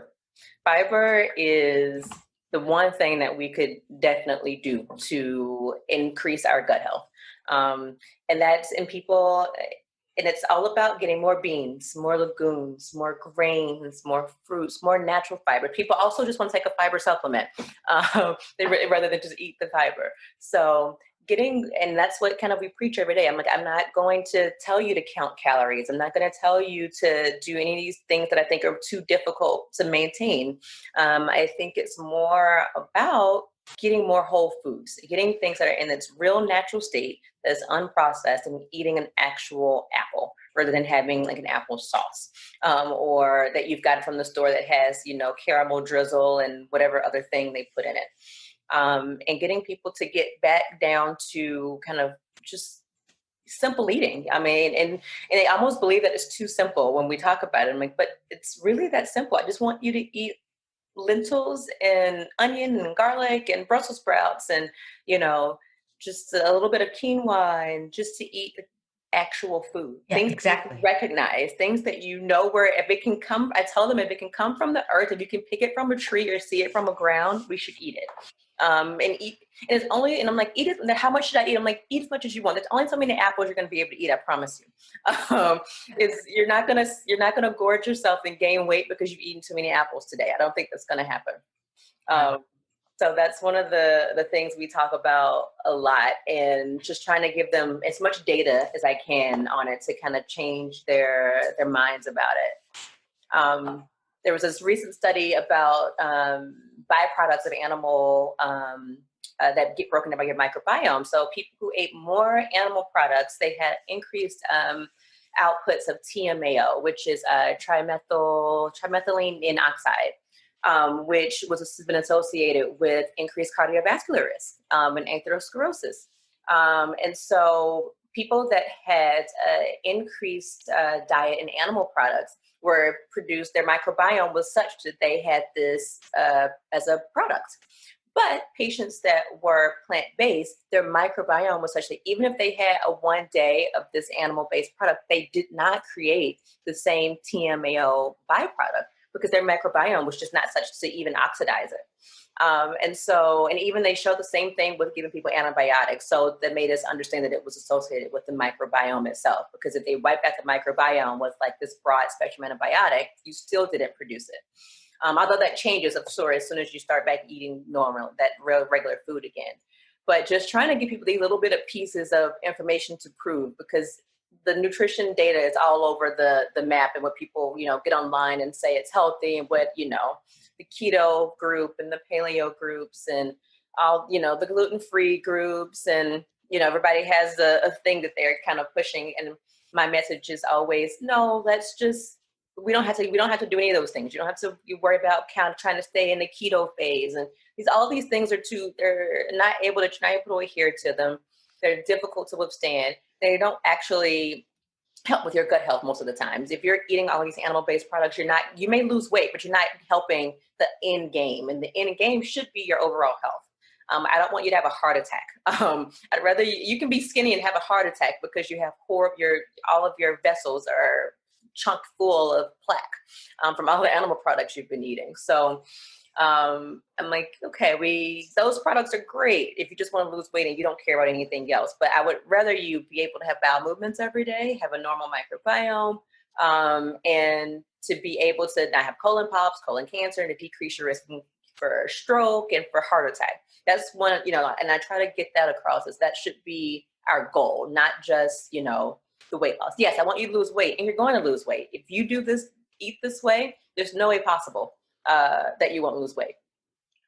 I so appreciate that this is your focus, because so many doctors in general, and even some GI doctors, think that what we eat just doesn't matter. And how could it not matter? And that's sadly an outcome of our training, because there's so little focus on nutrition in medical education. And then by the time you become a resident, you're working 80, 120 hours a week. And your focus is on keeping the patient alive and, getting through the day, getting through those codes, getting through those notes. And that's not, and I remember during my, when I was doing my nutrition training, and I was thinking back to being in the ICU, and when the nutrition therapist would tell us about, what the rate should be, and how I just wasn't paying any attention. It was about, all about, where there's sats on the ventilator, how many pressors do we have them on? Are we able to come down? What's their white blood cell count? And this is like kind of just what is drilled into you. And it's not, a focus isn't put on. And now I think about it, I'm like, it was very important to make sure they were on these tube feeds to maintain their gut, health, because the inflammation is so great when there's a septic shock. And maintaining that gut health is going to be beneficial for them in the long run and getting them off the ventilator. And these are just not things that are, emphasized throughout your medical training as much as it should be. And I think it's kind of perpetuated because it's not emphasized during medical school. So of course, it's not going to be emphasized during your residency either. So me and some colleagues are trying to change that because we've done some talks and people are actually getting more interested. So trying to change that trajectory of people talking about diet and seeing that it does matter. We should, as doctors, you should know the data. This is our lane as well. And, we should work more closely with our dietitians and our nutritionists, and there has to be more collaboration for us to help patients. Even if we can't do it all, we should be able to start the conversation. And I don't expect everybody to do a nutrition fellowship like me. I just love it. But I expect that you should be able to have a baseline knowledge, and you should know what the importance of that relationship with our dietitians and nutritionists. And that way, and if you see the importance, then the patient also sees the importance. They'll actually go and follow up. So I think it's definitely a problem in our training, which, gets carried on into how we treat patients and why we just give people, medicines a lot of the time. Yeah. I volunteer at a hospital, at least I do when we're not sheltering. And it's incredible the food that they feed the patients and that they serve in the cafeteria. You wonder why more people aren't actually in the hospital. And even some hospitals have McDonald's in the lobby. Yes, it's deplorable, actually. It's really unfathomable that would be what we're feeding people. And sometimes we put in a particular diet when people are inpatient. This is the diet they should be on. And this is what you put in the computer. And sometimes you go to the room and you see the tray that they brought them, and you're like, this is not a heart healthy diet. This is not a low salt diet for this renal patient. This is not a diabetic diet. And so it's a lot of that has to do, it's, above us too. It's a bunch of contracts that are done through the hospitals that, we don't have a lot of a say in. So that part is, I think, another part of the broader picture too, of us understanding kind of how all things they all work together. And if we're going to change patients, the reason they're in the hospital sometimes for heart failure, we're telling them how to eat better. And we have, the dietitian speaking to them every day about their daily weights and their intake, but yet we serve them a thing that wouldn't be on that list. I think that's a big thing we have to start to change. And we're seeing it at one of my friends' hospitals in New York and Cornell. They have like a beautiful plant-based, options in their cafeteria. And I was blown away, wow, this is amazing. And when I was at OHSU during part of my nutrition fellowship in Oregon, I'm like, wow, this is impressive that this is your options in the cafeteria, because it's just not, most of the time, like you said, there's a McDonald's and Taco Bell and some, all in the lobby, which cannot tell you the last time I've eaten that. Probably maybe college is last time I ate McDonald's. So yeah, that's another problem in our awesome healthcare system. Yep.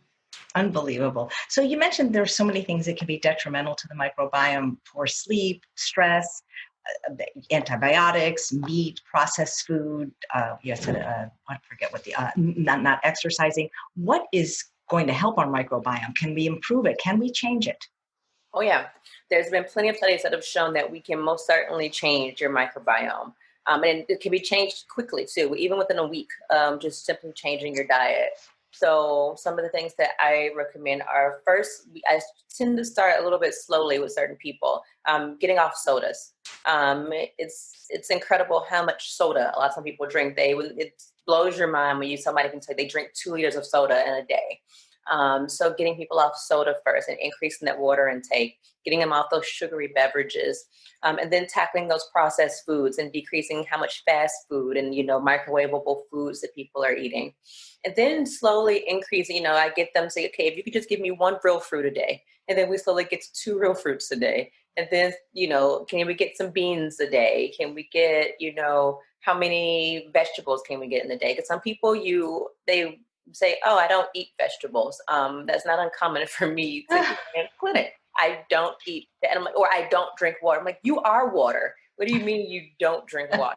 But it's very, very common. You know, people, Wow. It must be so frustrating. I can't imagine.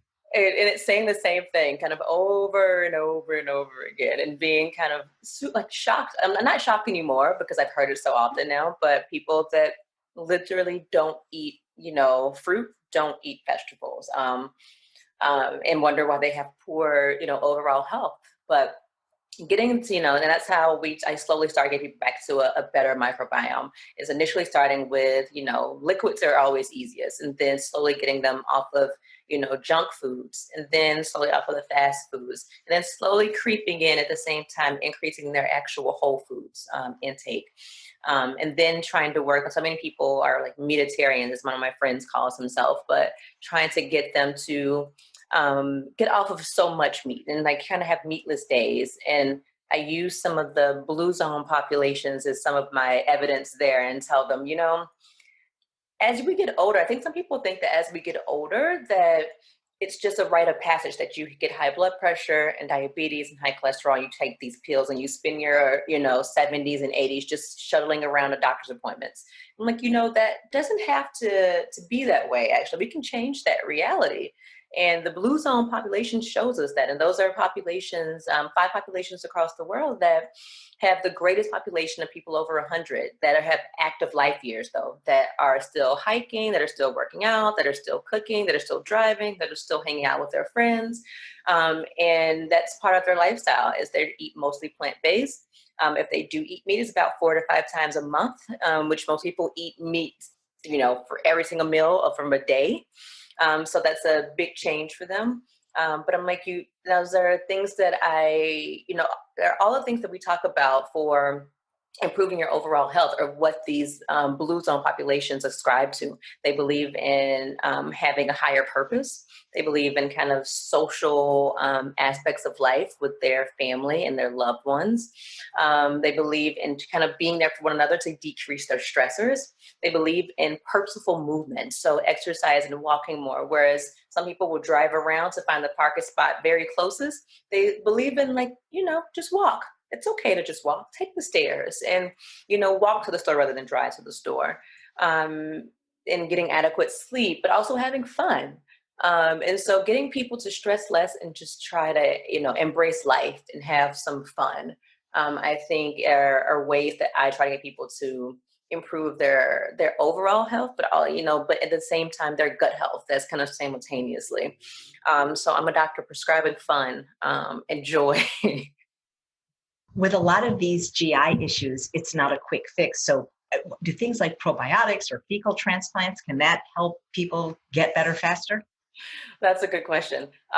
So people like we say, people always want something quick and easy. And the problem with probiotics there are many actually. There's so many on the market, and they aren't one size fits all. You never know what the bioavailability is going to be by the time you get into your gut, where it actually counts. And so that part is very difficult, and there are very few trials on which ones were actually beneficial. And so the ones that we would recommend the most would have been Align or VSL3 or Culturelle. But there's actually recent guidelines by the AGA that show that there just wasn't enough data for some of these uses. So even for IBS, there wasn't enough data for even with people with recurrent C. diff, which is an infection of a stool infection, essentially. And the only treatment that they saw it was useful in patients that had what's called pouchitis after having like ulcerative colitis and being reconnected. They saw it was useful in that population. And then in people that have been on antibiotic treatment.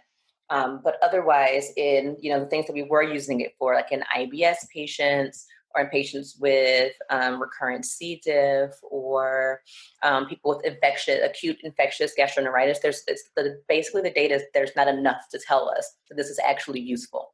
And most certainly, the ones that we see kind of run of the mill on the shelves are not things that are particularly probably going to help. And also I tell people it's when you're trying to resoil, you can't eat Doritos and take a probiotic and think that that's going to cancel each other out. It's all about resoiling completely and changing the entire your diet so that you can change the microbiome itself. So no, probiotics are also, again, not a quick fix to ensure that you're going to have this, A+ microbiome. If there's not shown to be a lot of data that they're necessarily harmful in the average person. But if you have severe disease or somebody has, problems like small bowel problems or inflammatory problems, we have to talk to their physician about them before using them. And fecal transplant is also interesting. We use fecal transplant in patients with recurrent C. diff. There are studies that are ongoing to look for their implications for other diseases. And actually, we did a study of our experience when I was a fellow at Georgetown about what the implications were in inflammatory bowel disease. So patients with inflammatory bowel disease have an increased risk or susceptibility for C. diff. And they're also sometimes more difficult to treat with the standard treatment. So they often will undergo fecal transplant.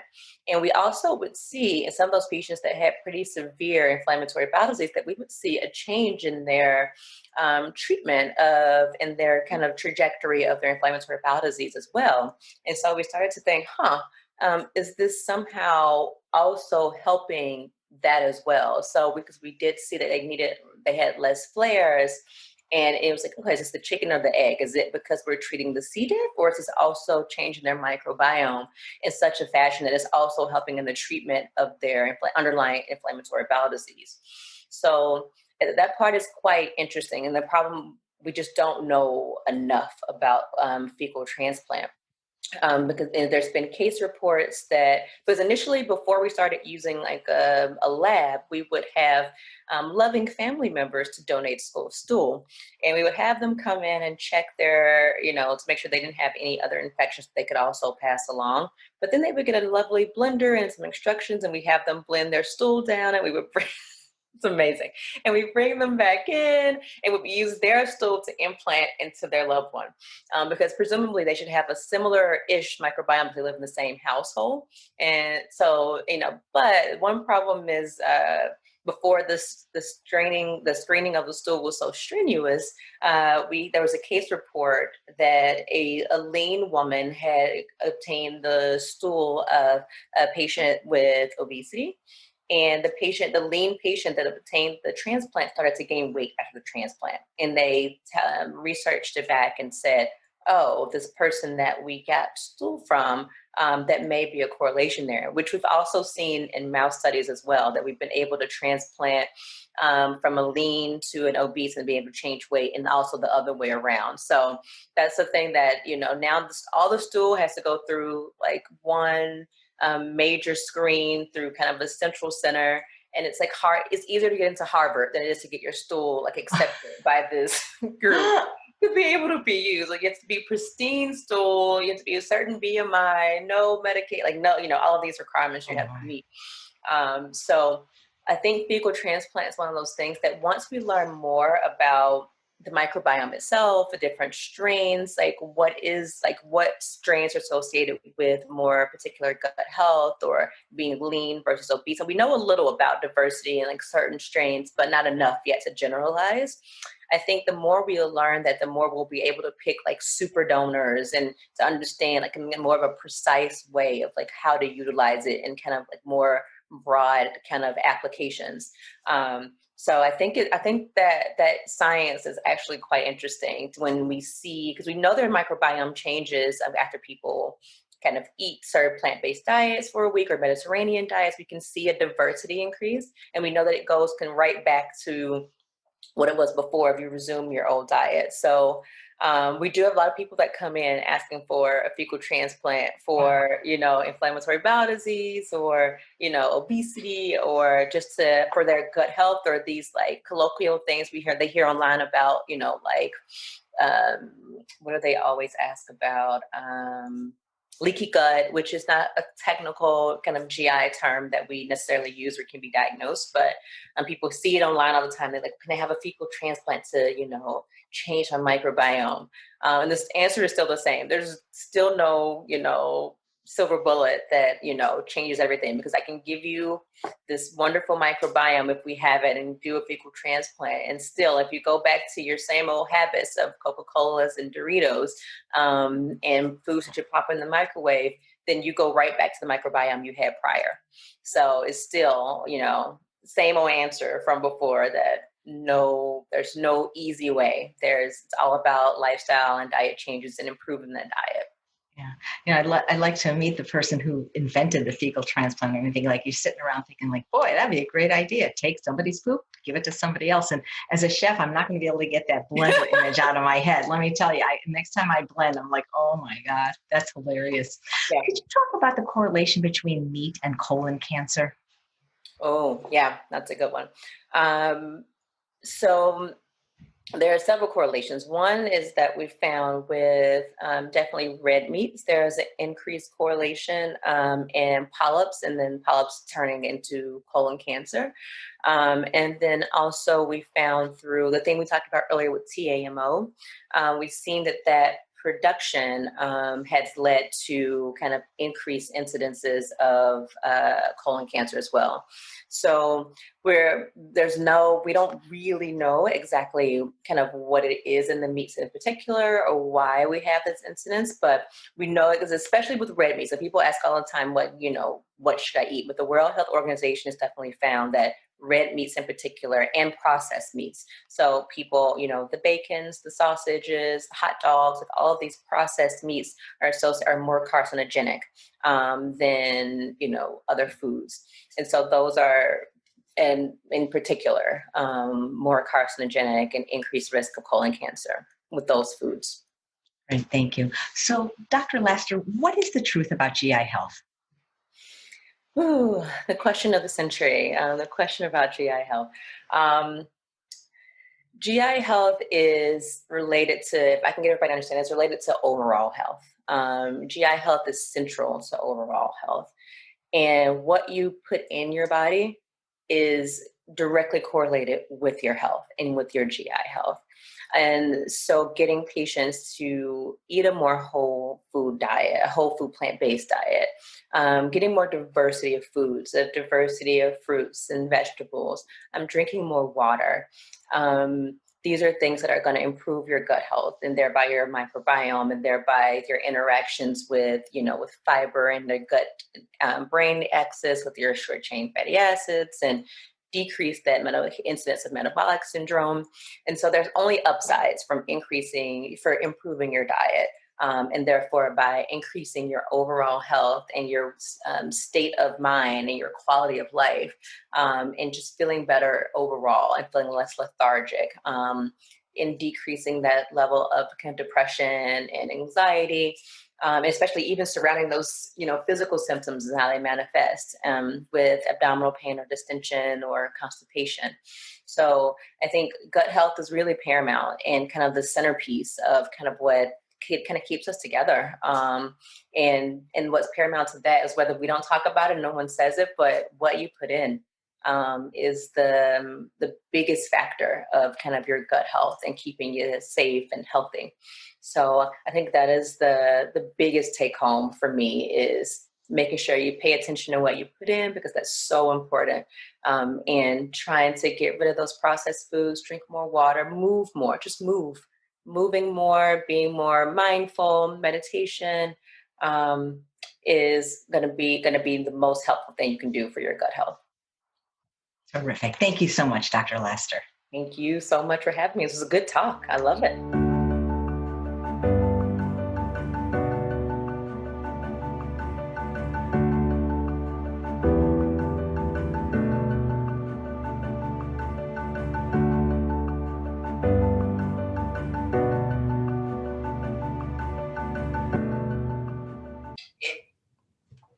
I know we're going to be hearing a lot from her in the future. She's so well-spoken and knowledgeable and passionate about health in general and GI health in particular. And she talked about, Dr. Janice Laster, how gut health is this complex interplay with the environment, the outside world, the gut-brain interaction, all the things we've been discussing with all the other wonderful speakers in the summit. And she agreed with all the other speakers. Americans just don't eat enough fiber. And think about all the disease processes that are caused just by that. She said rebuilding, resoiling, you have to have a good microbiome to improve these symptoms. This is something that we need to do, and it takes some time. But she said, even in 2 weeks, you can see a lot of benefits. She said the biggest difference in countries that don't have the cancer rates we do, guess what it is? Fiber intake. She said when fiber intake goes down, inflammation goes up. It affects the way you utilize energy. It accelerates transit time. It produces short chain, because fiber produces these short chain fatty acids, which play a huge role in gut health. And she talked about how even things like having a pet can affect your microbiome favorably, that is, and how much you sleep and how much stress you have. And of course, we know what you eat is one of the biggest factors. I love how she said that she tells all of her doctor colleagues, especially the cardiologists, hey, the heart is just there to keep the gut alive. I thought that was very cute. And it was from Dr. Laster that I learned about these additives and that the plant milk I was drinking had them. So I stopped and I got a machine. I make my own now. I end up saving money, helping the environment, and it's even more delicious. And she talked about the emulsifiers are among the most common additives, and they were used initially to make things more shelf stable. And that at first they said that up to 1% of these additives were generally regarded as safe. And then the processed food industry discovered that they were cheap and profitable and just kept putting them in, and there really is nobody regulating how much they can do.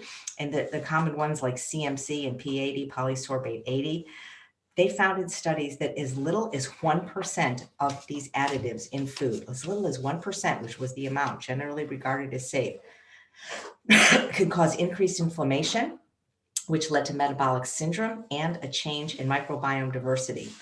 And in just 2 weeks, these additives caused increased insulin levels, increased triglycerides, cholesterol, CRP, increase in ghrelin, which is the hunger hormone, just from 1%.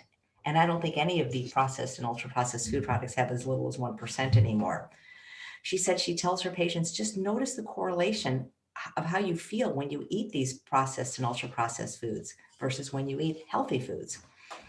She said, gut health can be more difficult to help patients with because of our lifelong cultural habits around food. But she said if her patients can give it at least 2 weeks, they can start feeling better.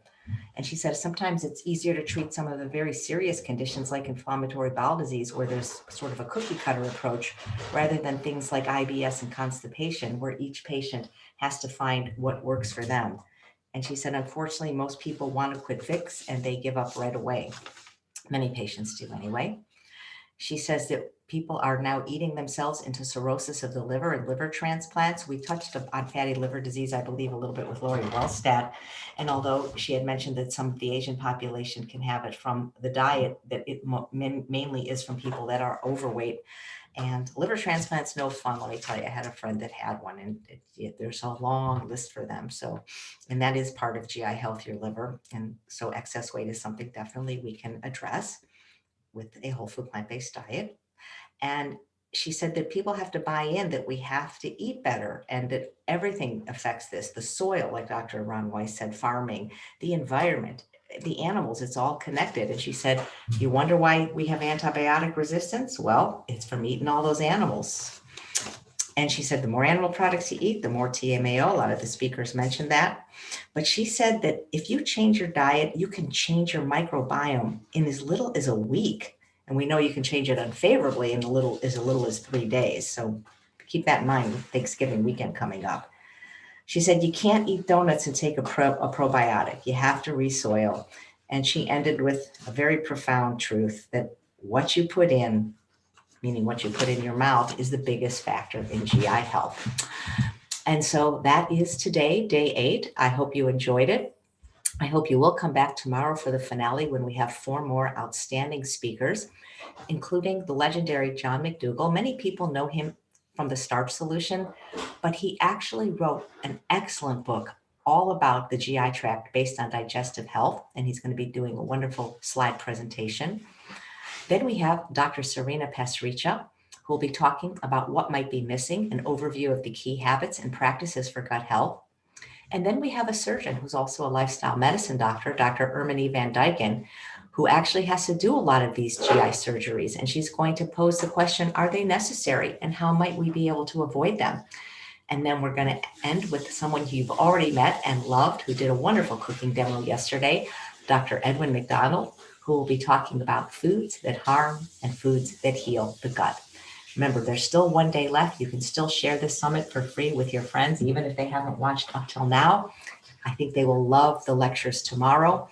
And we love that you comment on the summit page. Lori Herman, you are a rock star. You can do my job so that we can take notes together. So have a wonderful day. I'm your host, Chef AJ, and look forward to seeing you first thing tomorrow, 8 a.m. Pacific time, 11 a.m. Eastern time, for day 9 of the GI Health Summit, where we'll be discussing the latest in GI health for any age. Take care, everyone.